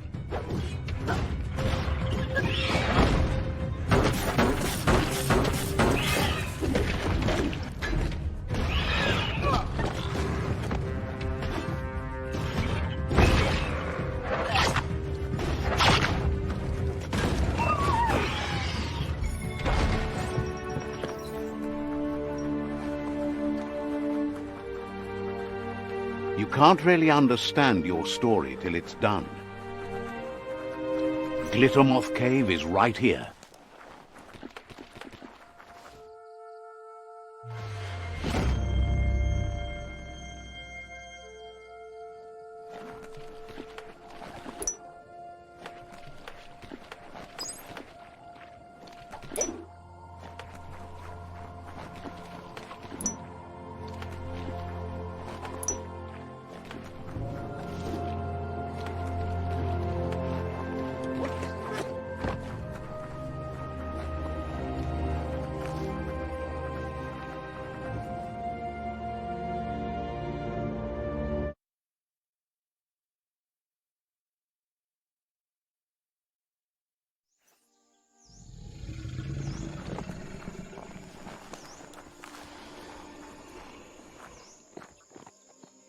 Andro?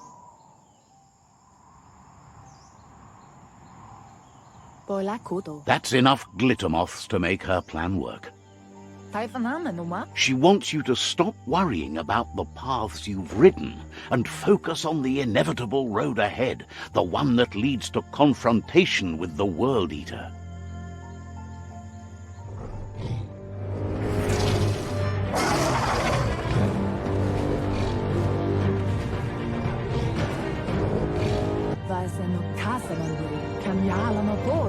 The hoof puff is evidence of the duality of evolution, utterly beautiful and grotesque at the same time. She means that the hoof puff has had more time to eat at the root, as it's been isolated in the Knoopstonies mountains. Dere chialdo male canodo. So, based on that alone, she reckons it has suffered as much damage as the northwest root that's hidden beneath the surf. Do male tu. It reminds her of the gnotes, and, like them, it's hoofed. They're just a lot bigger.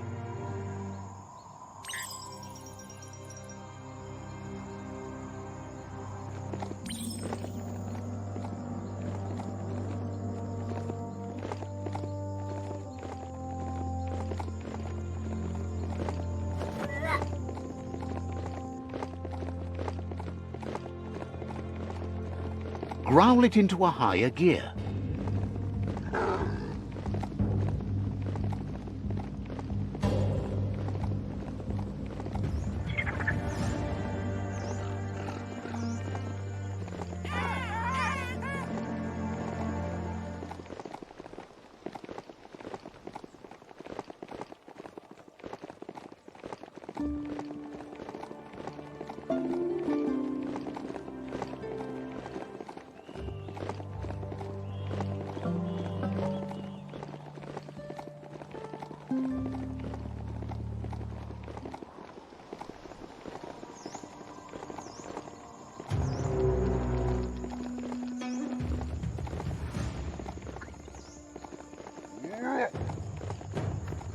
A bric-brac like that is like a gift to unwrap.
That sealed the fate of the third World Eater. Just one more to go. Out of Date asked to see you again to congratulate you and let you in on the final phases of his plan. This is your chance to get his priorities aligned with yours. Do right by your tribe and the world at large. Just head back to the Ark. He seemed eager to see you again.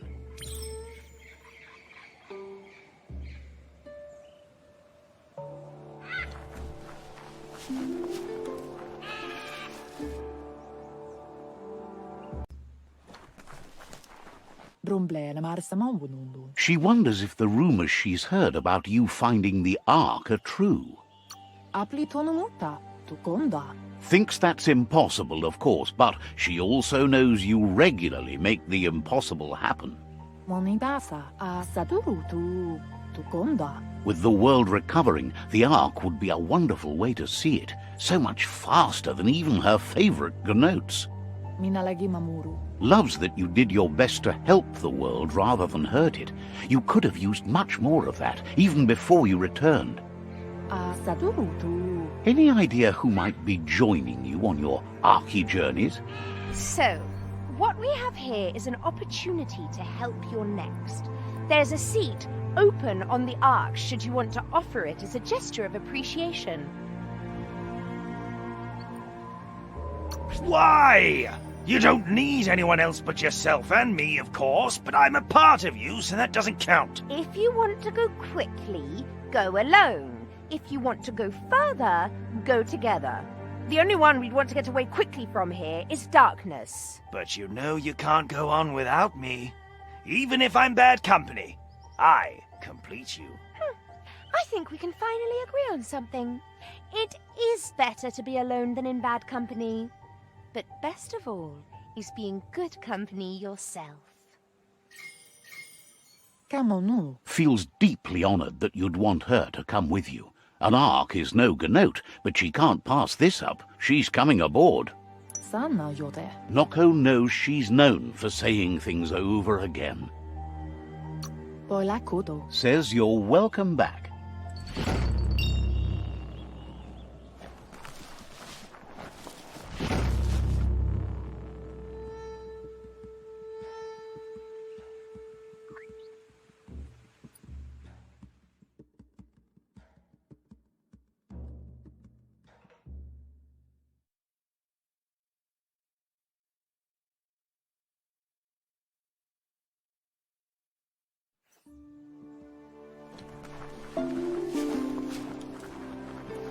Make sure you know how to get back.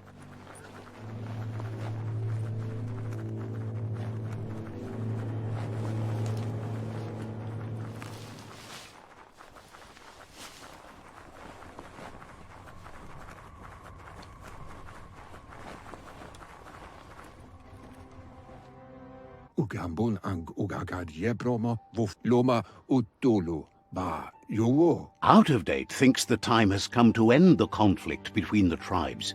There won't be any winners in this war. Muk bebuk. You should know it's not too late to change direction by visiting another tribe's fort. However, it might be best to stick with the tribe you've chosen already.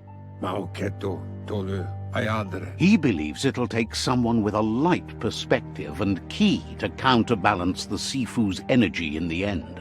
Chintuata moti huasa. Regardless of the outcome, you need to play your part and conclude the conquest. It'll be over soon. Yeah, mufurbu. Boom. Out of Date reminds you that the time has come to end the tribe war. Adu awa ya ya. He's happy to help. Daimis. Says you should take it easy.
Look at those peaks.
Hey, nice shot.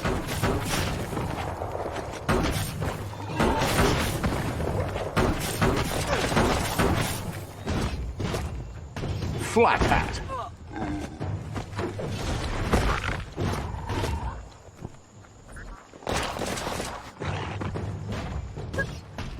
Crusher.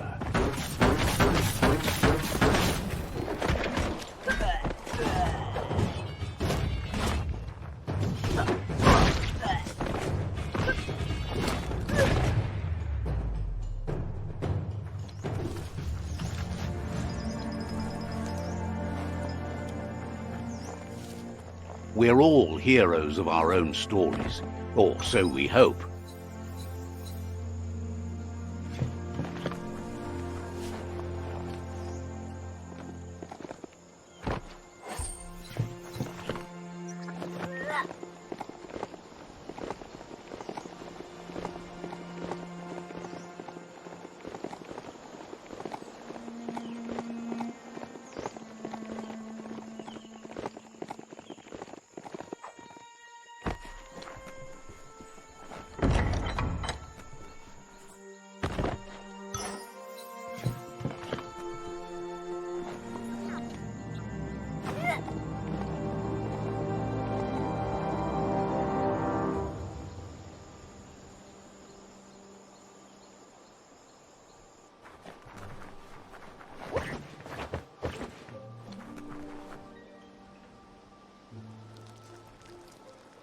Let's see.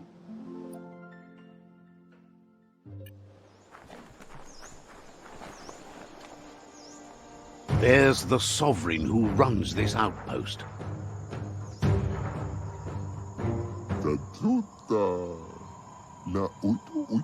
He didn't expect his outpost to be invaded, but now that you're working with their rival, he can see why.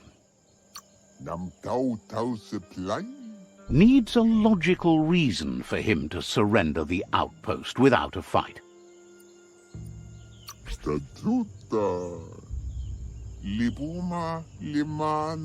He can recognize the strength of a good argument and agrees it's for the best. He'll surrender the outpost to you. The outpost belongs to your tribe now.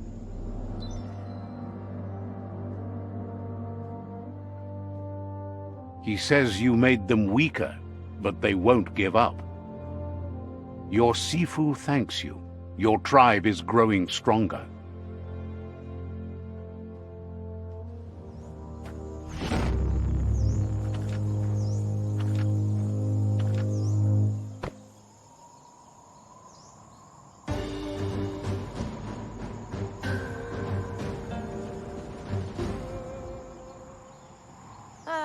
He says you did a great job capturing the outpost. You're one step closer to ending the tribe war.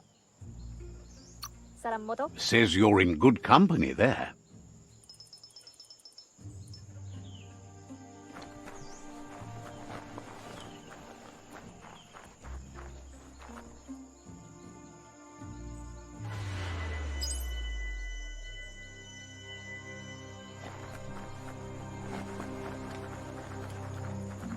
You're here for a reason. It's up to you to figure out what that is.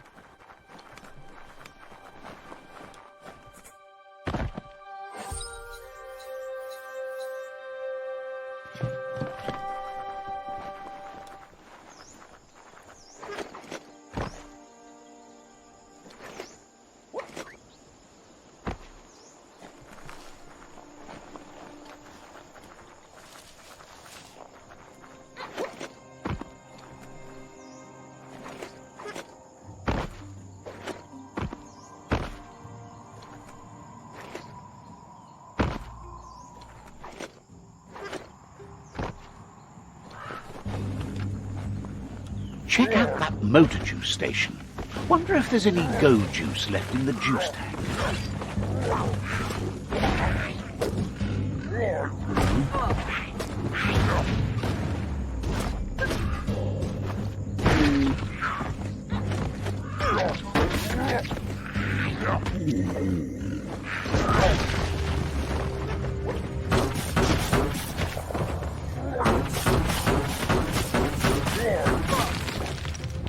You're low on health.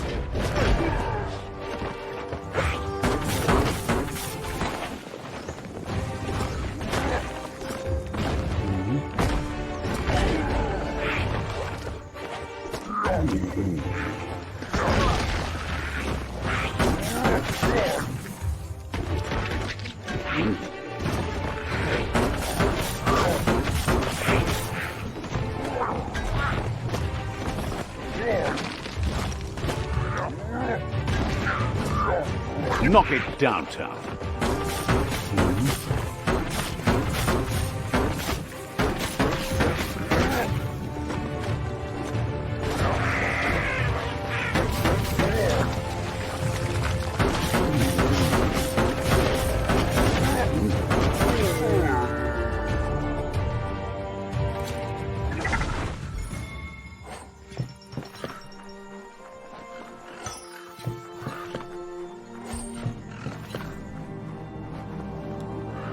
Might want to get a move on before it gets too dark. You can always find some use for rubber scrap.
The Quirk-Quarp outpost. The Netra tribe first beat this into shape.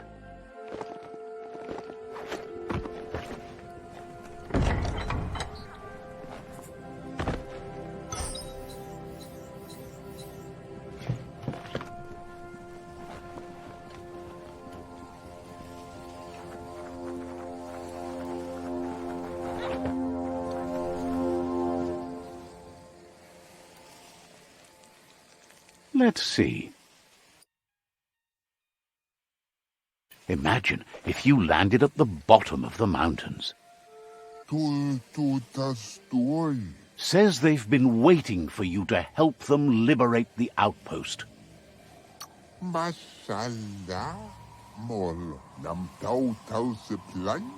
Just keep going while you can, and don't stop until all outposts are under your control. There is a high boom team ready to help with taking over that outpost, but it seems their arc shooter is busted. Seems happy to hear the arc shooter will be dropping high booms down on the outpost quick-like.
Break it down.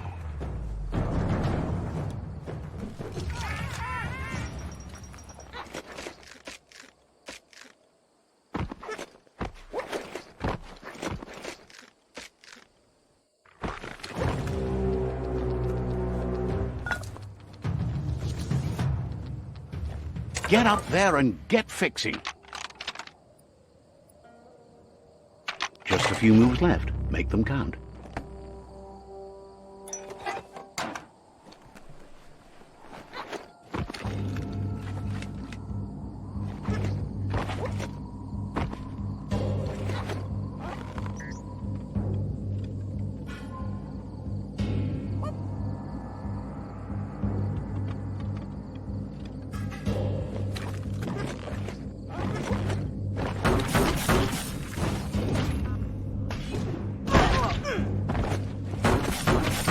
Bangarang.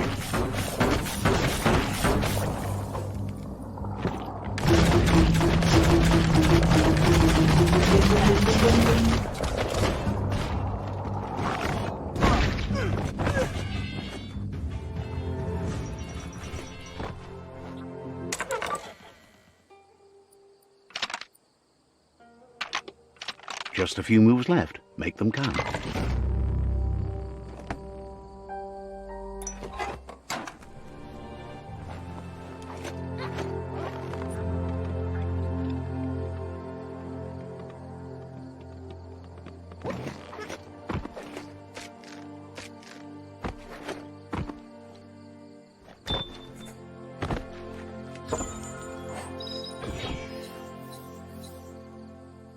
You'll do great with that someday.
All fixed up.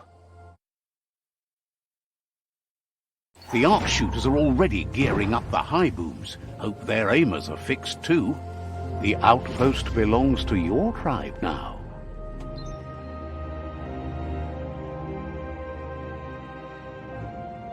He says you made them weaker, but they won't give up. Your Sifu thanks you. Your tribe is growing stronger.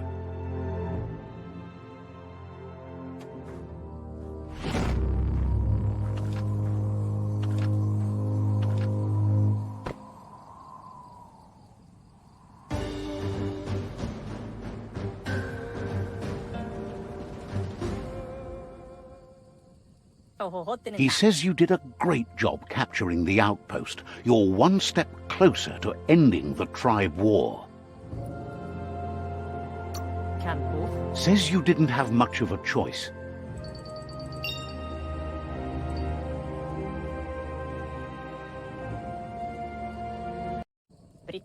Sparkles about how brilliant it is to have someone like you that shares both genetics and karma in the myriad spectrum. This story is as powerful as you'll let it be.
Metal strap, great for making tough things.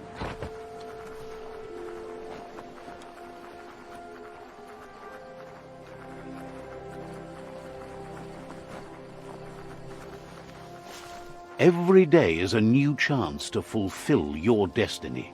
Let's see.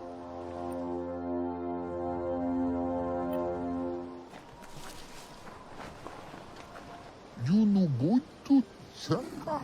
Says it's time to set the outpost free. Inflict as little damage as possible as you make your way through to the rival captain. Freedom is not worth having in a world that's doomed.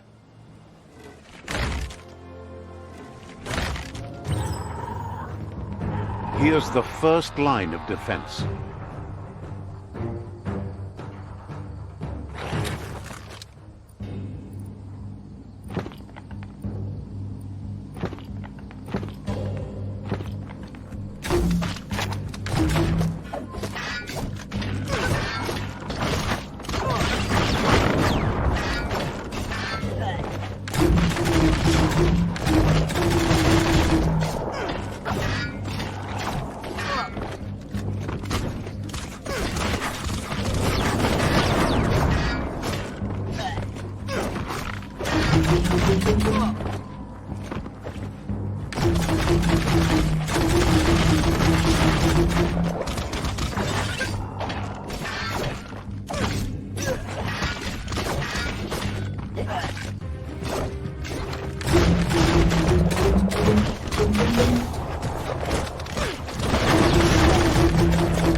a bomb lobber. That hit the spot, wrecked it.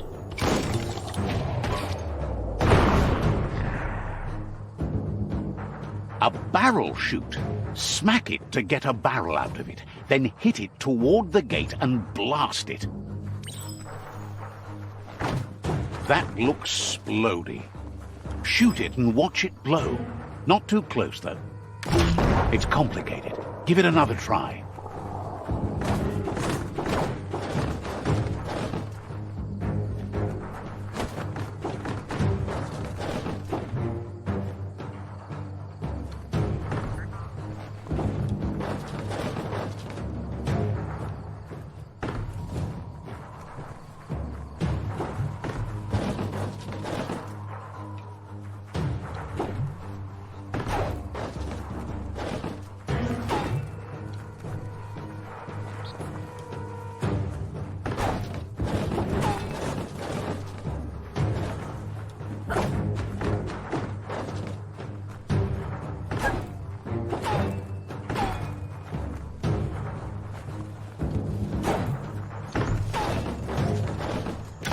Kaboom! You're in.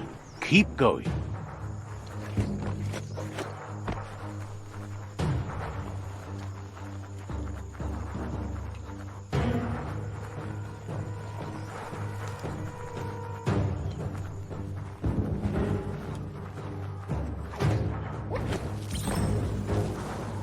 Here's the second line of defense.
It's smoldering already.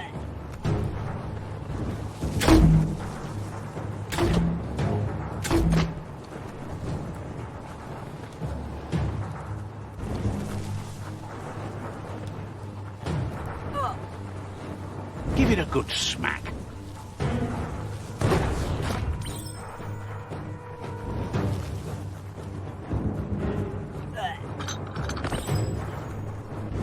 Give it a good smack.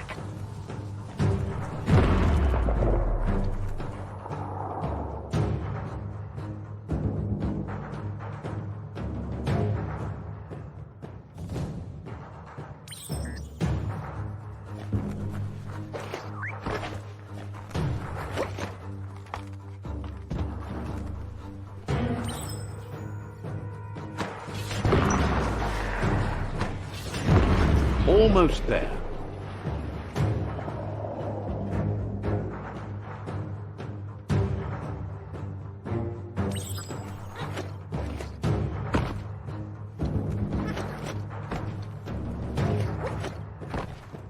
The outpost belongs to your tribe now.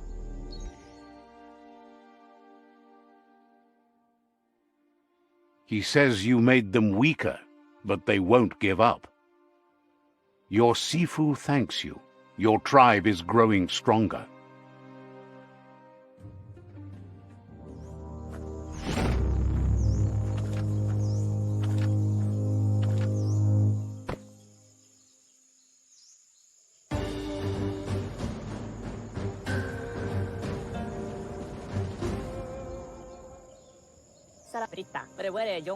Thinks you did a great job capturing the rival's third outpost, and believes the rival is weak enough to engage them at their fort. They all hope you can lead them to peace.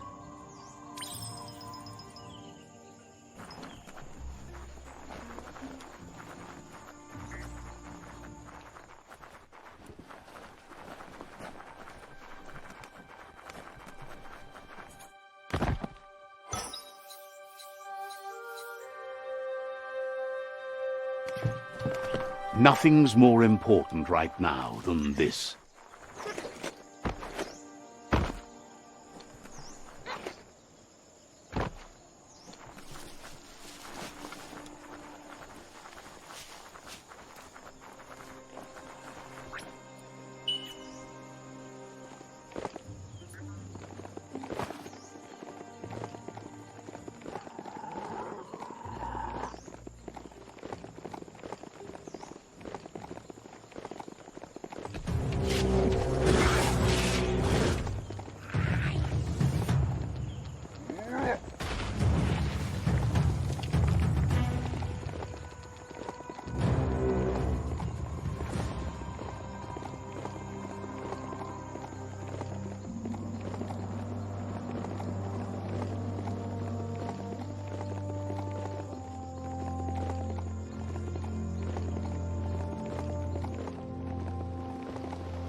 Let's see.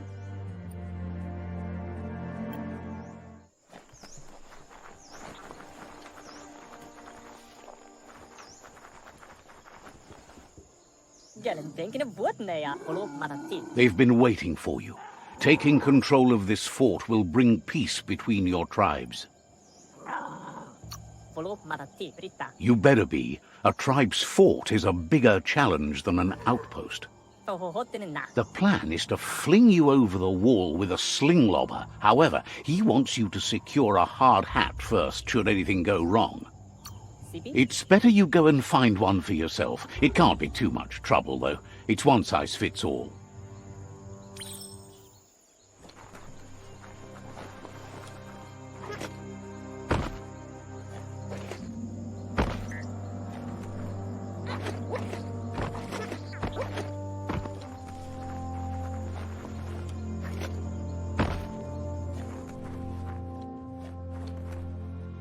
The world is taller than you think.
Rid of the aches and pains.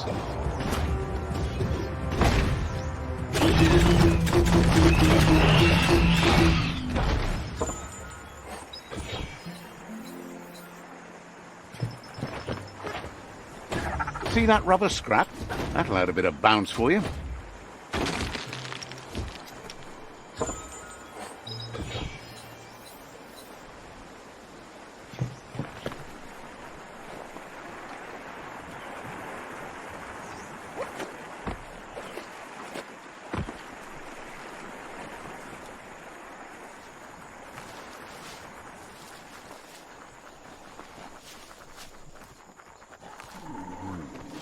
Heads up, that's Peak Spot, a great place to watch the world from.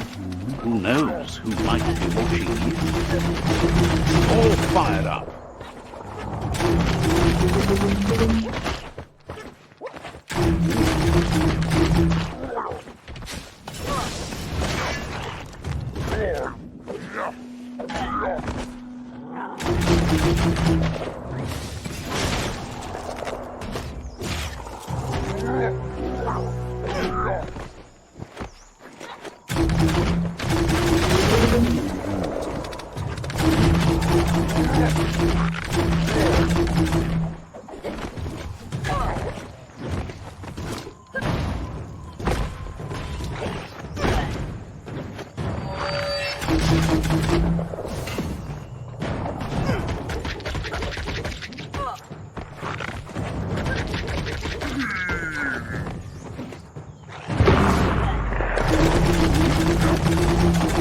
Get on.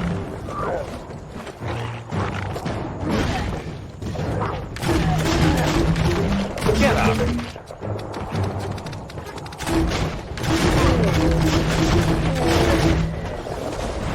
Crunch.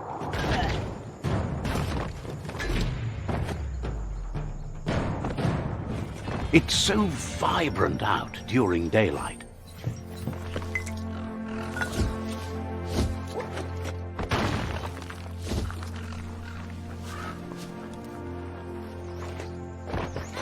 Curious about what's up there?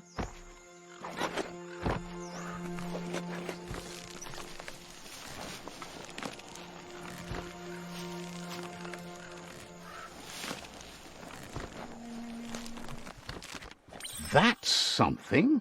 Seems the keys need to be in sequence to make the ring-dinger work.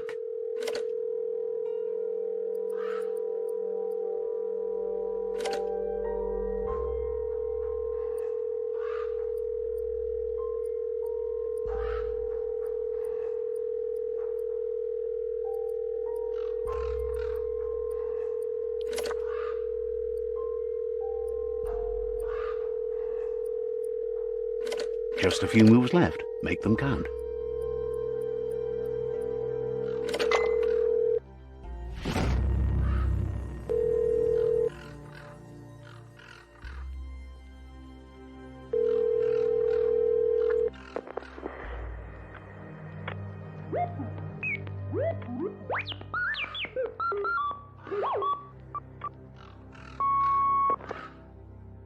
So, the technology from yesterday's is still here today, even if its message is getting old.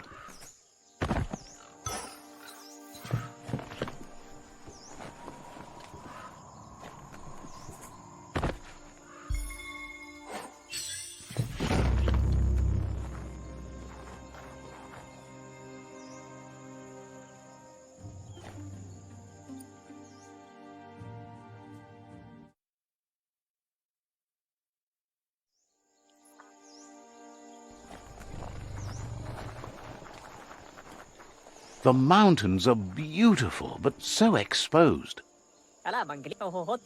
It's time to set the rival tribe free. Inflict as little damage as possible as you make your way through to their Sifu. You need to unite the tribes and save the Tree of Life to truly become free.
That's a fire starter. The dry grass looks like it would ignite easily. You just need to create a spark to light a fire. It burns brighter than the light.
This might be the end of everything as we know it.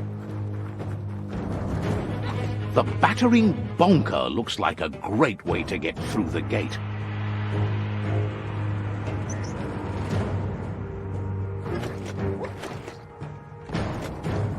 Bet you just need to knock and it'll open up. That's bonkers.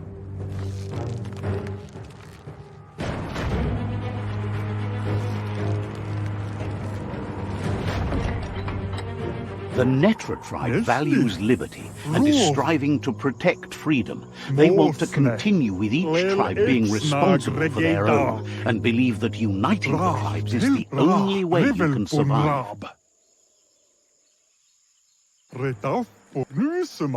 He was hoping it wouldn't end this way. There's no reason to fight instead of uniting. It would be fighting over nothing. He thinks being likable isn't enough. If fight is all you do, he can't stand by you. He's realized a peaceful end to this would be best. He'll entrust the fort to you.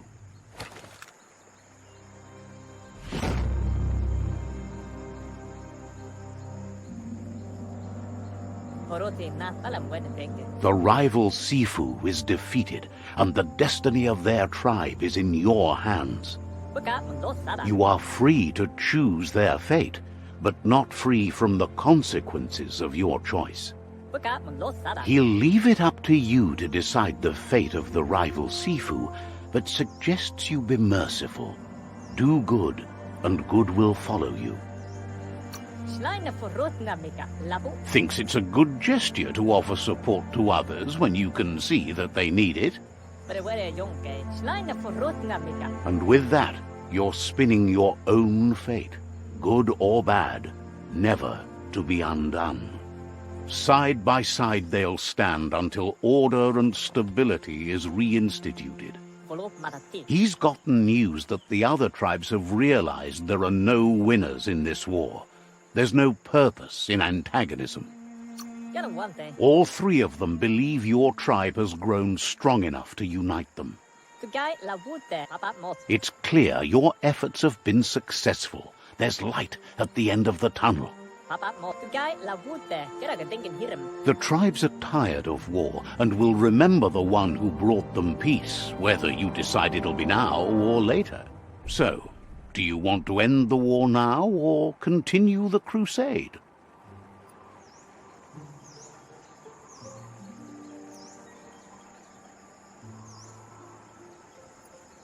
Hello? That's not the answer he expected. You've reached your goal and had a choice to end the war without any more casualties. But he accepts your choice. He wants you to focus. These are the new rival outposts your tribe needs to take control of.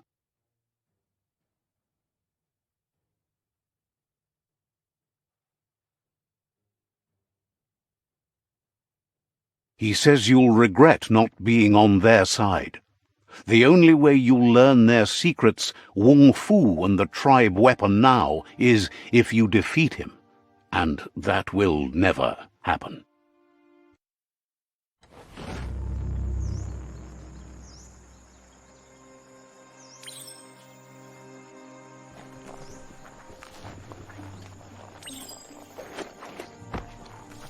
It's the Netra claw chain.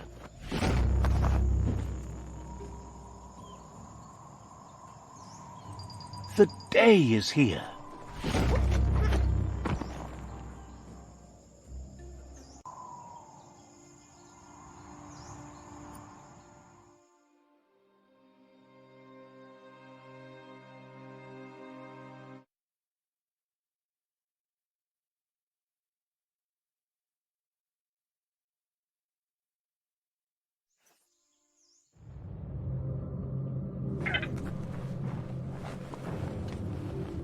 It's been a long night, but it's over soon.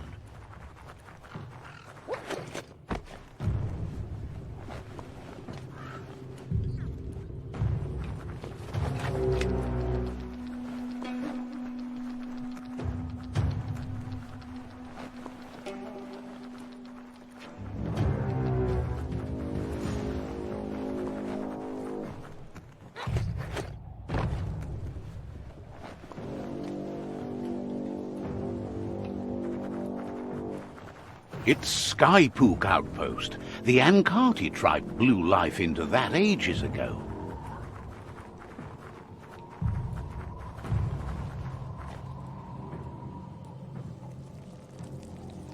Let's see.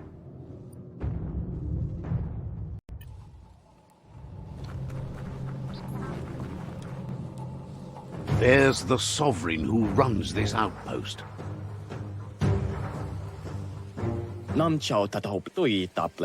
He didn't expect his outpost to be invaded, but now that you're working with their rival, he can see why.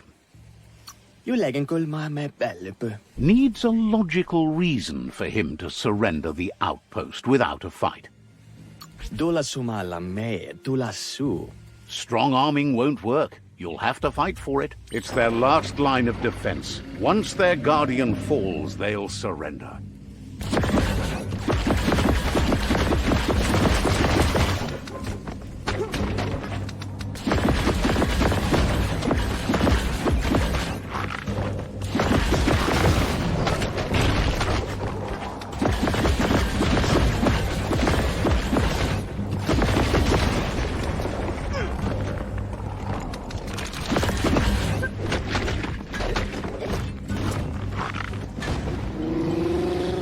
The outpost belongs to your tribe now.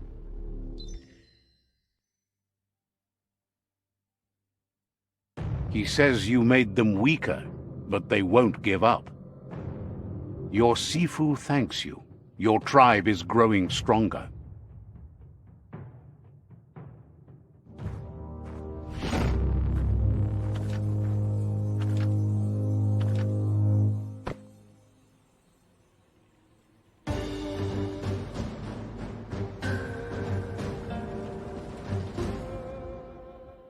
He says you did a great job capturing the outpost. You're one step closer to ending the tribe war.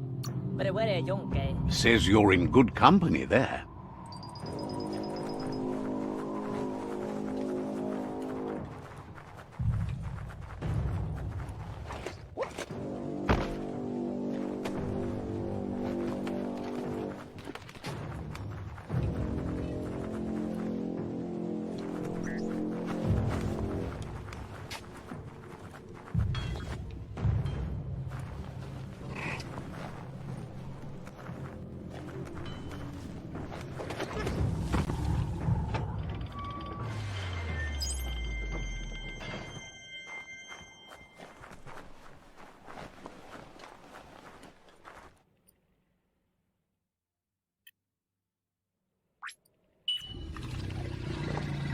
Give your mount a pat and pick a path.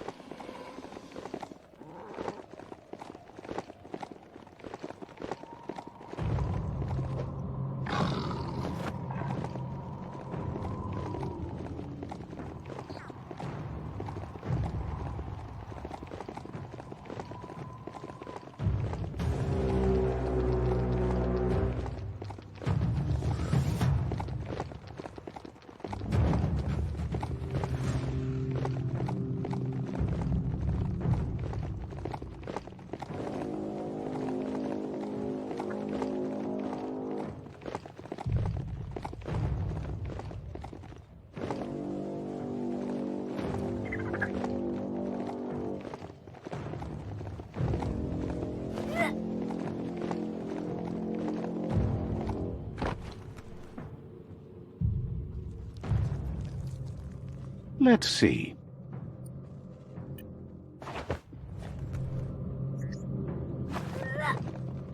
You've located the village of Hubbledon.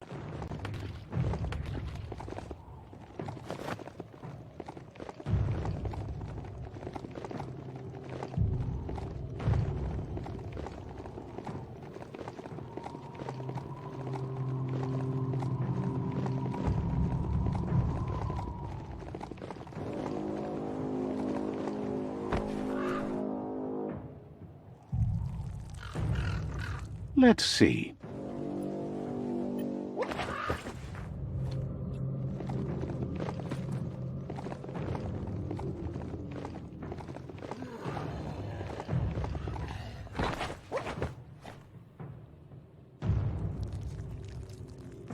Let's see. The Wingo Outpost, a legendary Ankati tribe joint.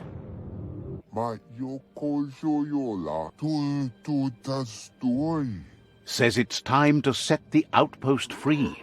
Inflict as little damage as possible as you make your way through to the rival captain. Freedom is not worth having in a world that's doomed.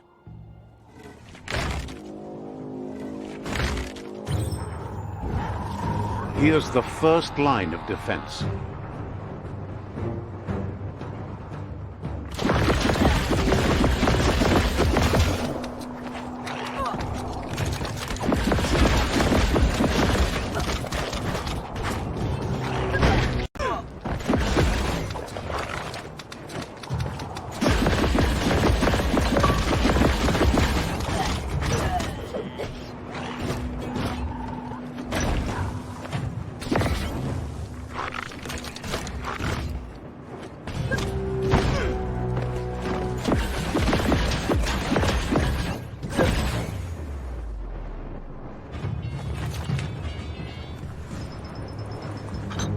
It's smoldering already. Give it a good smack.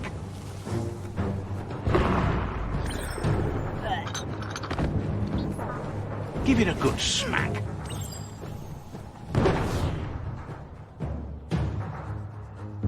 A barrel shoot.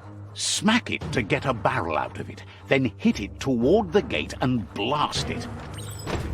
That looks splody. Shoot it and watch it glow. Not too close, though.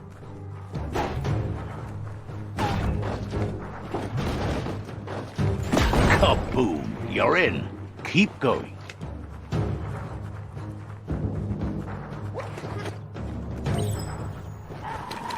Here's the second line of defense.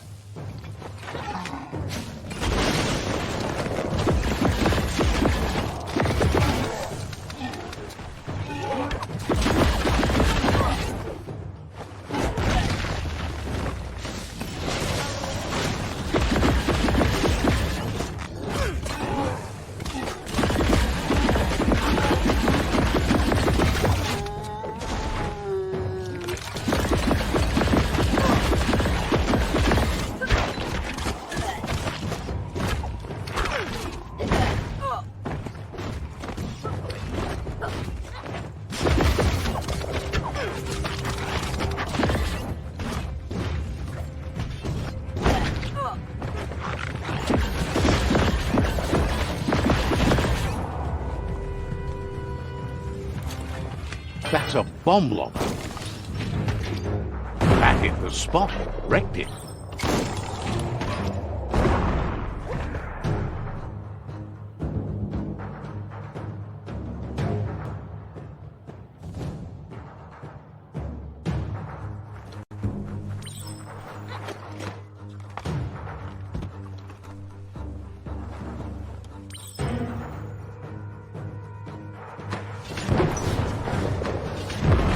Almost there.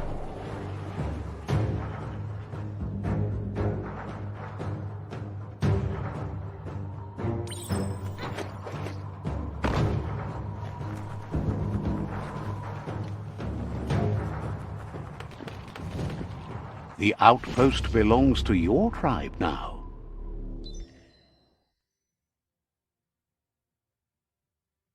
He says you made them weaker, but they won't give up. Your Sifu thanks you. Your tribe is growing stronger.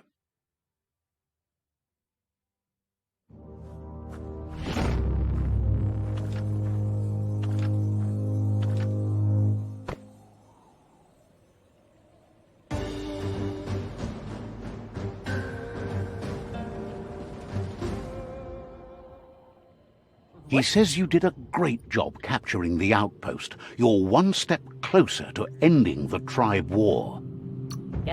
Says you didn't have much of a choice.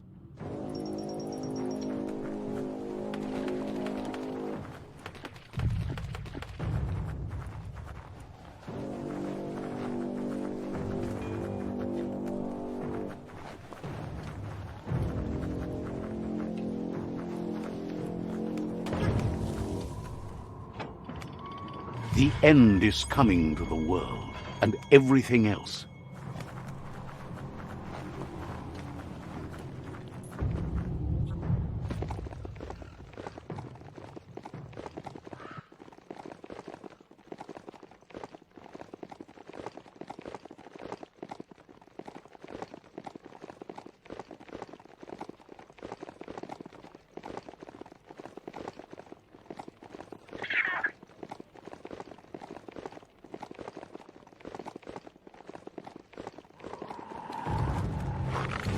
That's another shopperia. They just couldn't get enough of these places back in the days gone.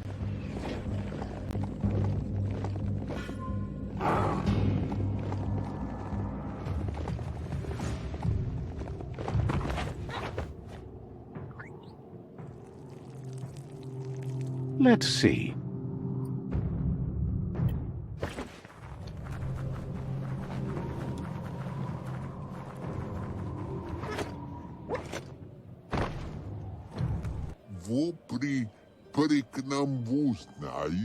Says they've been waiting for you to help them liberate the outpost.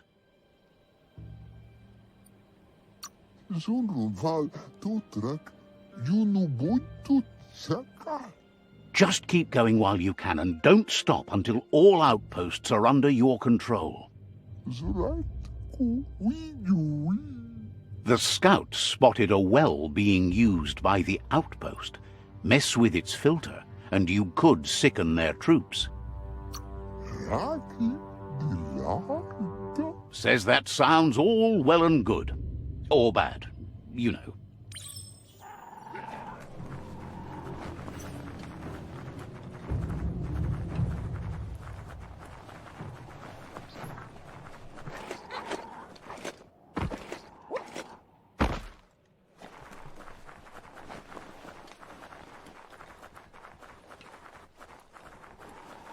History is nothing but a series of stories.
Flat hat!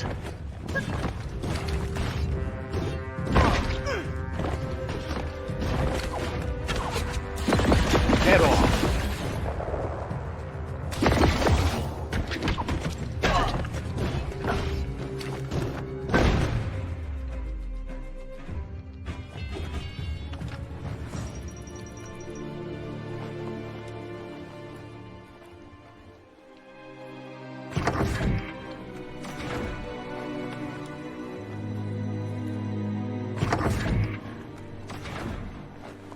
Get in there and ruin that filter. Just a few moves left. Make them count.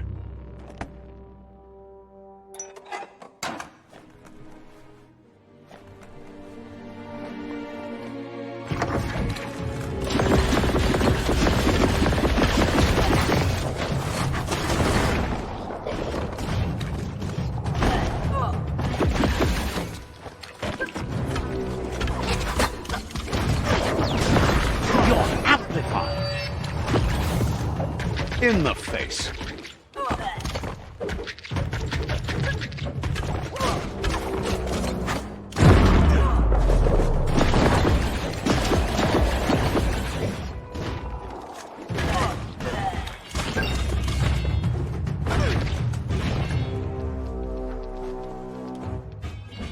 You don't get to... Just a few moves left. Make them count.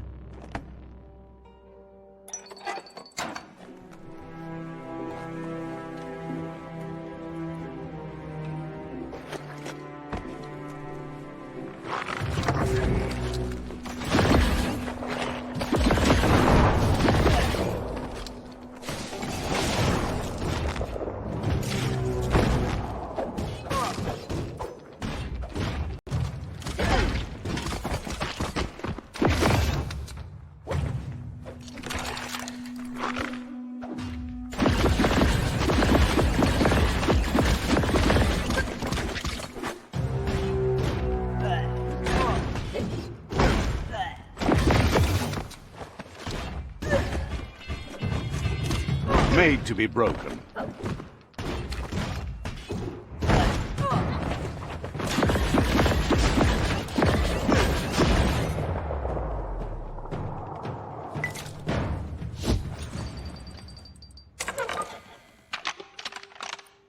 Just a few moves left. Make them count. Got it. Nothing but greasy goo in their pipes now. Looks like the outpost found out about the bad water the hard way. The outpost belongs to your tribe now.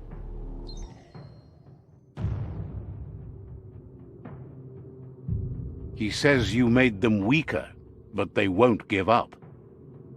Your Sifu thanks you. Your tribe is growing stronger.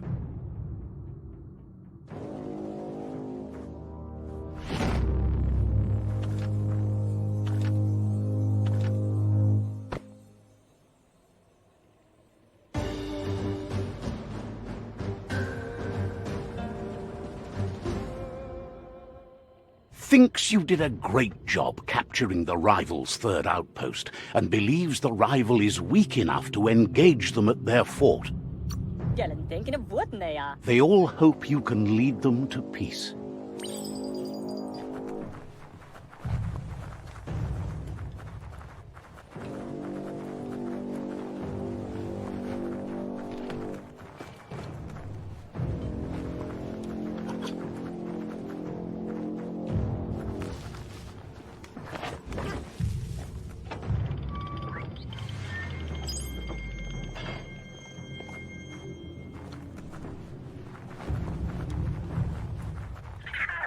Don't look that beastie in the sears.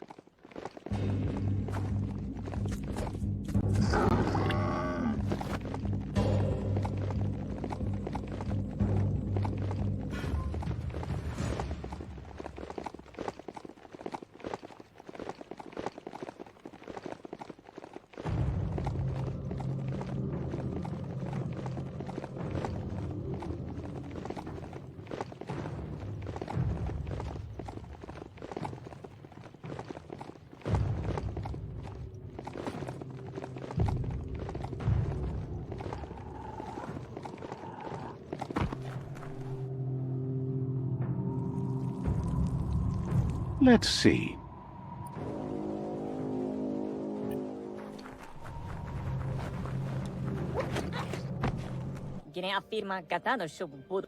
They've been waiting for you. Taking control of this fort will bring peace between your tribes. You better be. A tribe's fort is a bigger challenge than an outpost. They've managed to roll a bang ball against the fort, and the plan is to detonate it. However, you need an inextinguishable torch to do that from a distance. Indeed it is. Don't blow it.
The best stories are about heroes.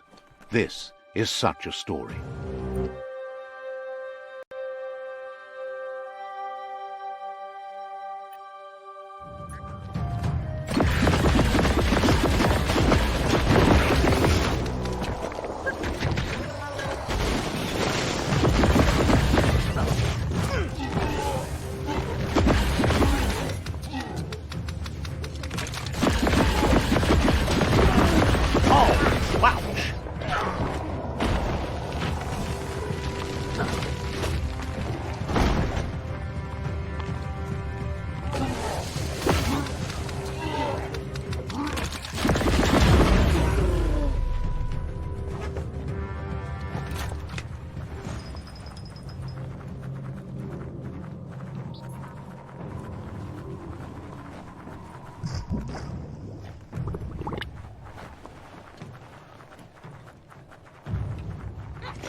It's time to set the rival tribe free. Inflict as little damage as possible as you make your way through to their Sifu. Convincing the Sifu that peace between your tribes is the only way you'll all survive won't be easy. He doubts the Sifu will give up without a fight.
A megamuck in that cage looks like it. Hard work opens doors.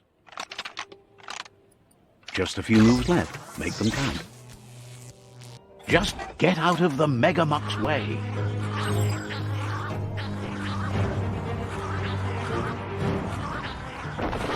The world needs saving.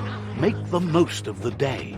The wire claw looks like it's strong enough to pull down a gate. The Ankati tribe believe that solidarity is what is needed to keep the world in balance. They're steadfast in their conviction to unite the tribes and move forward together as one. Anybody home? But you just need to aim straight, shoot and pull, and the gate will come. He was hoping it wouldn't end this way. There's no reason to fight instead of uniting. It would be fighting over nothing. He thinks being likable isn't enough. If fight is all you do, he can't stand by you. He won't be charmed that easily. You'll have to fight for it.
The rival Sifu is defeated, and the destiny of their tribe is in your hands.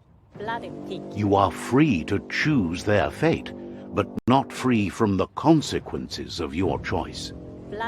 He'll leave it up to you to decide the fate of the rival Sifu, but suggests you be merciful. Do good, and good will follow you. Thinks it's a good gesture to offer support to others when you can see that they need it. And with that, you're spinning your own fate, good or bad, never to be undone. Side by side they'll stand until order and stability is reinstituted. He wants you to focus. These are the new rival outposts your tribe needs to take control of.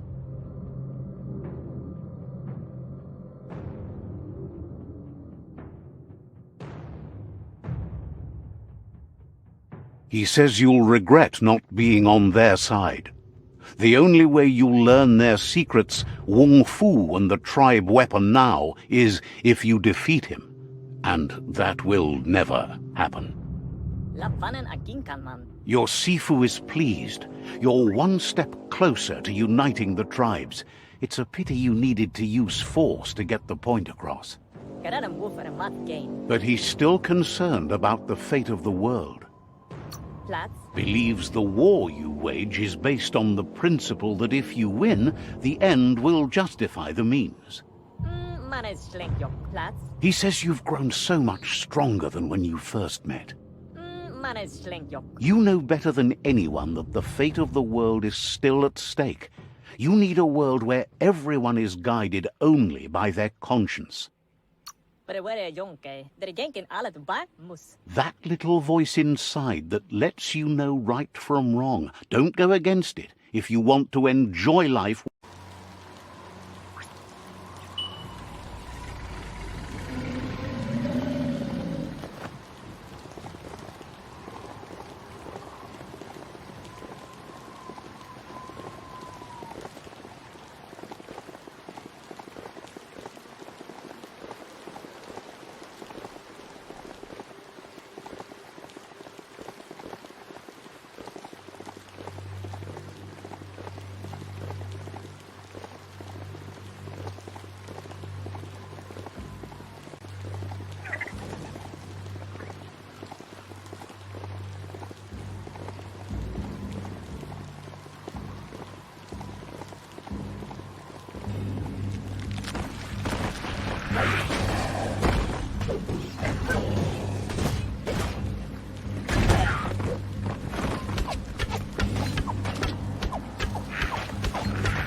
Right where it cuts.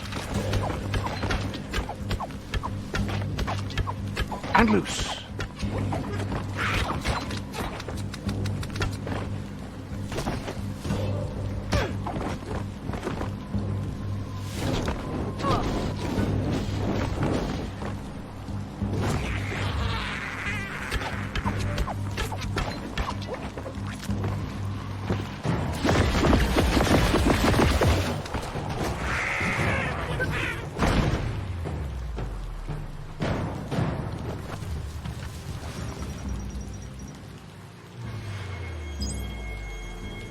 Control your destiny, or someone else will.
Let's see.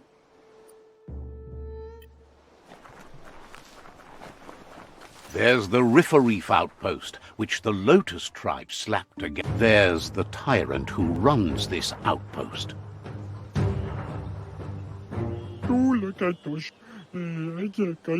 He didn't expect his tribe to lose, as they're the ones that are ruthless. But now that you're working with their rival, he can see why. There's no way he'll surrender just because of threats.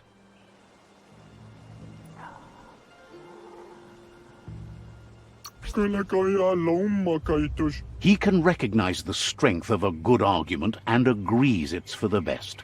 He'll surrender the outpost to you. The outpost belongs to your tribe now.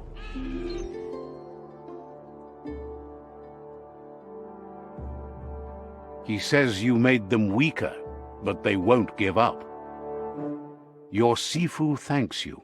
Your tribe is growing stronger.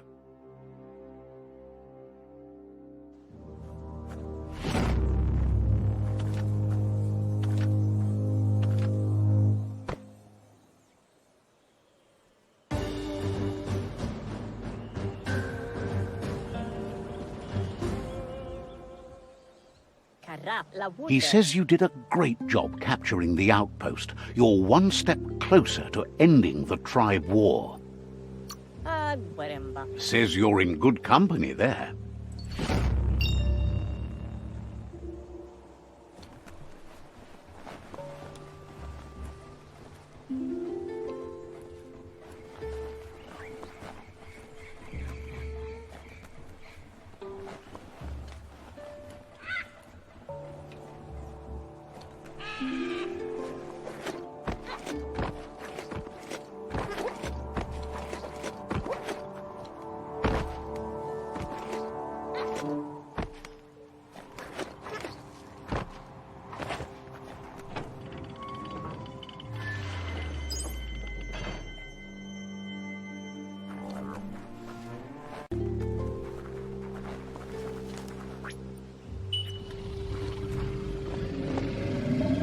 Is your mount paying attention?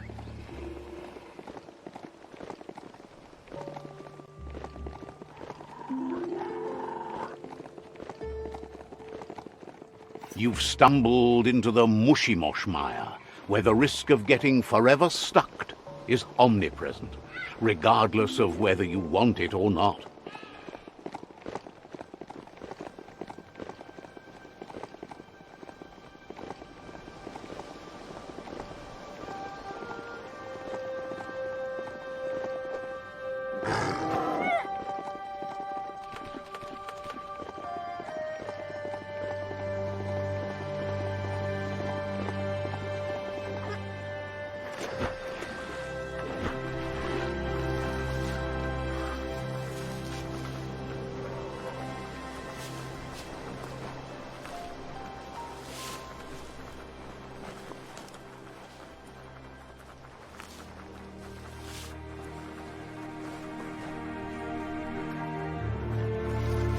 The H2O outpost. Hope you don't mind getting your feet wet.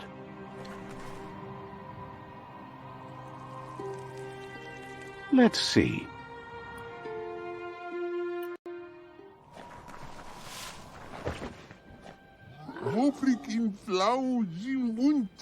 Says it's time to set the outpost free. Inflict as little damage as possible as you make your way through to the rival captain.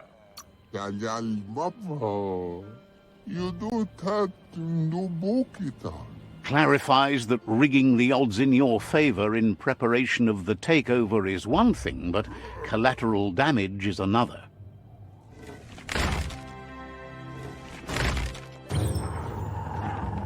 Here's the first line of defense.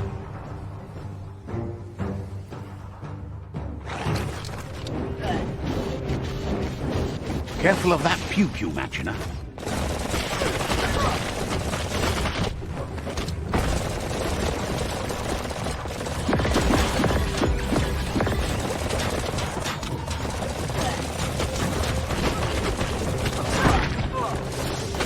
Got to hit it harder than that.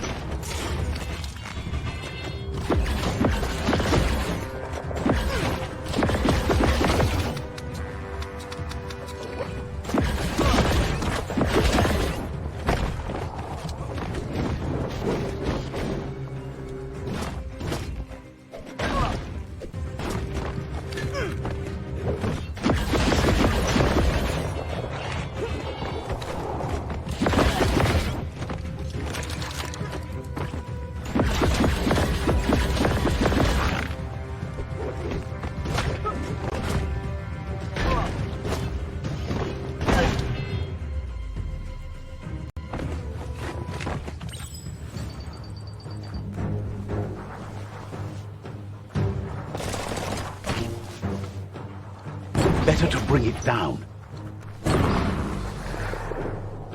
No more bullets from that.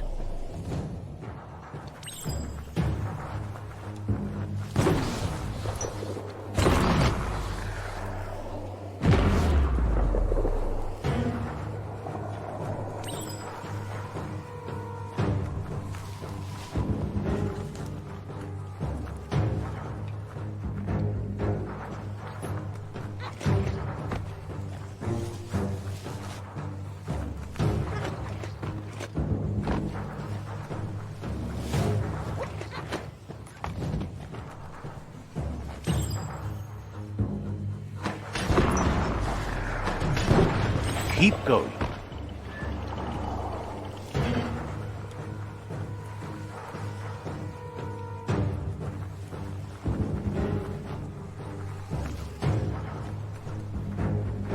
Heads up for that oil boiler.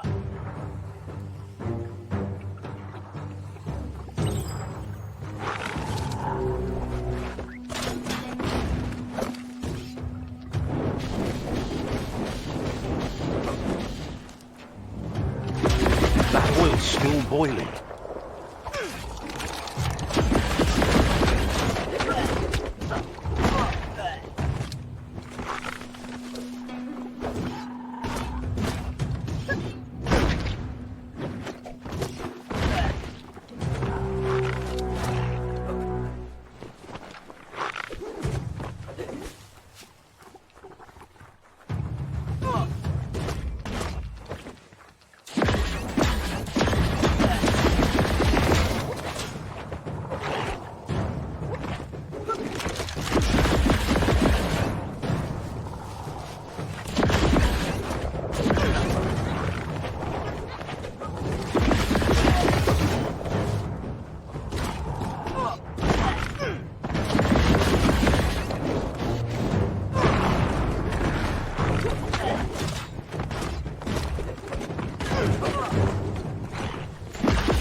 wait till you take that thing out. It's safe to get near now.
Here's the second line of defense.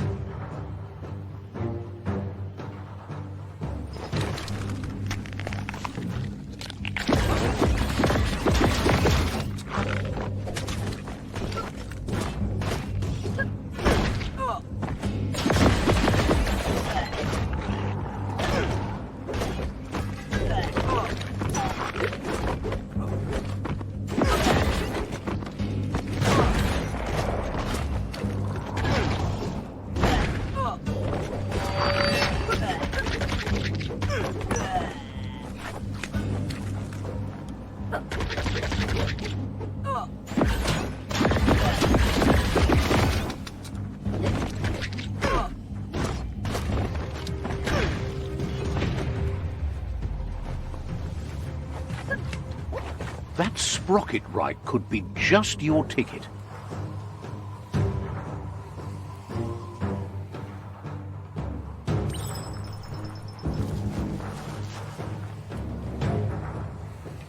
Just jump on that candle and get it lit. Ride that sprocket.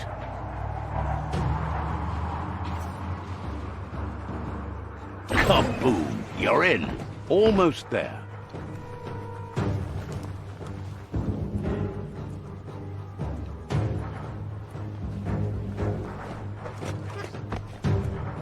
The outpost belongs to your tribe now.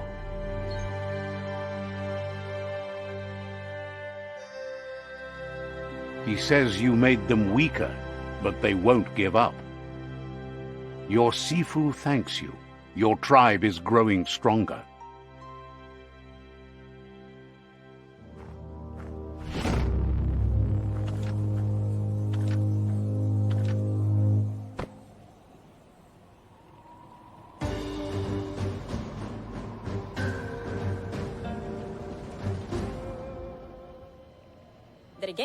He says you did a great job capturing the outpost. You're one step closer to ending the tribe war. Says you're in good company there.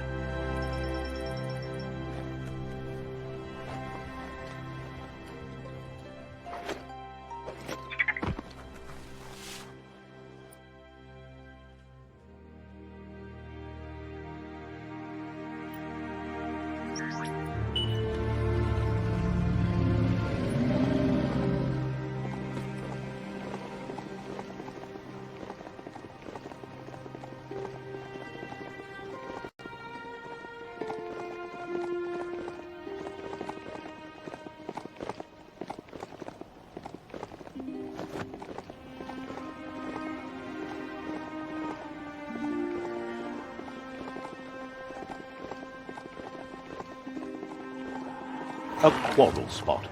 First the company ruined it, and now the tribe scorched it.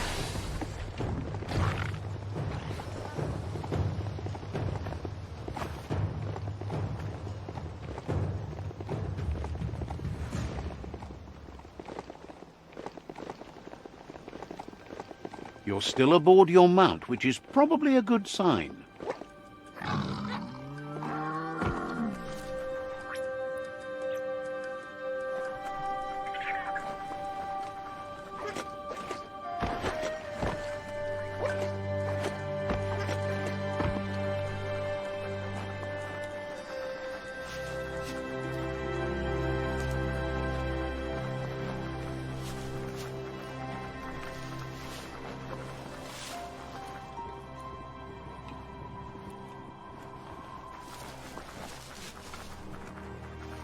The Tubflu outpost. The Lotus tribe carved this out forever ago. Let's see.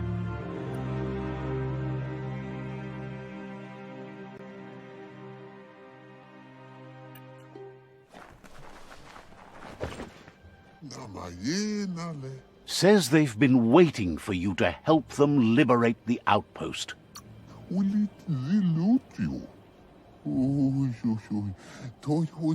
Just keep going while you can, and don't stop until all outposts are under your control. There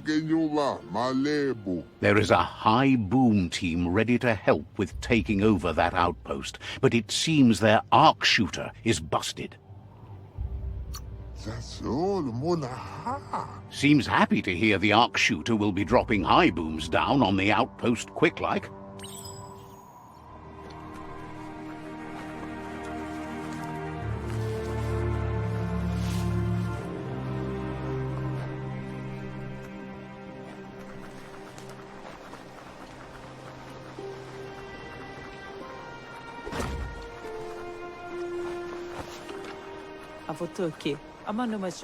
Says they've mostly heard good things about you.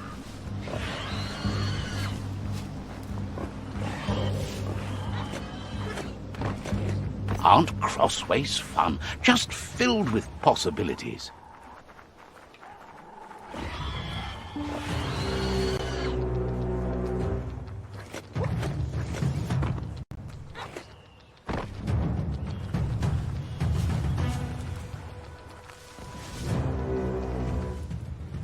The world is full of secrets waiting to be uncovered.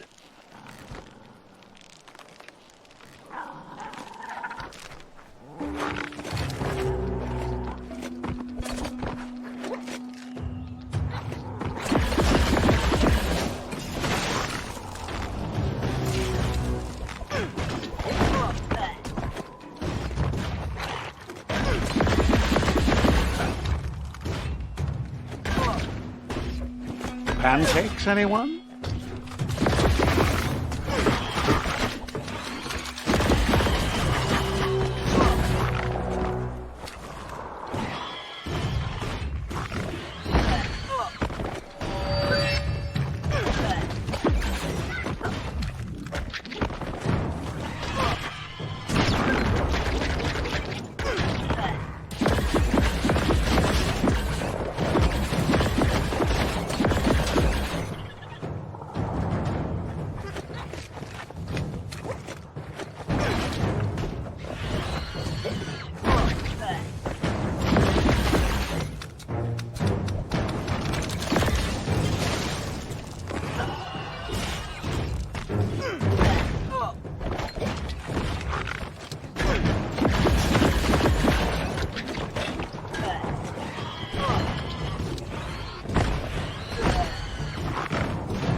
Your key energy isn't up for that.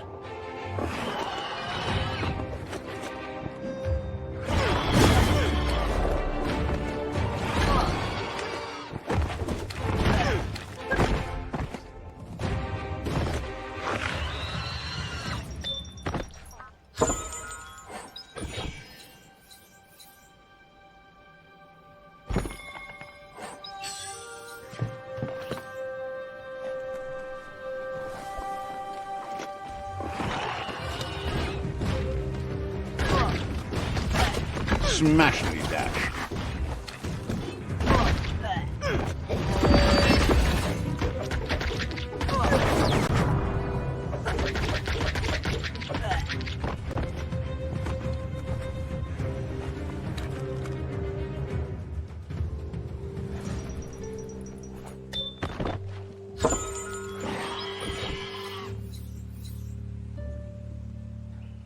Smart to protect your melon.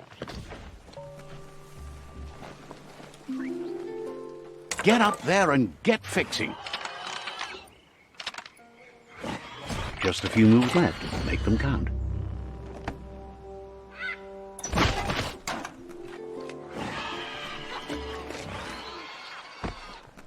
This day is as... Just a few moves left. Make them count.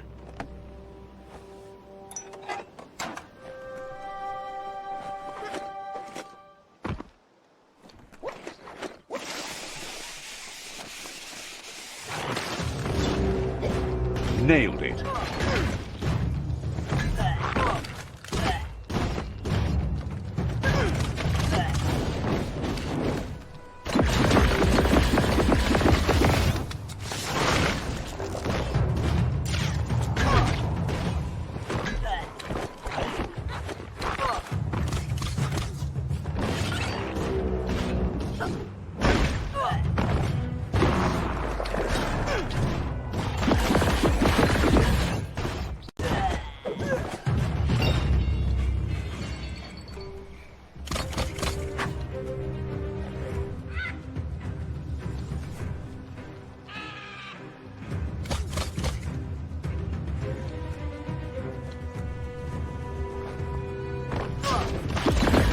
So much damage.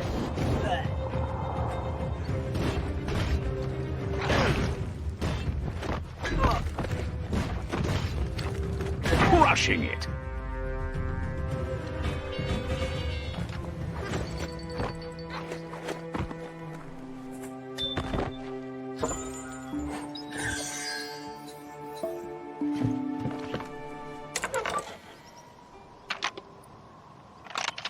Just a few moves left. Make them count. All fixed up. The arc shooters are already gearing up the high booms. Hope their aimers are fixed too. The outpost belongs to your tribe now.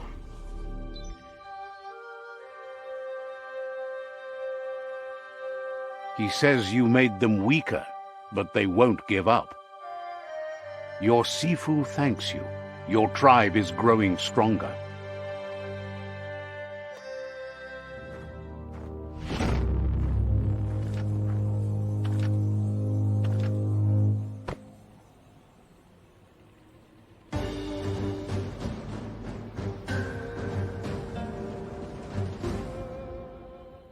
Thinks you did a great job capturing the rival's third outpost, and believes the rival is weak enough to engage them at their fort. Says it will be a relief to finally have it over.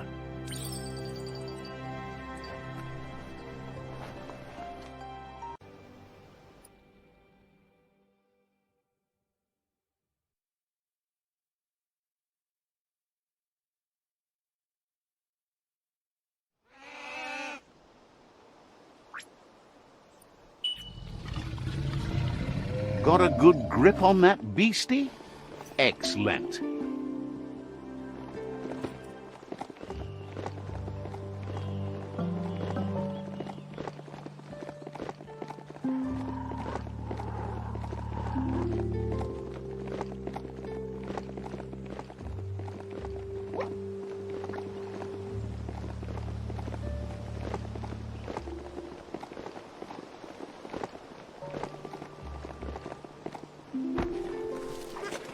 Ah, some wood scrap.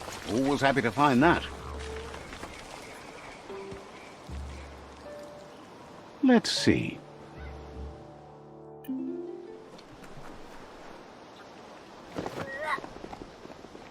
The village of Shobby ain't too shabby.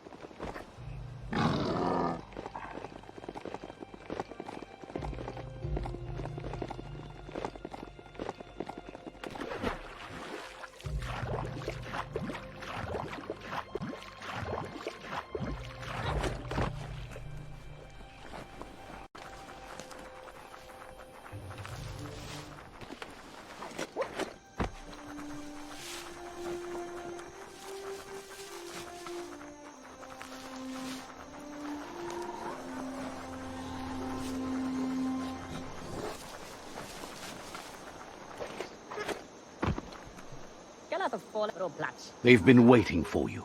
Taking control of this fort will bring peace between your tribes. Roblach plat. You better be. A tribe's fort is a bigger challenge than an outpost.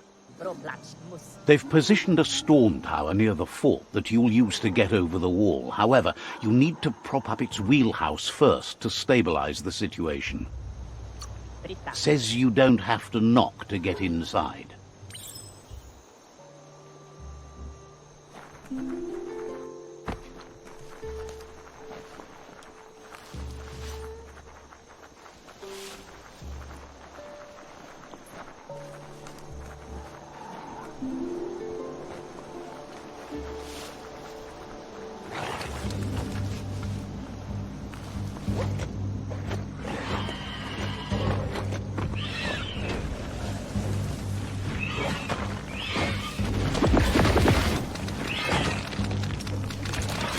Good hit.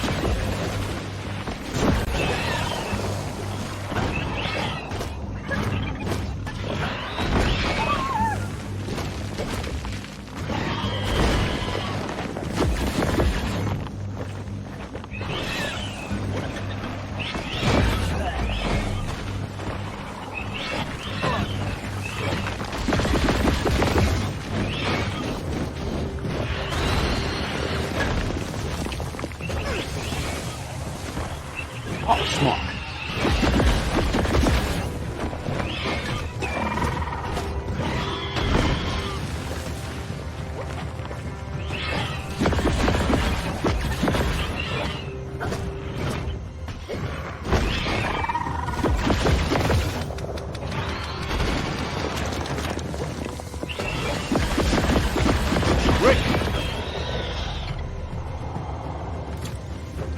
Go see what you can see in this fresh day.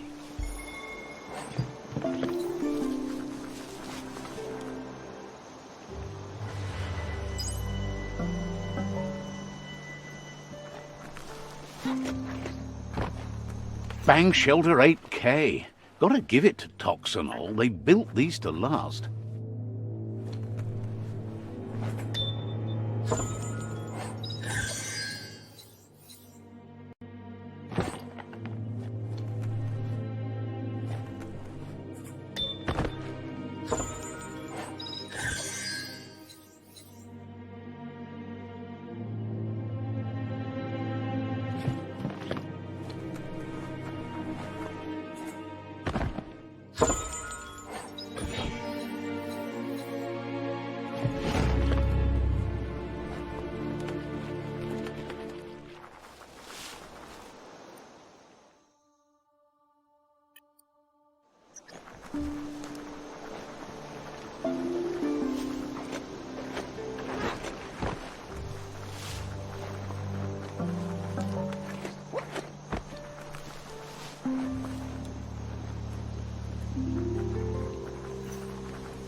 It's time to set the rival tribe free. Inflict as little damage as possible as you make your way through to their Sifu.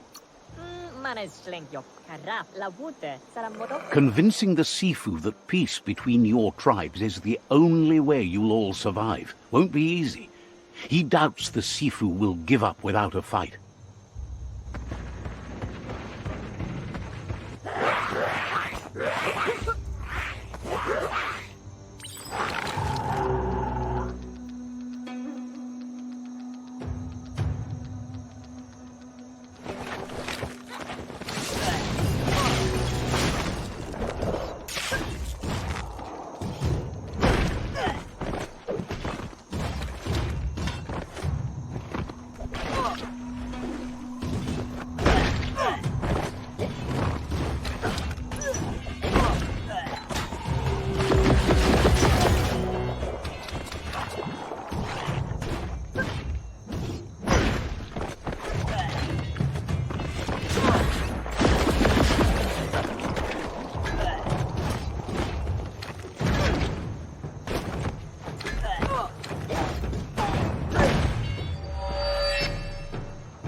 Perhaps now you can see your targets better. The dry grass looks like it would ignite easily. That's a fire starter. You just need to create a spark to light a fire. It burns brighter than the light.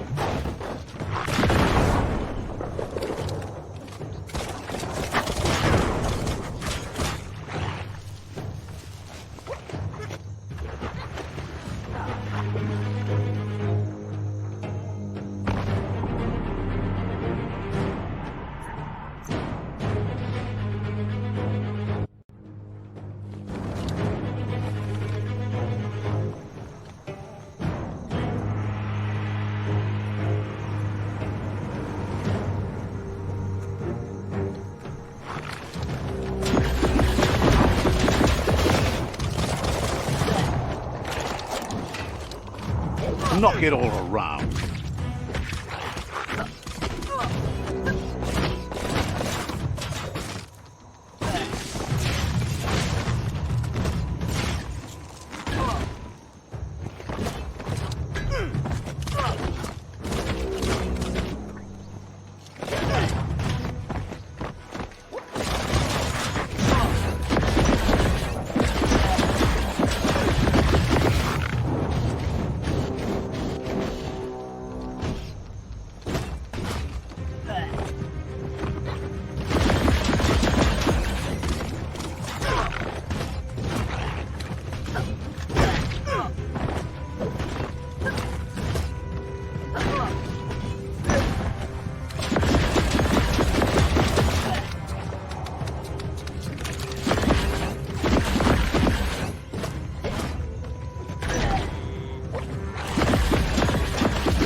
As long as karma exists, the world changes, and we change with it. The battering bonker looks like a great way to get through the gate. Bet you just need to knock and it'll open up. That's bonkers.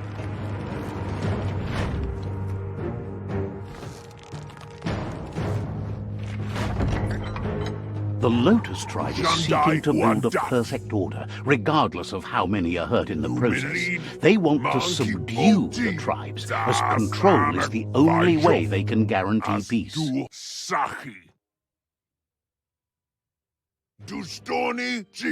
He didn't expect it would go down this way. It'll be hard to talk your way out of a fight. He needs a logical reason to surrender the fort without a fight.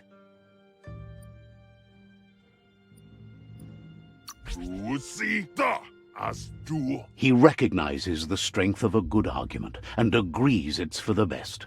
He'll surrender the fort to you.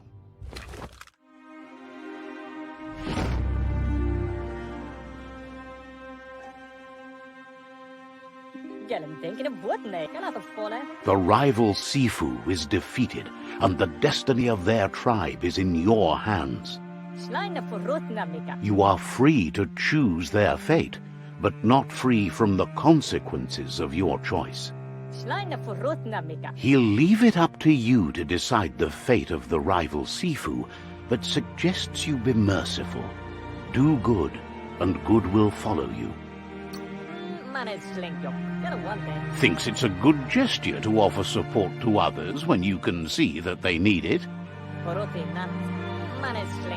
And with that, you're spinning your own fate, good or bad, never to be undone. Side by side they'll stand until order and stability is reinstituted. He wants you to focus. These are the new rival outposts your tribe needs to take control of.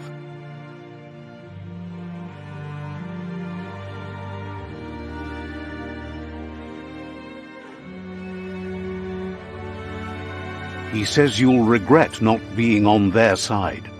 The only way you'll learn their secrets, Wung Fu and the tribe weapon now, is if you defeat him. And that will never happen. Your Sifu is pleased. You're one step closer to uniting the tribes. It's a pity you needed to use force to get the point across. But he's still concerned about the fate of the world. You can't lose this war. If you get the ending wrong, the effort it took to get there was in vain. A proper ending, however, provides closure. He says you've grown so much stronger than when you first met. You know better than anyone that the fate of the world is still at stake. You need a world where everyone is guided only by their conscience. The fate of the world depends on the triumph of good. The tree of life still stands, and it's up to you to make sure it does so to the end.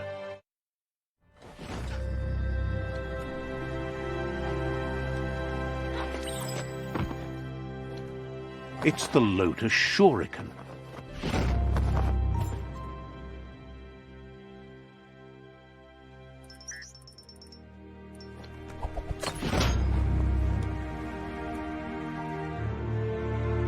This actually feels refreshing.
There's a lot on the line here.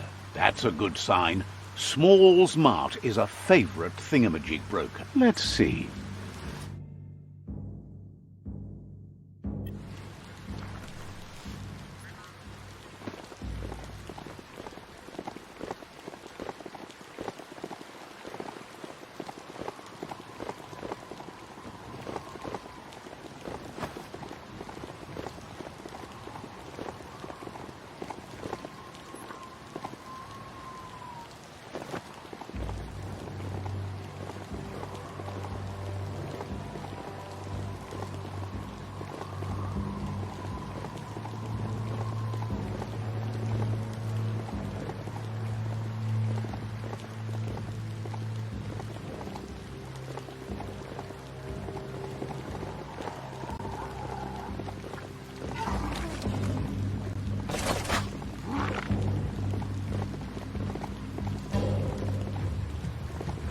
You've discovered Fanaki leaves, the densest jungle in the land. Better get hacking. Well, that brick-brack looks almost intact. Worth checking out?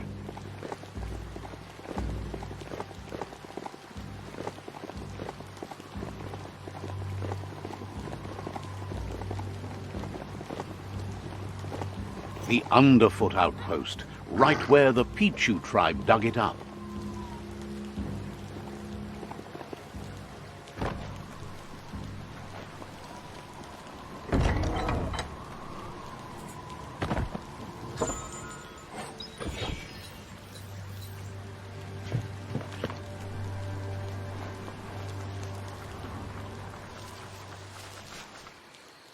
There's the tyrant who runs this outpost.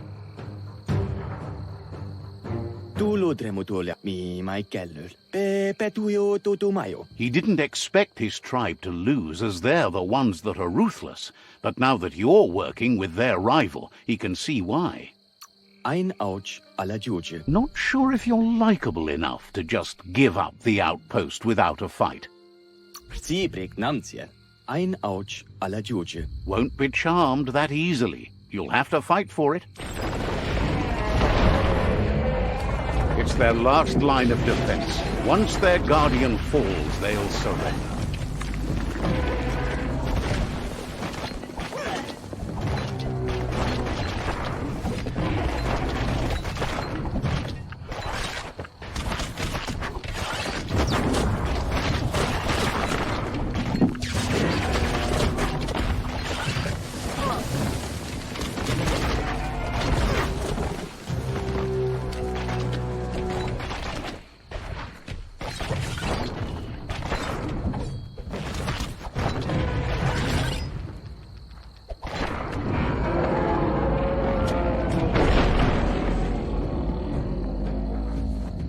The outpost belongs to your tribe now.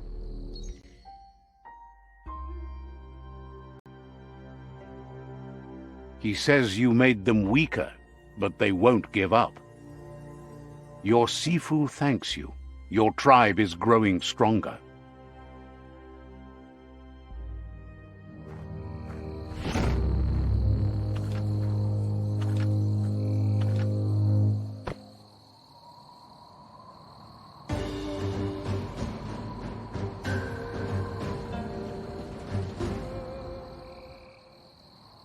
He says you did a great job capturing the outpost. You're one step closer to ending the tribe war.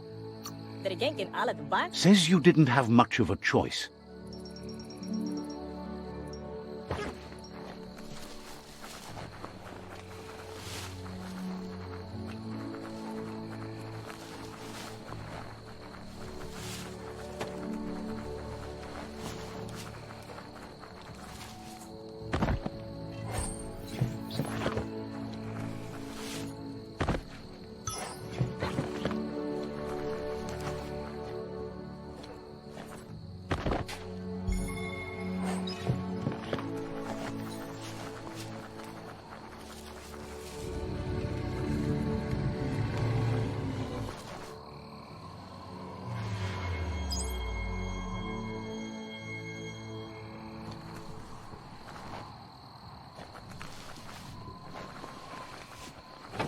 Gesauer ved kodle billenes, nam gesauer ved kodle billenes. Seem.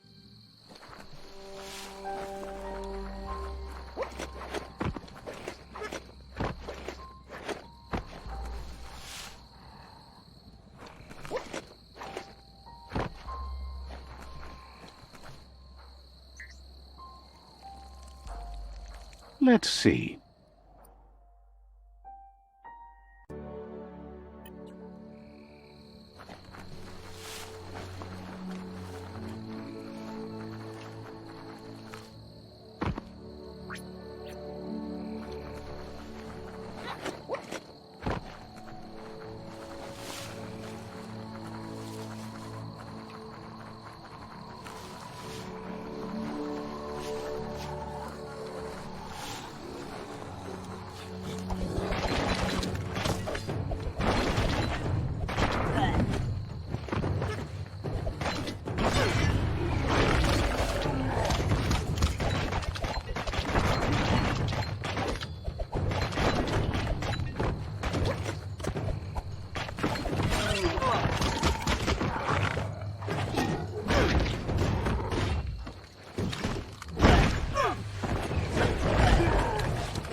put an end to them.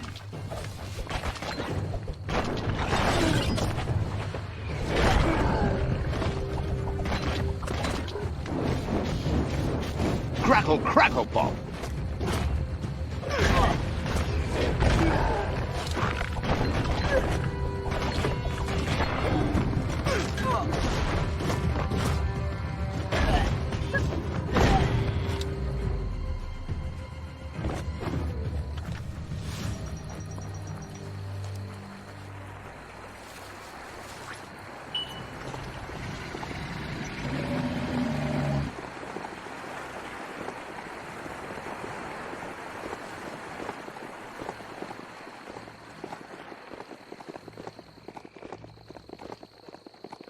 That's the vroomer.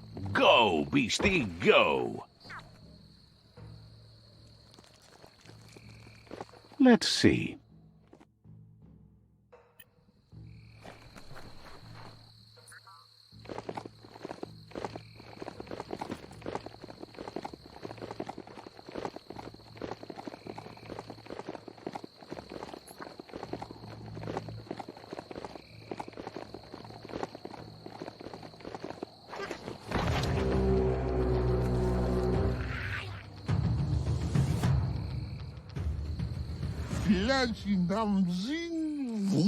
Says they've been waiting for you to help them liberate the outpost. Just keep going while you can, and don't stop until all outposts are under your control. The scouts spotted a well being used by the outpost. Mess with its filter, and you could sicken their troops. Says that sounds all well and good. Or bad, you know.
Get in there and ruin that filter. Just a few moves left. Make them count. How far underground do you think you are?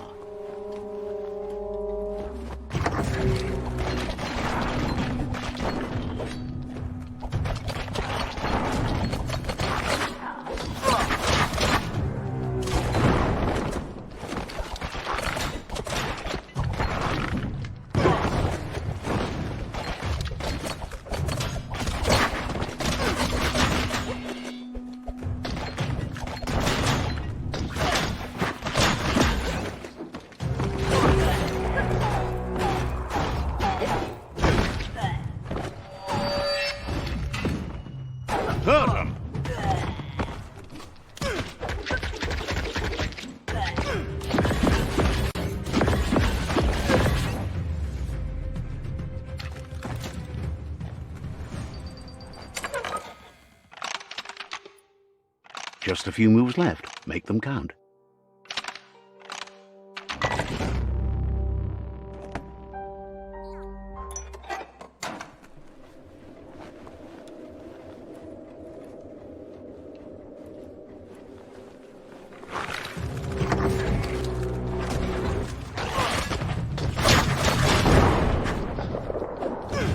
That's not going to heal well.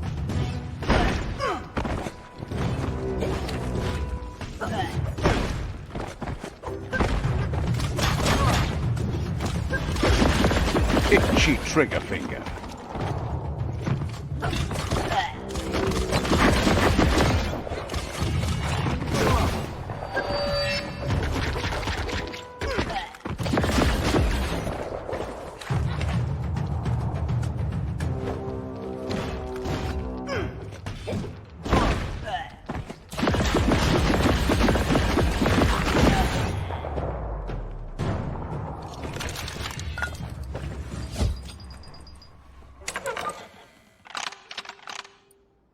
Just a few moves left. Make them count.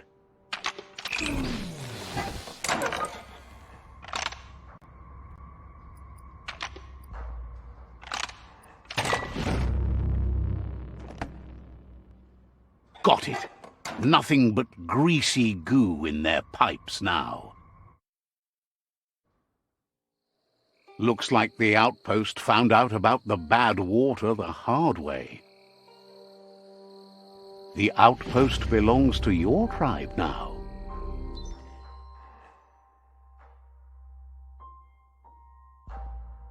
He says you made them weaker, but they won't give up.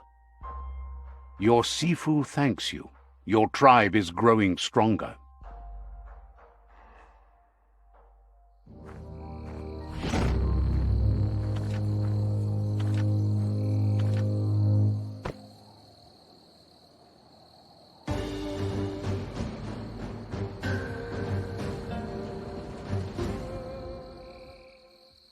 He says you did a great job capturing the outpost. You're one step closer to ending the tribe war. Platz. Says you're in good company there.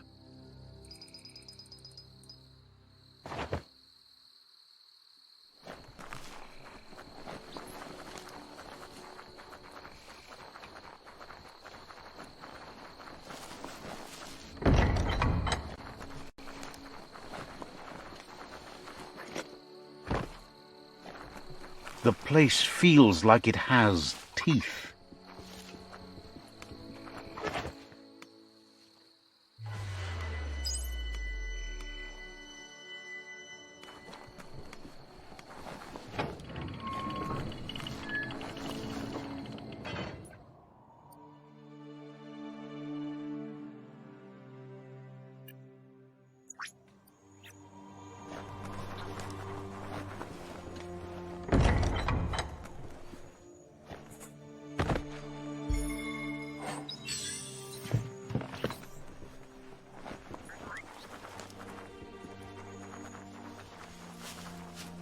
Let's see.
Ride like the wind.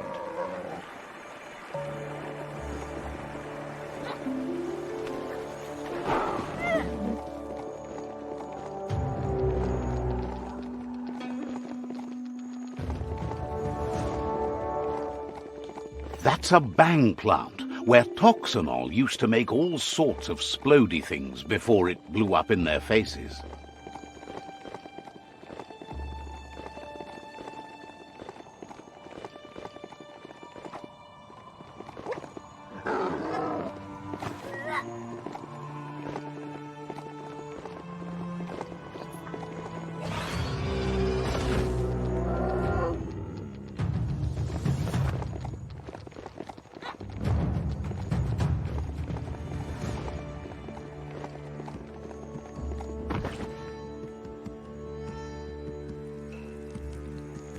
Let's see.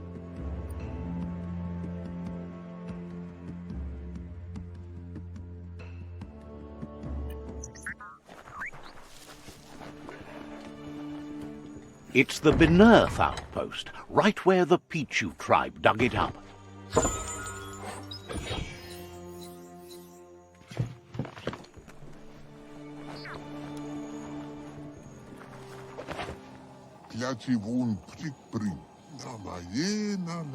Says it's time to set the outpost free. Inflict as little damage as possible as you make your way through to the rival captain.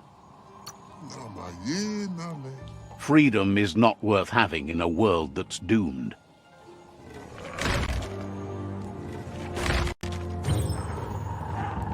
Here's the first line of defense.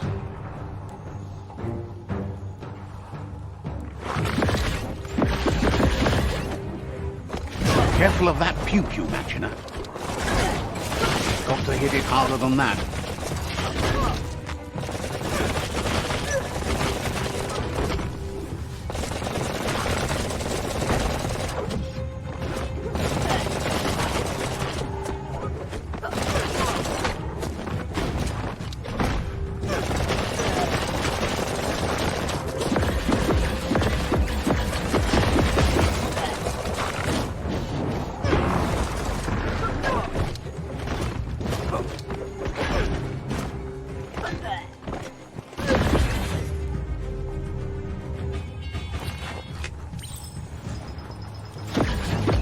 Better to bring it down.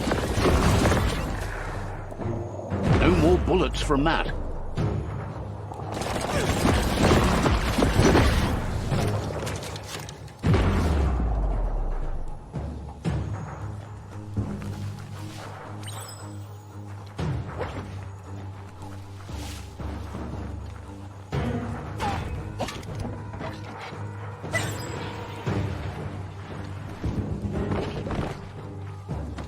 It's time to find a way out of this place. No, really, I mean it.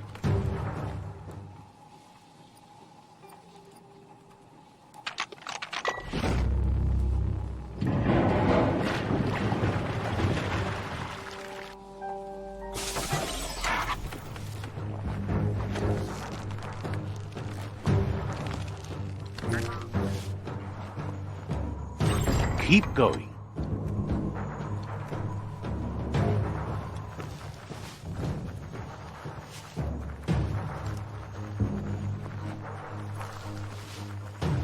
Heads up for that oil boiler.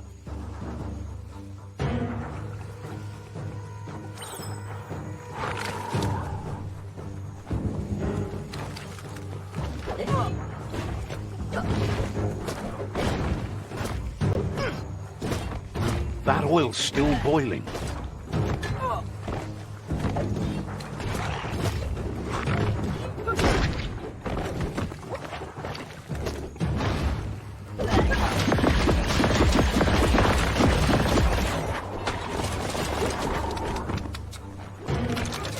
Stay away till you take that thing out.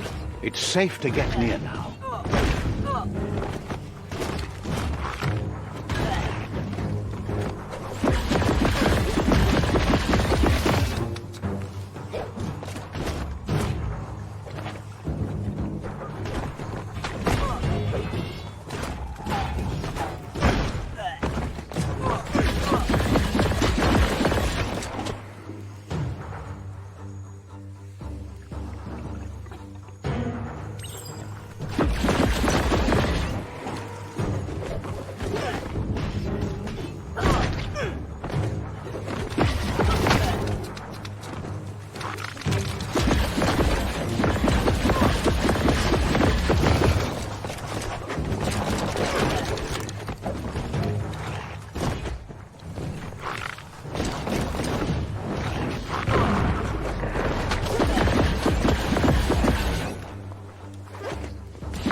Here's the second line of defense.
Just jump on that candle and get it lit. Ride that sprocket.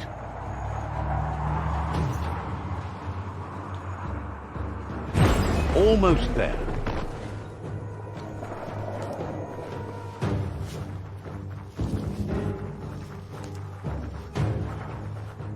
The outpost belongs to your tribe now.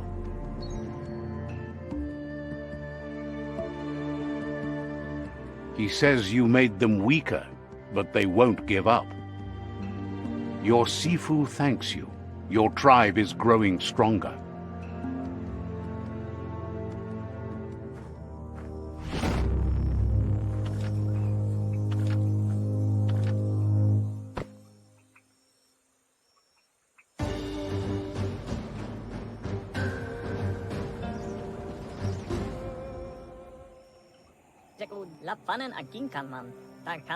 Thinks you did a great job capturing the rival's third outpost and believes the rival is weak enough to engage them at their fort. They all hope you can lead them to peace.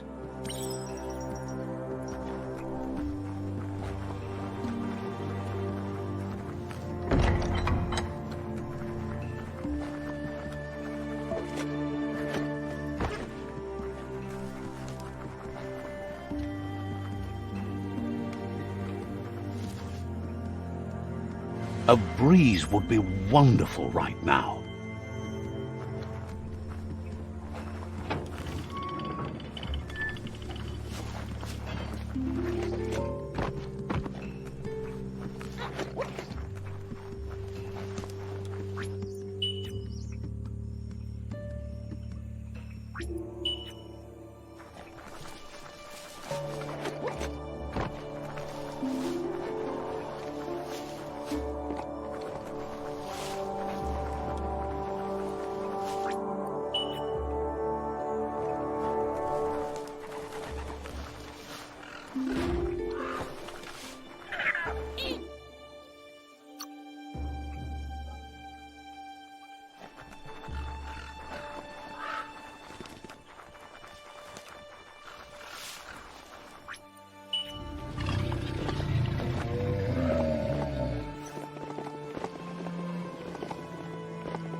A brick-brack that's still standing. Now, that's a find.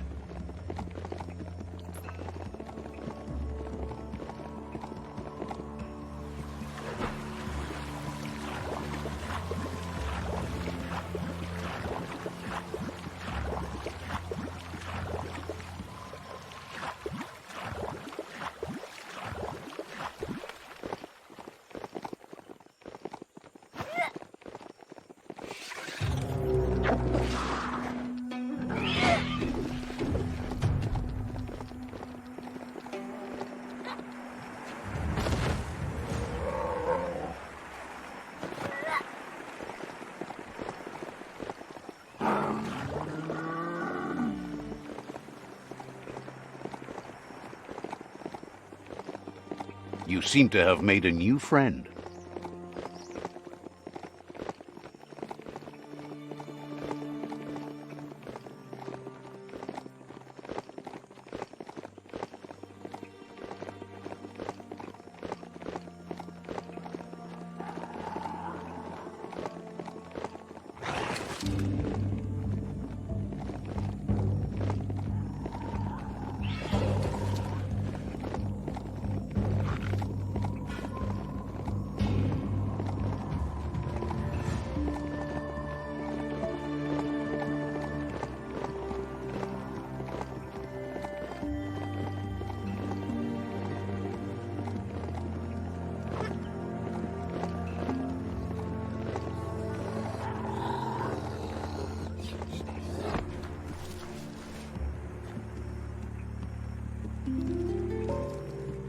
Let's see.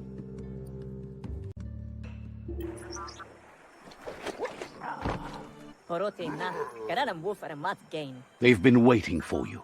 Taking control of this fort will bring peace between your tribes.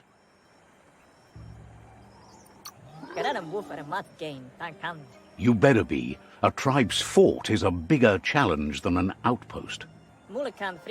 They've managed to roll a bang ball against the fort, and the plan is to detonate it. However, you need an inextinguishable torch to do that from a distance. Figures a plain torch will snuff out when it's thrown, so you need to add some boom powder to make it inextinguishable.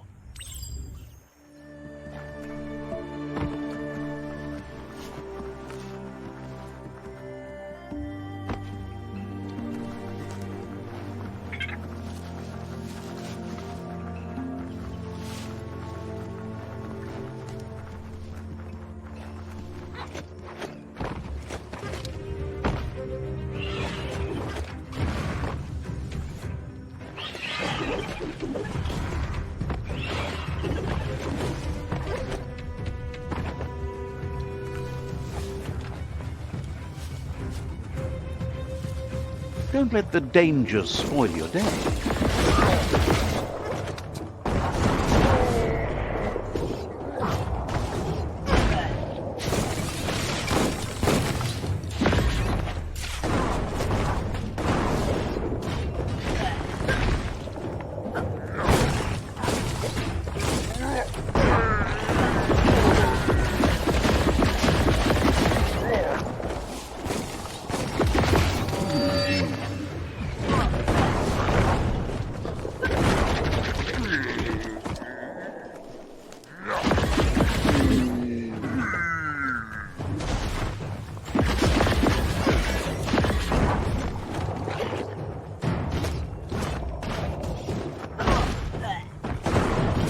Break it down.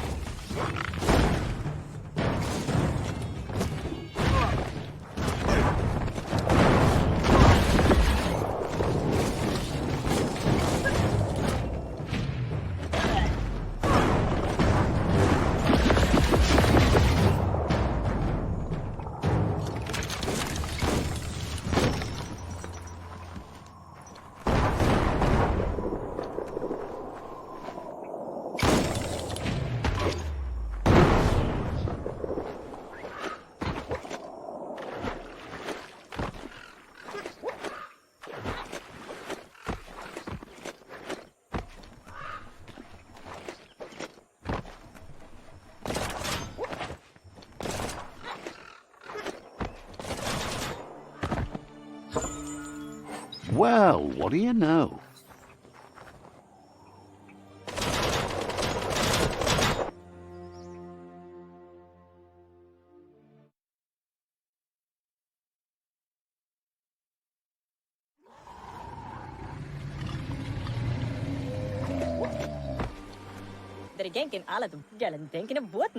It's time to set the rival tribe free. Inflict as little damage as possible as you make your way through to their sifu. Clarifies that rigging the odds in your favor in preparation of the rival's fort is one thing, but collateral damage is another.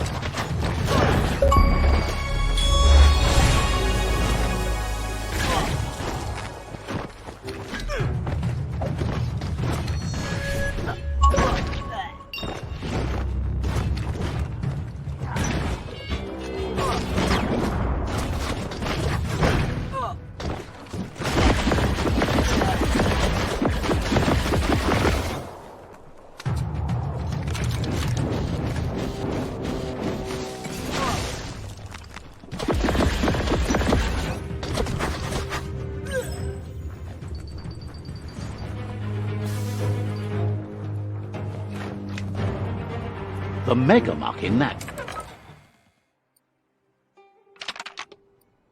Just a few moves left. Make them count. Just get out of the megamuck's way. Good thing you're not scared of tight places.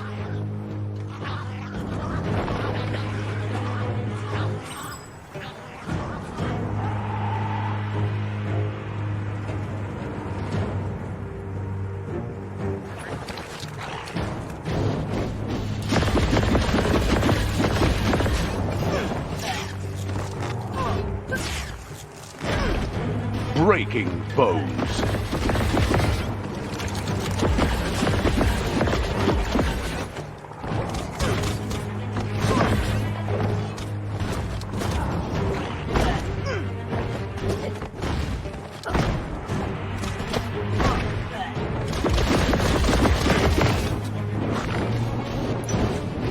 Great shot.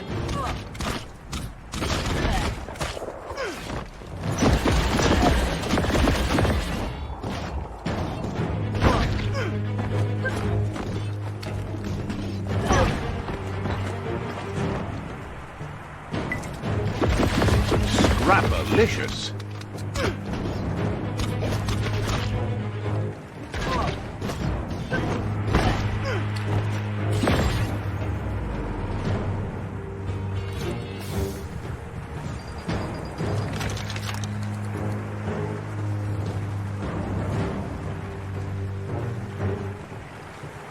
The wire claw looks like it's strong enough to pull down a gate. But you just need to aim straight, shoot and pull. Anybody home? Kaheki Burulu. Kunti Waki. Kenti Bakazin. Derimanda Kido. Derimanda Kido. He didn't expect it would go down this way. It'll be hard to talk your way out of a fight. Ganmaksa. There's no way he'll surrender to threats. Saburulu Datin Kandi. Isinkarang. He recognizes the strength of a good argument and agrees it's for the best. He'll surrender the fort to you.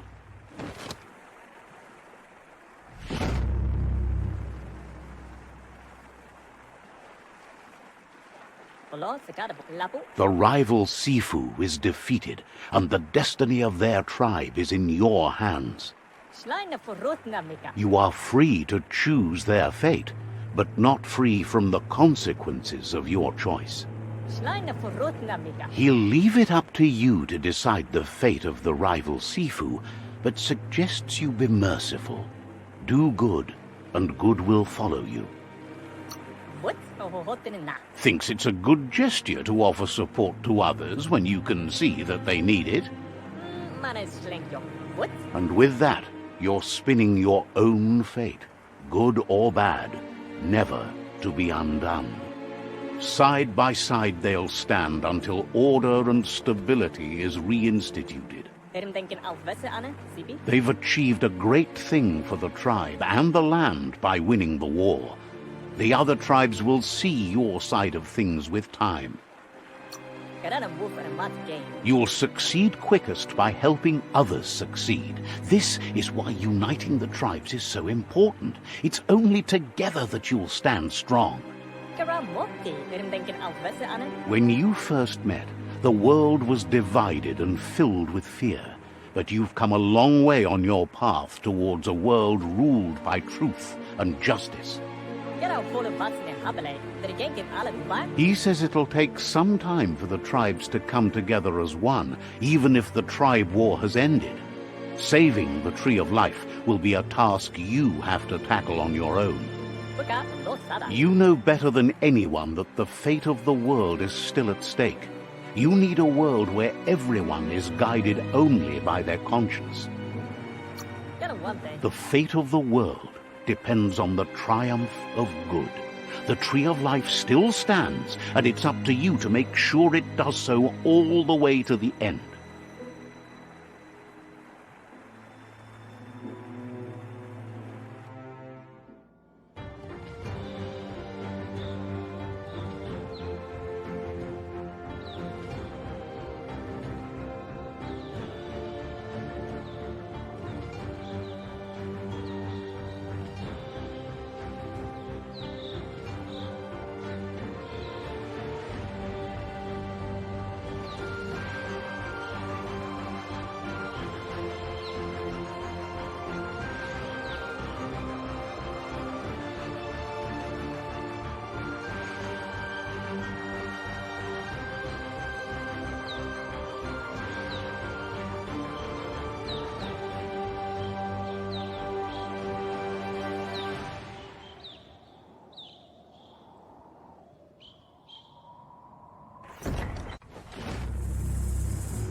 It's the Pichu Nanchuk.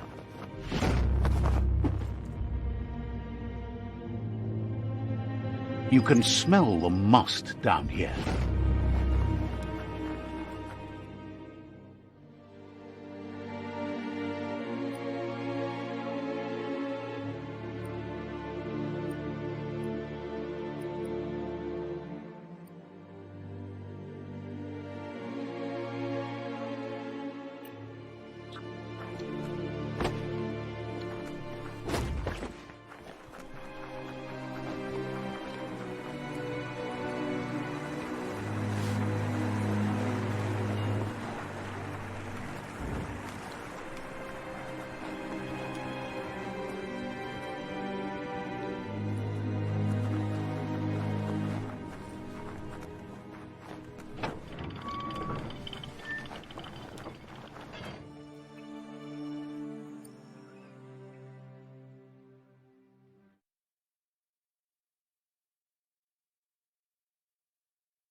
Koibe, Okorfabe, Balu, Putulua. Out of Date says there'll be consequences of the war, but there are more pressing matters at hand. Toluwoya, Lu, Yalubatuluyu. The last World Eater has been left undisturbed with the tree while you focused on the war. Balu, Putulua, Kamripa, Toluwoya, Lu, Yalubatuluyu. He thought someone with your light perspective and key would have had different priorities and faced the World Eaters before resolving the tribe war. Miami, Balu, Putulua. Regardless, Out of Date is grateful the tribe war is over. Miami. Out of Date understands the road has been rough, but you already know what's left to end this journey, and it'll be tough. Kusata, Geto, Koyetu, Koreboy. You're the only one that's strong enough to face the last World Eater. Lotulu, Bayo. The future depends on someone with a light perspective to give the world a chance to survive. Cobra, Yake. Only time will tell what the future holds, and if it will bring a lasting peace for those that make it to the end. Mpa, wherefore, where? Out of Date says the word about what you've done so far is spreading. The tribes haven't lost hope yet. Kotuvon ko kumvunkono, momombuso? He appreciates what you've done so far, but unfortunately he's had urgent news from his friend Wiz in the northwest. Kabobe Farhi. He's unsure about your intentions, but hopes you'll support Wiz. Tuloya, Uto Lula. He says he'll point you in the right direction, but finding Wiz and making sure he gets what he needs is up to you. That doesn't sound good. Out of Date's hunch is real. The Merc Pup is up next. Tuloya, Uto Lula, momombuso? Out of Date says that Wiz is worried now that the Northwest World Eater is stepping up its activity. Ugambun ang ugagadye bromo wufu. He explains that Wiz is working on an undersurf vessel in order to get to the World Eater, but needs help to get it done.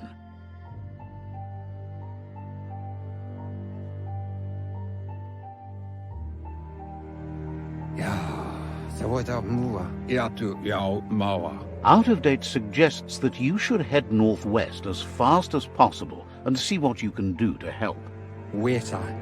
He's happy to help. Says you should take care.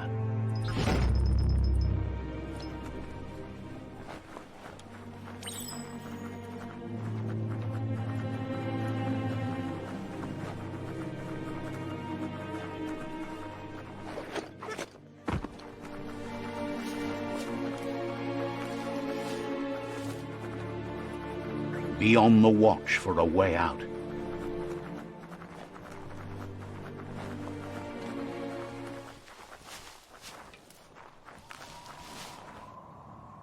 Let's see.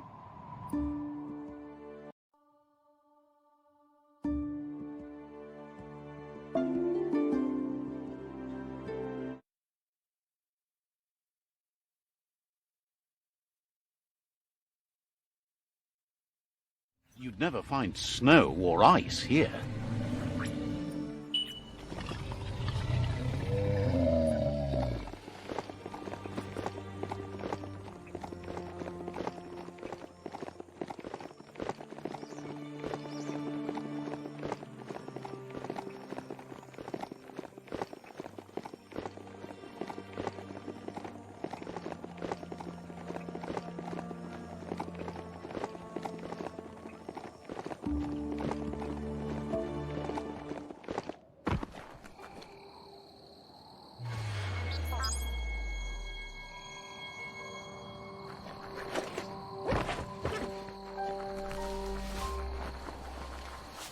The Surge Surf Factory. Keep your eye out for Wiz while you're here. Let's see.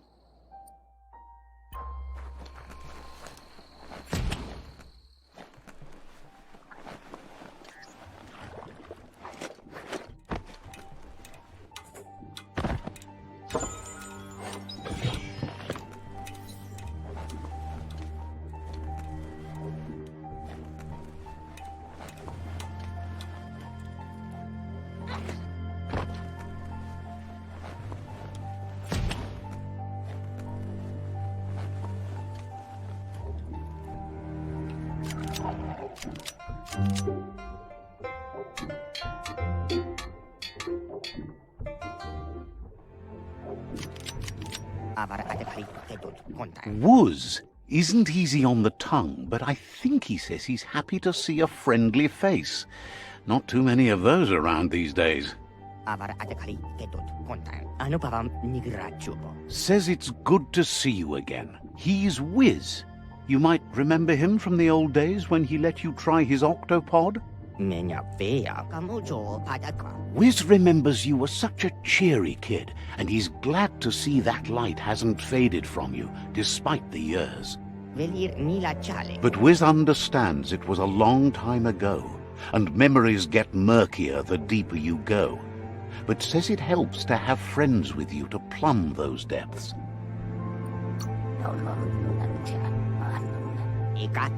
They've been here for you since you were a kidling, but when you left, you also chose to distance yourself from everyone that cared for you.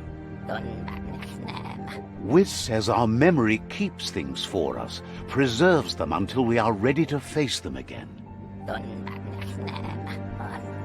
He knows you've returned to face Lupa Lupin, and that confrontation is as inevitable as the tides.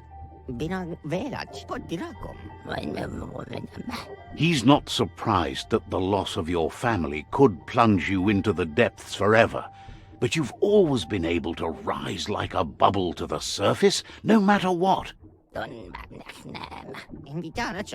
He knows that though the tides of history may push you in one direction, you can always lay your own course.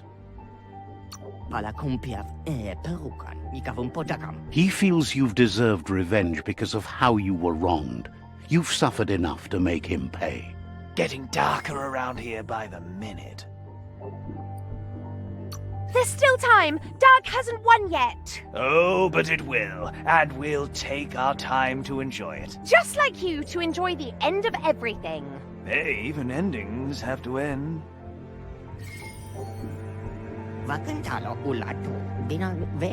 Asks if you ever think about freedom and whether any of us really has it.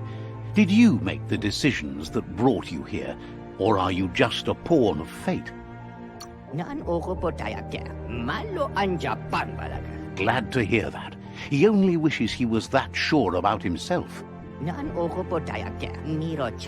Amazed the world is going to continue on, but happy to hear it. Still so many things to invent. Impressed that you fought so hard to keep the world spinning. Thinks you were smart to join with the Myriad. They have a rainbow of ways to approach any problem. Says they're unified in the ways that matter. But that's not nearly as important as this. Wiz says that you should let the past dwell in the depths. But there's something else down there too, gnawing at the Tree of Life. He's named it the Merc Puff.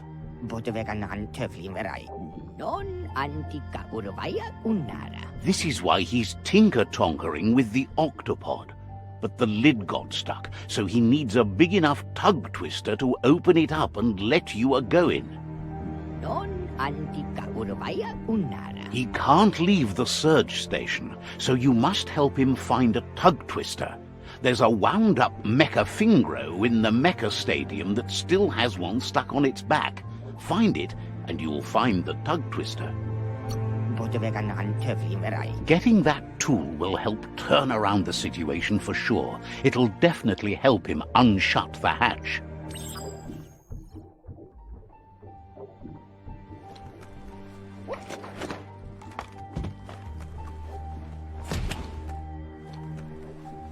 Look at the notices on that board. No one paid much attention to them, it looks like. Wiz should be around here somewhere, probably taking care of his guppos. A surge surf factory was one of the cleaner ways to make power, until the surf turned into goo and clogged it all up, that is. The thicker the surf became with goo, the more the machinery clogged up and stopped working. Like most things from the bygone. There are sure to be more tracks around here, maybe by the shore.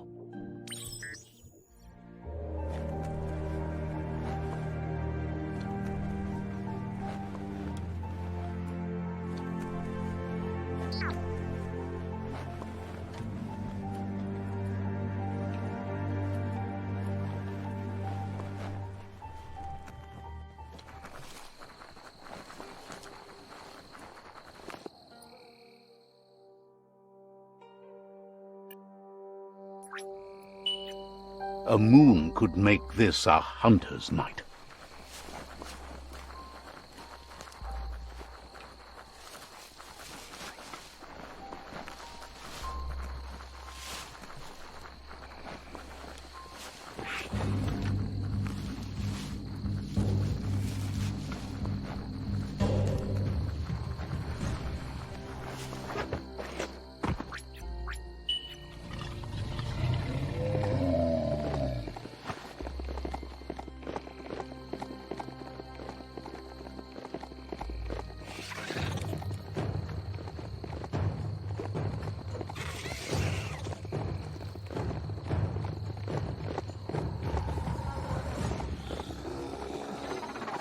Impressed you found that, despite all the goo.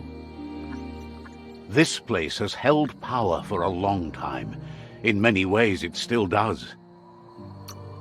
That would require cleaning up all the goo. Glad you found that track. There's a lot to learn about this world, both here and beyond.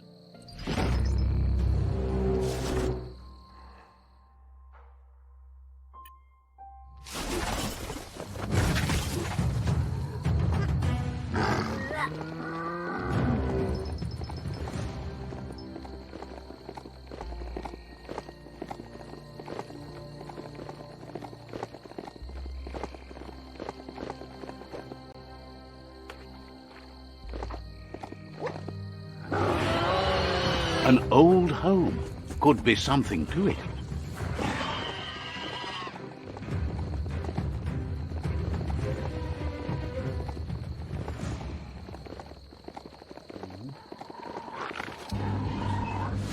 That's the hut.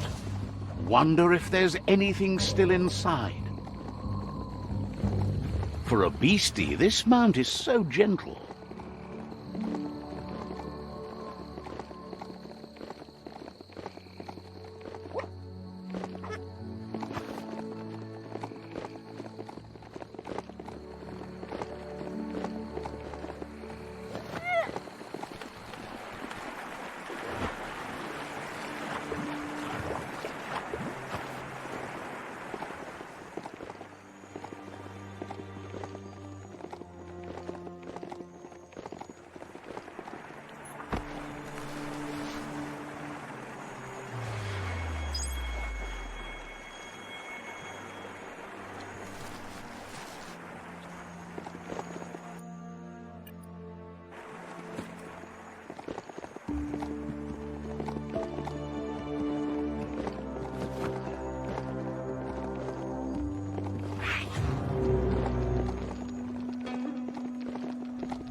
You found a bric-brac that's not absolutely flat.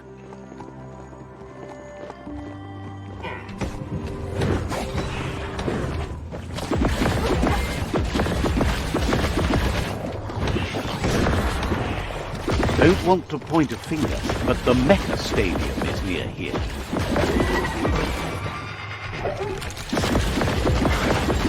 Youch!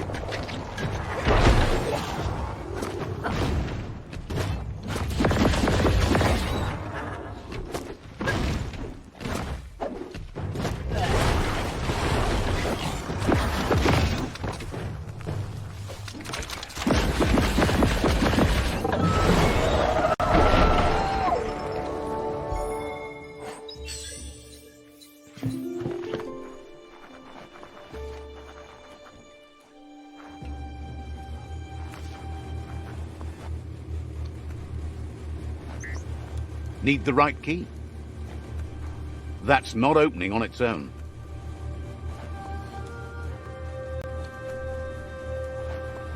This is turning out to be quite an expedition.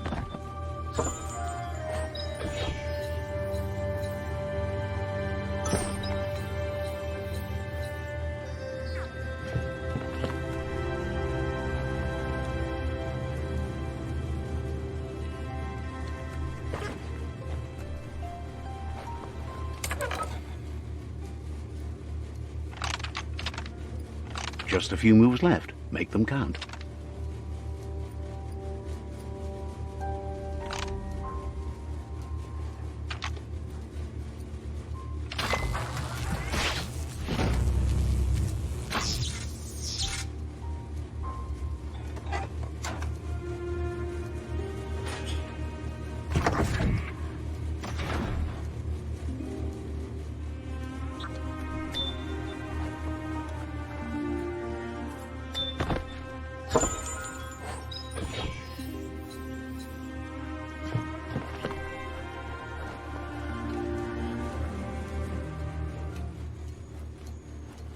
You need to loosen the bolts without unsettling it.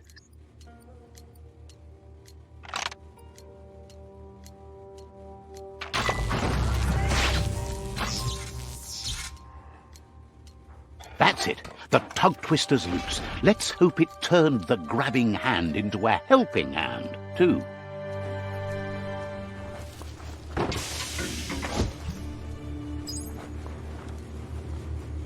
You need to line up the switches so they match. Just a few moves left. Make them count.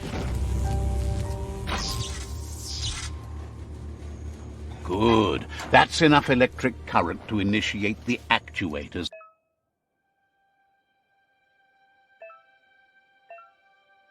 And activate the framework.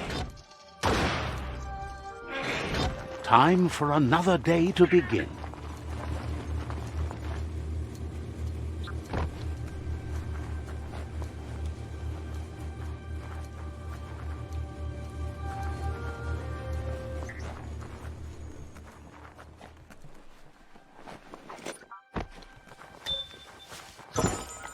Loot!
la compia perukan menya vea. He believed the tug twister would do the trick, but now realizes brute force won't do the trick.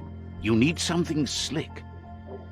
Kan patudam alikan rado. Mai? Well, he means slick as in greasy, so you can lube the hinges of the lid. He can't argue against the fact your fur's shiny.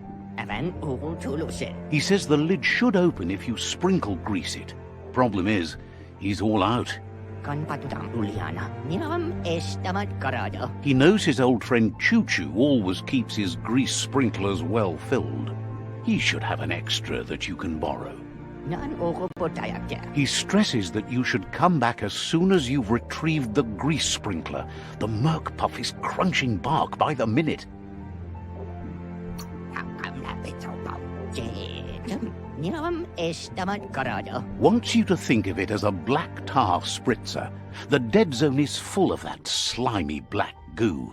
It's good for fuel, but it's also slippy stuff.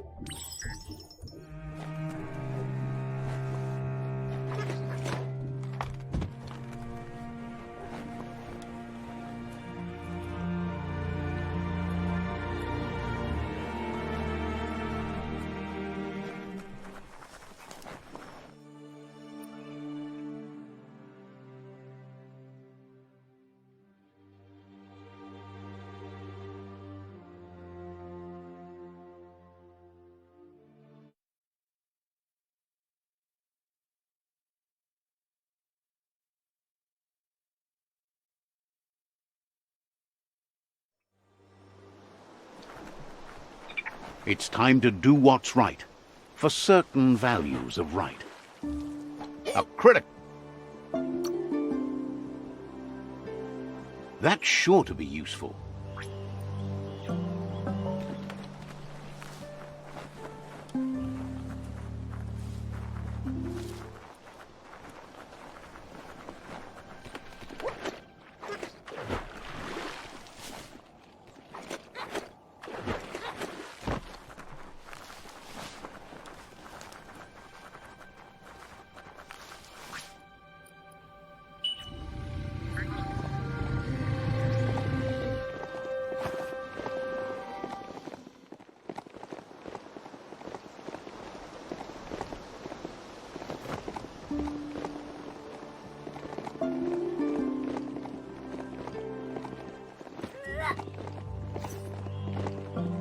Always sad to see a ruined shopperia like that.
Hey, a mount has no gears to grind.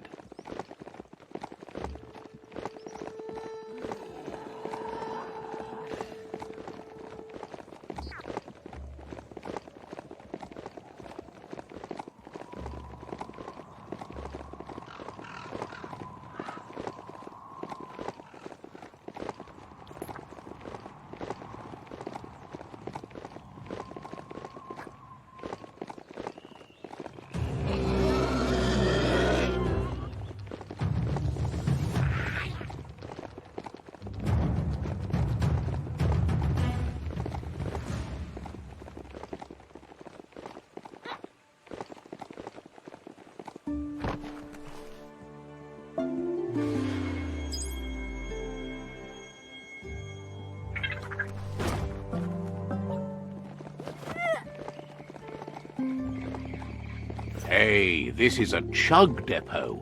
Might be able to catch a chugger here.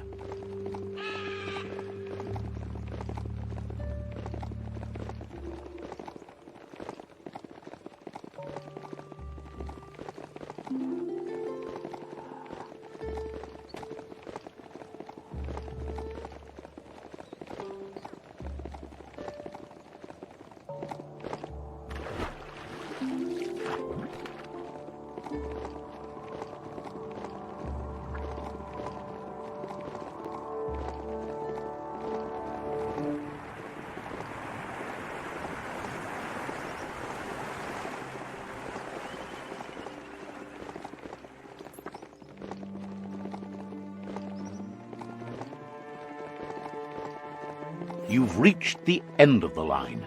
Bet you can find Choo-Choo here. There are things out there waiting for you.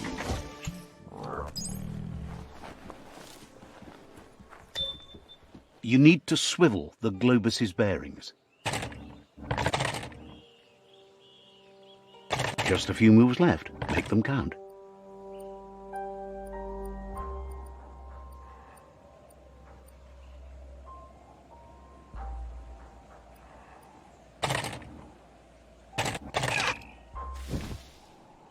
You need to swivel the globus's bearings.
Choo-Choo knew you would make it to him one day. All you had to do was follow the steel path. The rails might be getting rusty, but eventually they all converge on him. Claims rails are like rules. If you follow them the way you're supposed to, everything good in life can roll your way. Says you followed the rails to where you need to be, but tracks have switches in them too. The question is then, will you keep on the same track or look for a way to hit that switch? You seem like you're on the right track already. He just hopes you don't get sidetracked onto a darker path. Whichever way you go, he wants you to know that the rails never steer you wrong. Stick to them, and they always bring you right to where you're meant to be. Wants to know if you've ever regretted taking one track in life instead of another. If you could go back, would you switch tracks or keep chugging along the one you're on? Likes your sureness, the way you keep at it like a chug-chug with no way to reverse. Seems like the world came out of its rut and is chugging toward higher ground again. Can't thank you enough for hitting the brakes and working to turn the world chug around. But let's not get derailed. Says he's surprised to see anyone this far out, but sometimes the wrong train does take you to the right station. As you can see, he didn't plan to make a stop here, but now that he had to, he's really happy to see you. He says his name is Choo-Choo. He's been off track since the world started dying, but he's trained his mind to stay positive regardless of the situation. Says sometimes life runs off the rails, but it's always better when they're good and greased. He's convinced the tracks are like the paths our lives take, and you must deal with the outcome, even if you didn't lay them yourself. Kanada? This time, though, he was sidetracked and needs a new wing nut to get back on track. Labado? Kanada? Wing nuts are easy to find, as they're fitted on any in-front chugga-chugga out there. The challenge is taking them off, so he's happy you're here to do it for him. Says he knew you would, like he knows the way the rails run.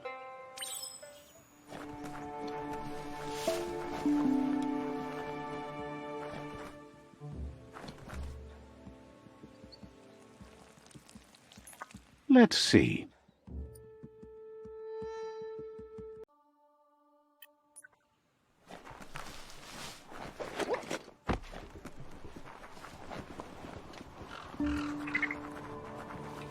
Good ride long. Tell it, no biting.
The Wing Nut Chug Tunnel.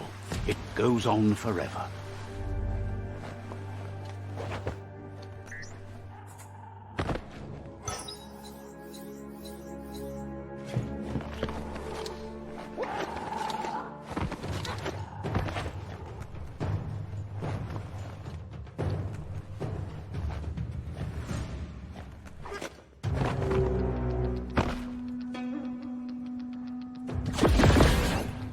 Crunch!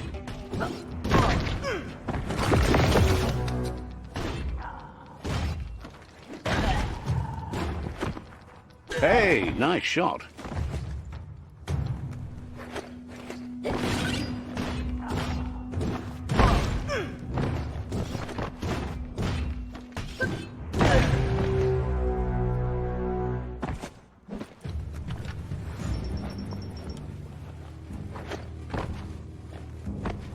Every day is a new chance to fulfill your destiny.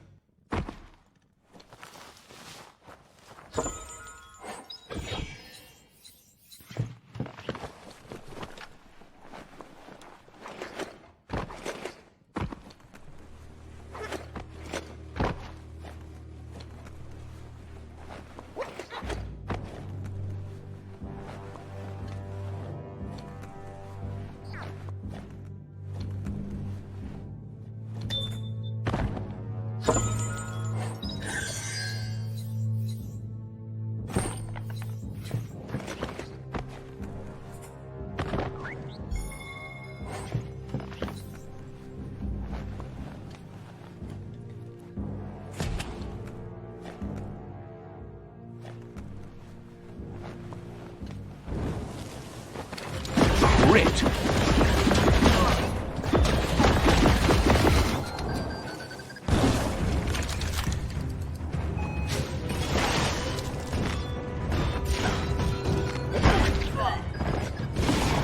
Nailed it.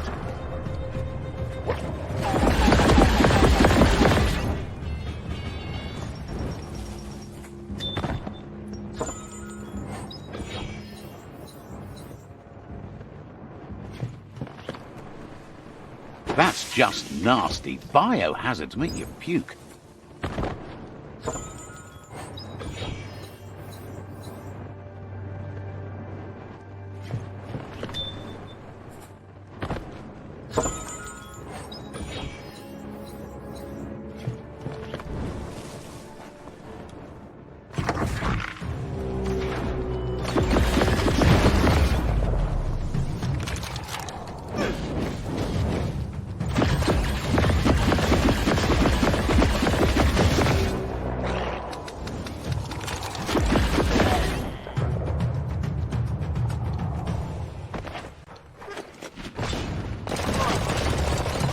That's not going to heal well. Right where it cuts.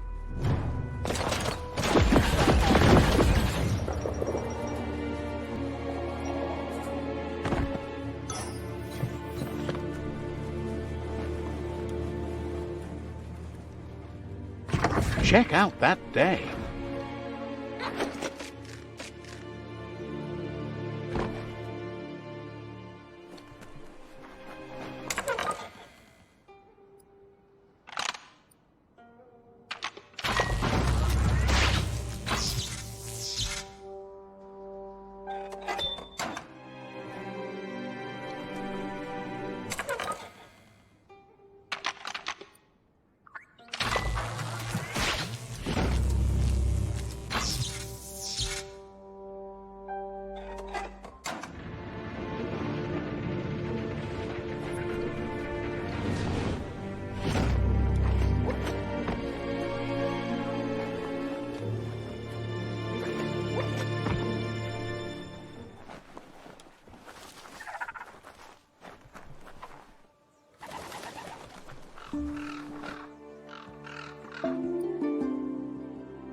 Choo-Choo says he knew you'd come through.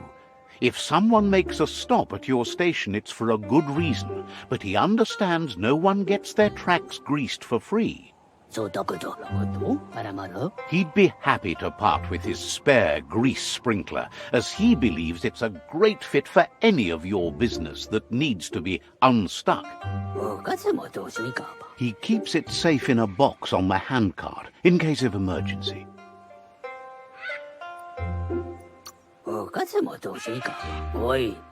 It's on the cart. He wants to keep it close by. In general, you won't have much time to act in case of an emergency. Choo-Choo says you should help yourself to the grease sprinkler. It's a versatile tool from the bygone, a last of its kind, so don't let it go to waste. He's convinced you'll put it to good use, as there are lots of stuckies out there that need greasing to open. Seems glad you think so. You're on the right rail. Choo-Choo says he can't wait to get out of this place. Says you're welcome back.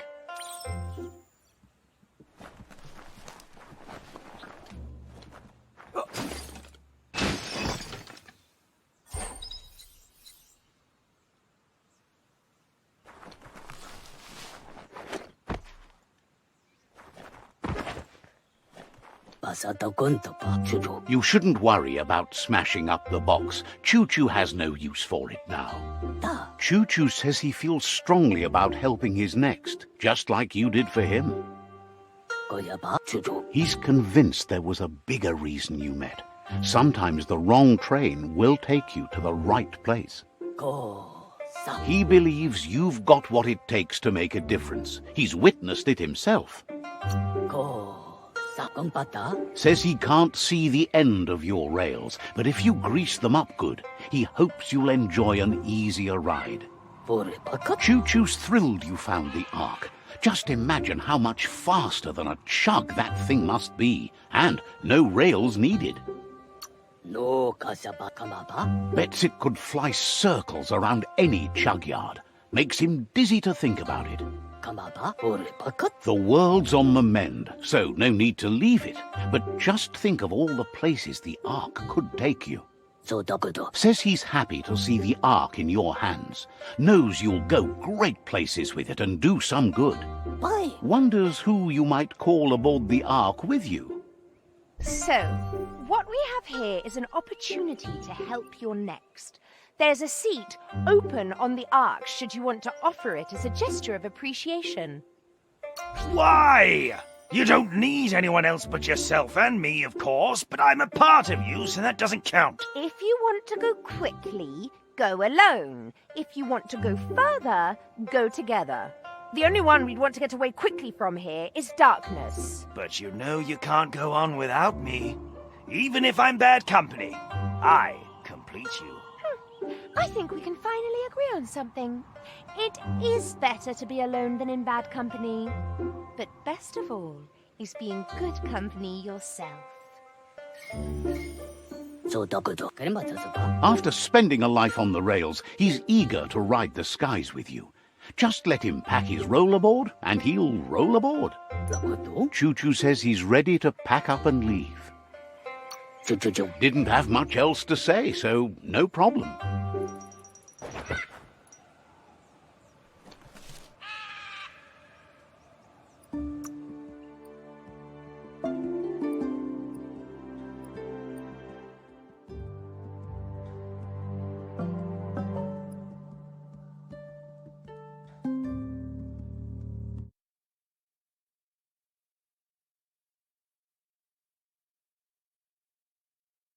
It's almost like there's no color but green here.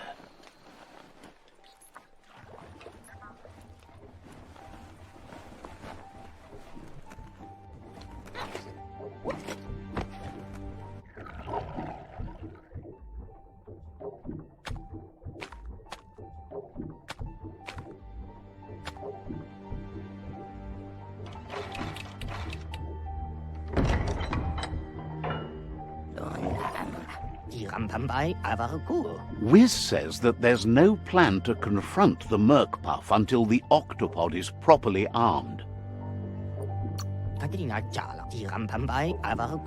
He's happy to tell you that the cannon he's been working on now just needs ammunition.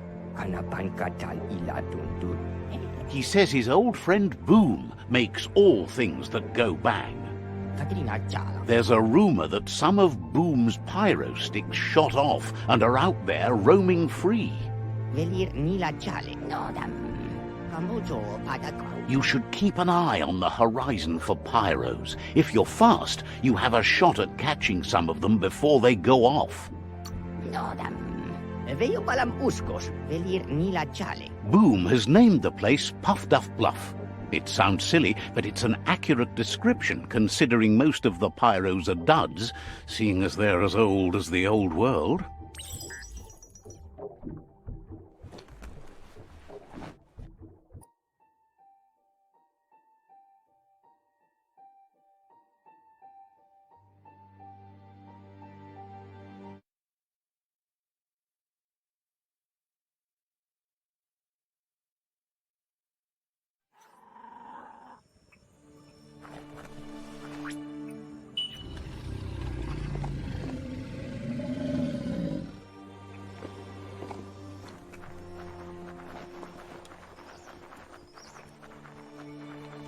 Day's wasting. Get to work while you can.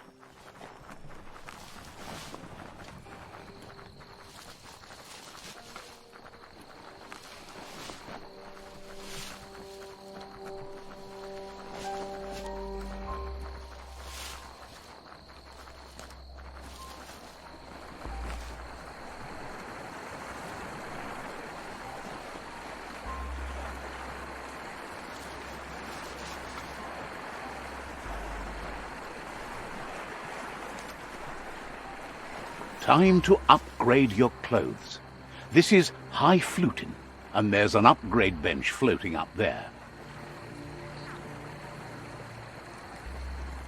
Let's see.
A breeze would be wonderful right now.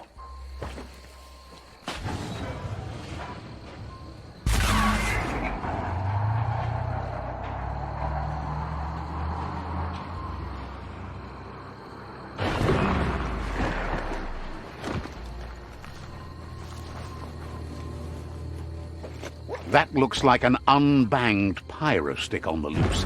Better catch it before it goes off.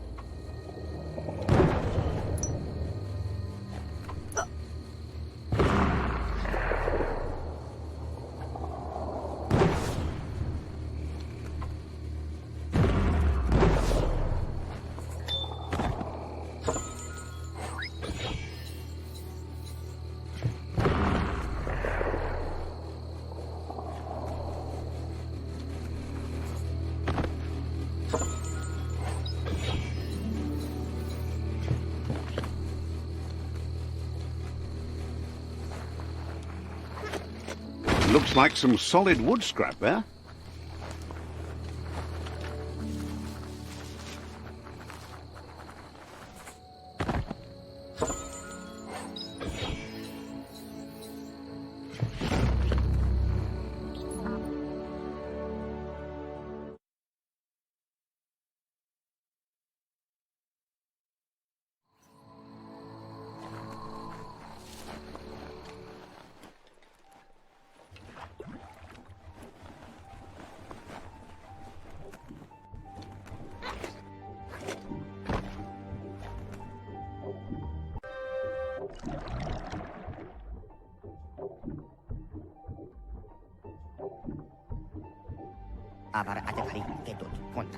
The pyro sticks will cause a bang, but targeting is on you.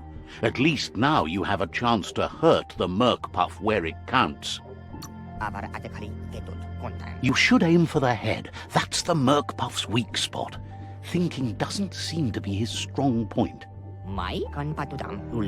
Wiz has been working on another cannon, but instead of pyro sticks, it squirts guppos. Scaly distractions for anyone with an appetite disorder, and irresistible for the merc puff in particular. Seems the best way to find guppos is go talk to Gil. He has a natural sonar and knows where the guppos sub the surf. This means you'll have to go visit Gil at Burblebottom. Find Gil and he'll be able to tell you where to find the guppos.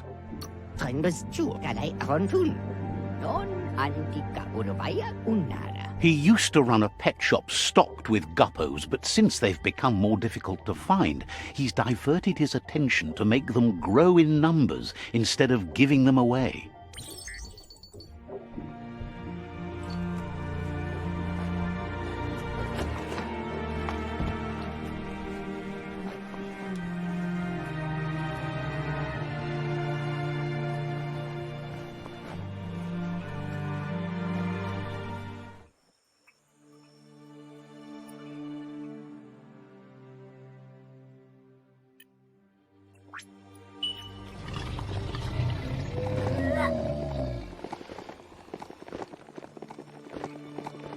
Don't hug your mount. It's not your friend.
there is a fume foundry where toxanol processed go juice.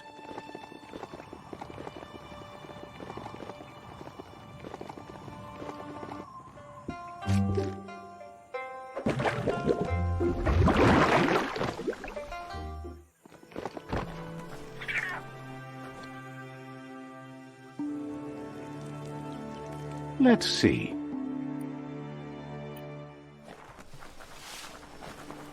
This is Burblebottom, residence of Gil. Must face with which... Happy to finally get to meet you. He's seen a lot of things wash up on his miniature shore, but nothing as exciting as you. Meant to worry. West. Claims to have been born swimming, but he must flap-flop clear of it during these dark days. Handwhale matter. See on edge. It must have been upstream only to get to this point in your histo-future. But which way are you going now? With the flow or against? Been enough tournament. Ray key. It's crazy hard to flipper against the surf, but you can't save the world if you let it sweep you away. Either way, it's a shame the surf has gotten so nasty. Handwhale matter to worry. To yon godway, Ferguson. Thinks life is like trying to ride a wave. You need to pick the right one, but you don't really know which one that is until you're on top of it. Better to ride a wave than let the perfect one pass you by. To yon godway, Ferguson to worry. Wonders who would want to. The right wave takes you where you want to go. Can't imagine how wonderful it's going to be to surf on gooless goo. The world is going to live. Can't thank you enough for fighting against the goo. Happy you ride alongside the Myriad. They bring a real shine to everything they work with. Thinks that's an excellent point. Riding is life. Work is not nearly as fun. But none of that's nearly as important as enjoying the day, right?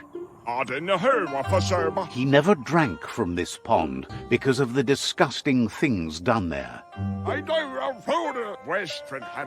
Even the fish stopped drinking here after the pollution made the surf mucked and the air blocked his gills.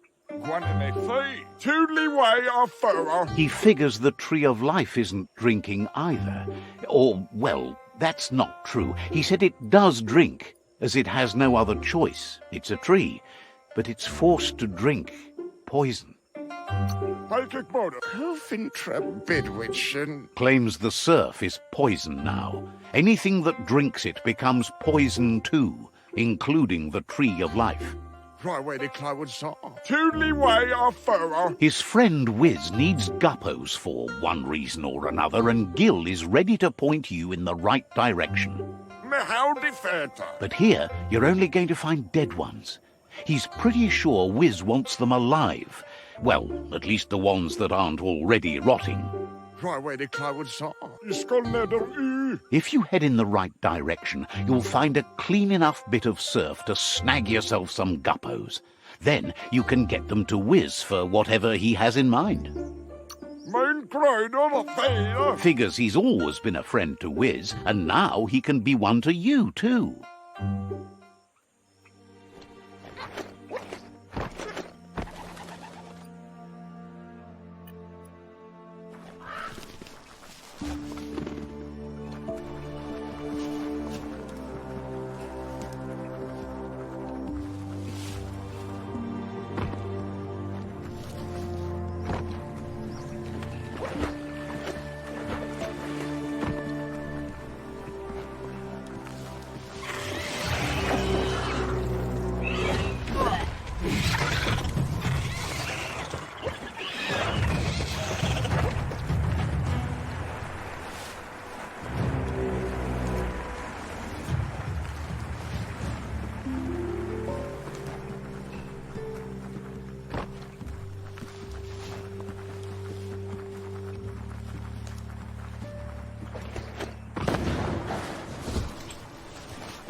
check out that rubber scrap.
Who could stand against that?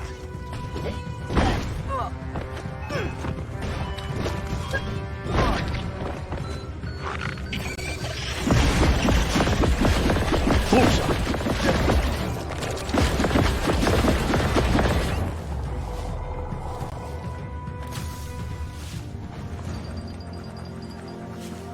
This is Guppy Grotto.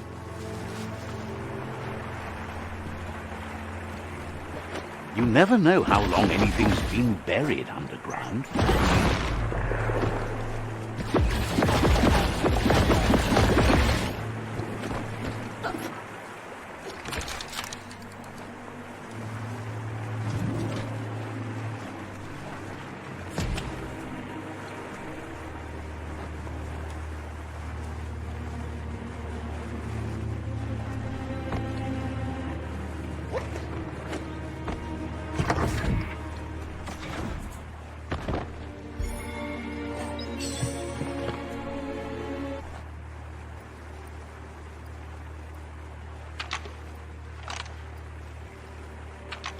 Just a few moves left. Make them count.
Oh, it's locked.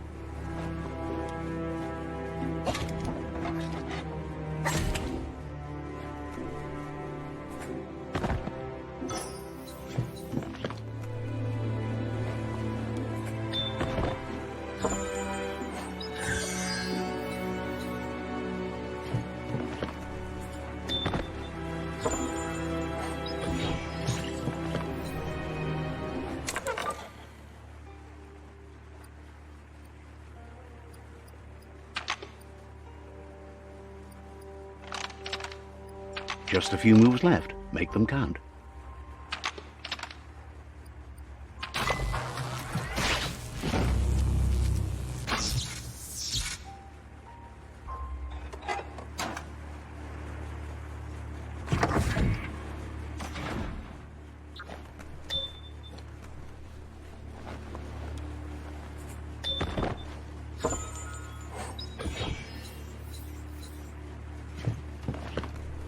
Hide or hunt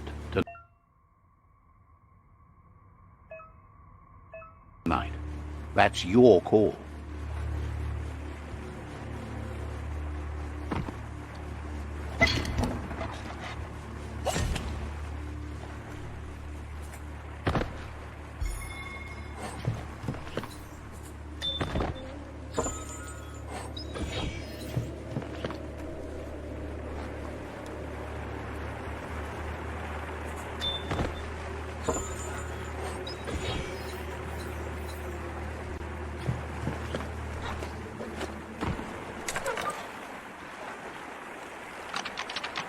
Just a few moves left. Make them count.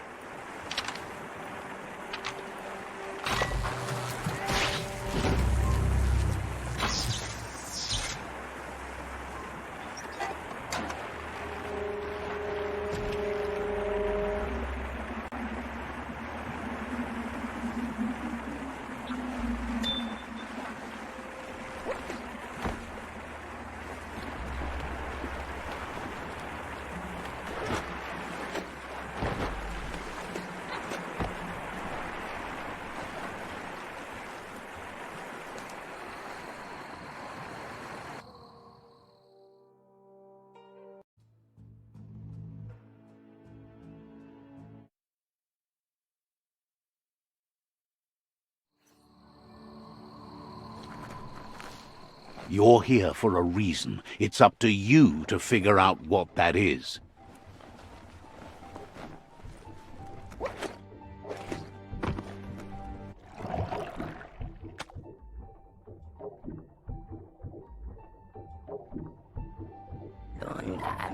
That seems to be enough guppos to provide the octopod with infinite ammunition.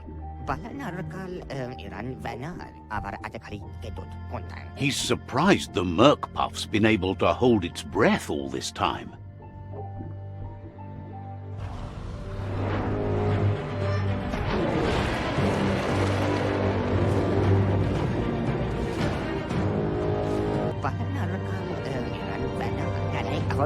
It's just another proof of the evolutionary change caused by Toxanol's contamination.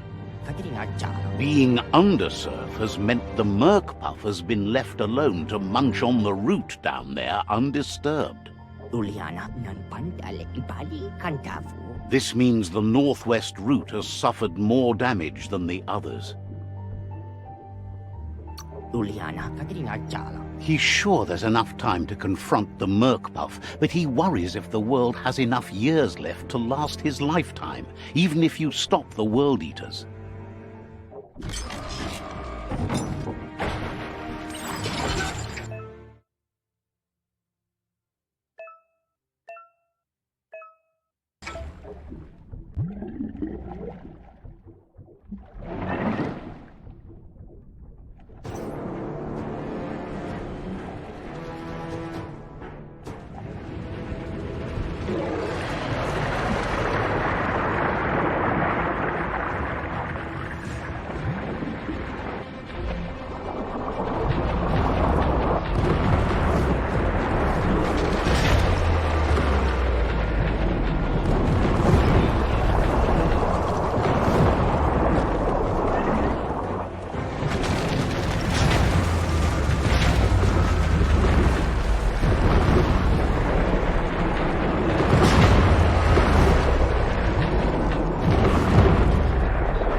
That was the last of them. You've sealed the fate of the tribe and the tree. It's time for the end game. You have your destiny. Follow it all the way back to Out of Date. He never told anyone about what's next, but he's sure it involves you. Just continue to stay true to yourself and respect others whatever happens. You've become their pride, the guiding light of the tribe. It's time to return to the tree one last time.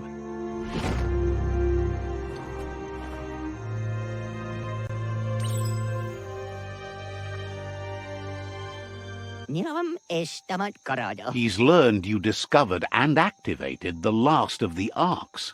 How exciting. That's the only word that really works for it, he's sure. Just imagine how much more of the world you can see in the arc, now that the world's still going to be around. You fought well for the world. You can be proud of that, no matter what. Questions if you could possibly have any open spaces left for fellow travelers on that arc of yours. So, what we have here is an opportunity to help your next. There's a seat open on the arc should you want to offer it as a gesture of appreciation. Why? You don't need anyone else but yourself and me, of course, but I'm a part of you, so that doesn't count. If you want to go quickly, go alone. If you want to go further, go together. The only one we'd want to get away quickly from here is darkness. But you know you can't go on without me. Even if I'm bad company, I complete you. I think we can finally agree on something. It is better to be alone than in bad company. But best of all is being good company yourself.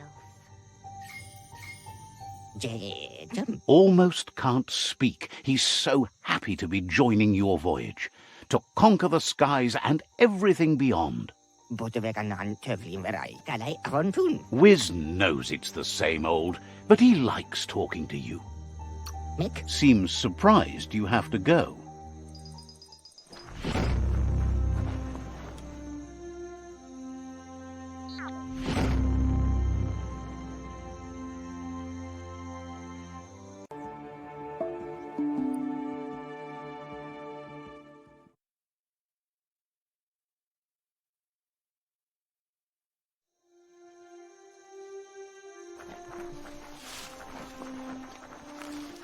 Could be easy to get lost down here.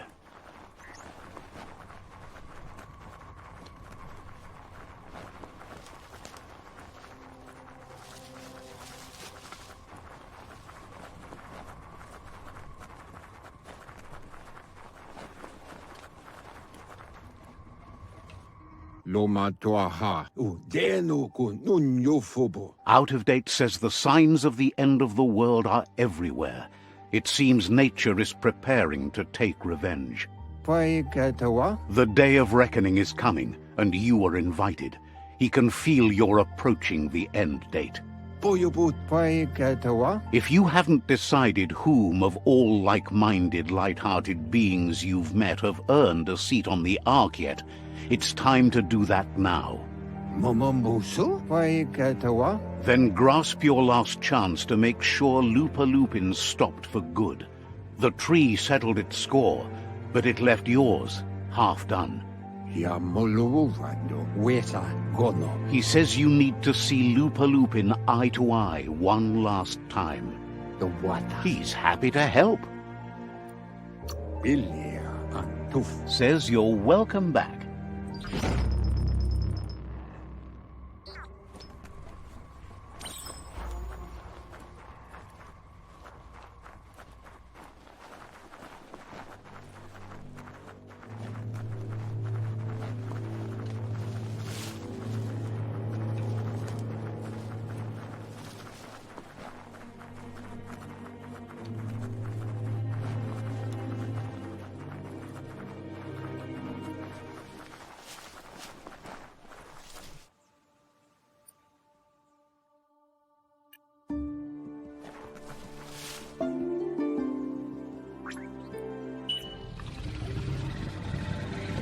Give your mount a pat and pick a path.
The Sifu is seeking revenge too.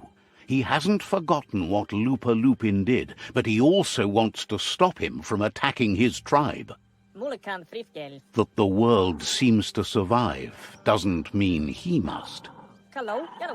He hopes you agree, even if it goes against your light-hearted nature. There's no room for predators in the world the Myriad tribe is building. But he knows this is your fight. You should handle it.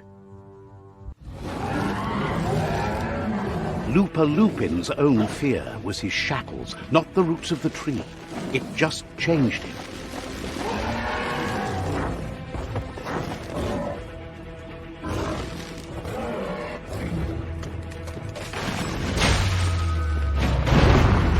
You have a chance to stand back and let the tribe handle it.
The Sifu is ready to step into the fray. Are the odds about to change in your favor?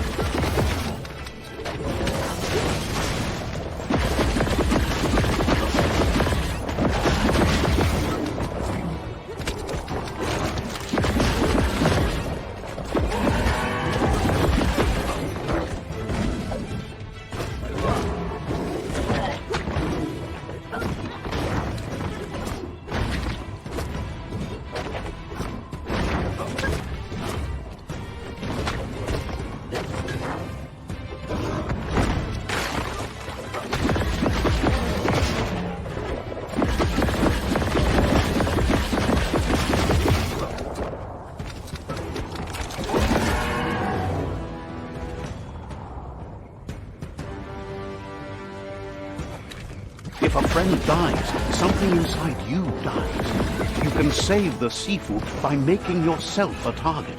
You're up.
Shockwaves spread when the world crumbles. This is not a prophecy, me telling you about the future. It's you shaping it. Here's a vulgar display of power.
The more he does, the stronger he becomes.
It's time you remember who the real enemy is and stop playing the game his way.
This is how it ends.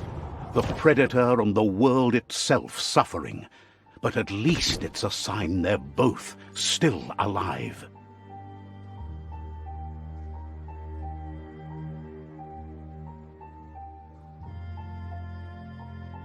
So, what we have here is a clear matter of life and death, and only you can make a difference.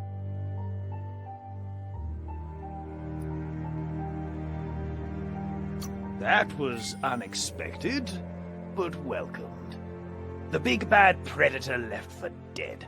I wouldn't have wanted to miss this for the world. I think the thing we're really missing here is someone with a heart and soul.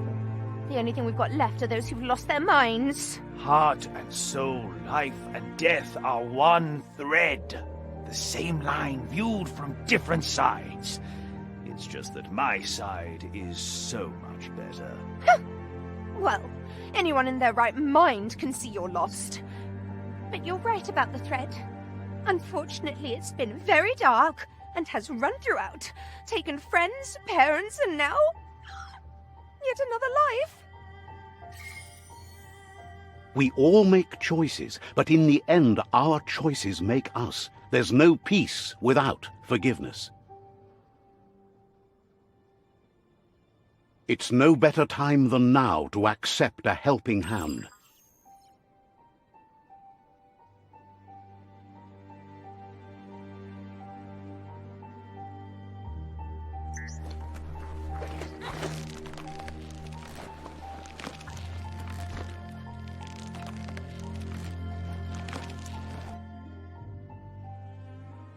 Do you wonder what turn life might have taken if you'd done things different? A left when you went right? A yes when you said no? You've walked the thin line between survival and disaster and haven't lost your balance yet. It's because of you the Tree of Life and the world has been given a second chance. You carried the light in a world full of dark and made a difference in a place that needed change. You allied with the Myriad tribe and acted on understanding of the greater good and a code of honor. However, light and dark does simply represent the polarities of life. One can't exist without the other.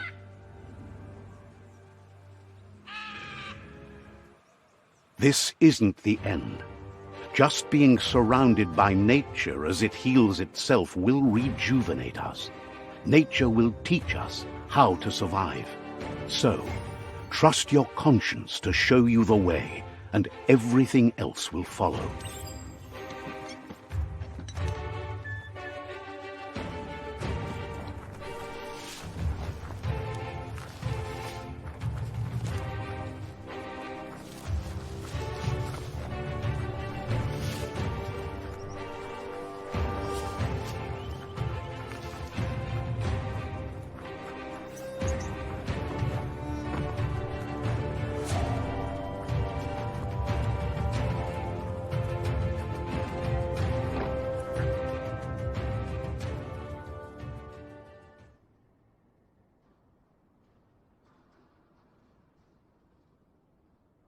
As foretold, you were destined to split the chains of this world. But you're not alone. You filled the ark, and those that shared your perspective and gained your trust will accompany you on your journey.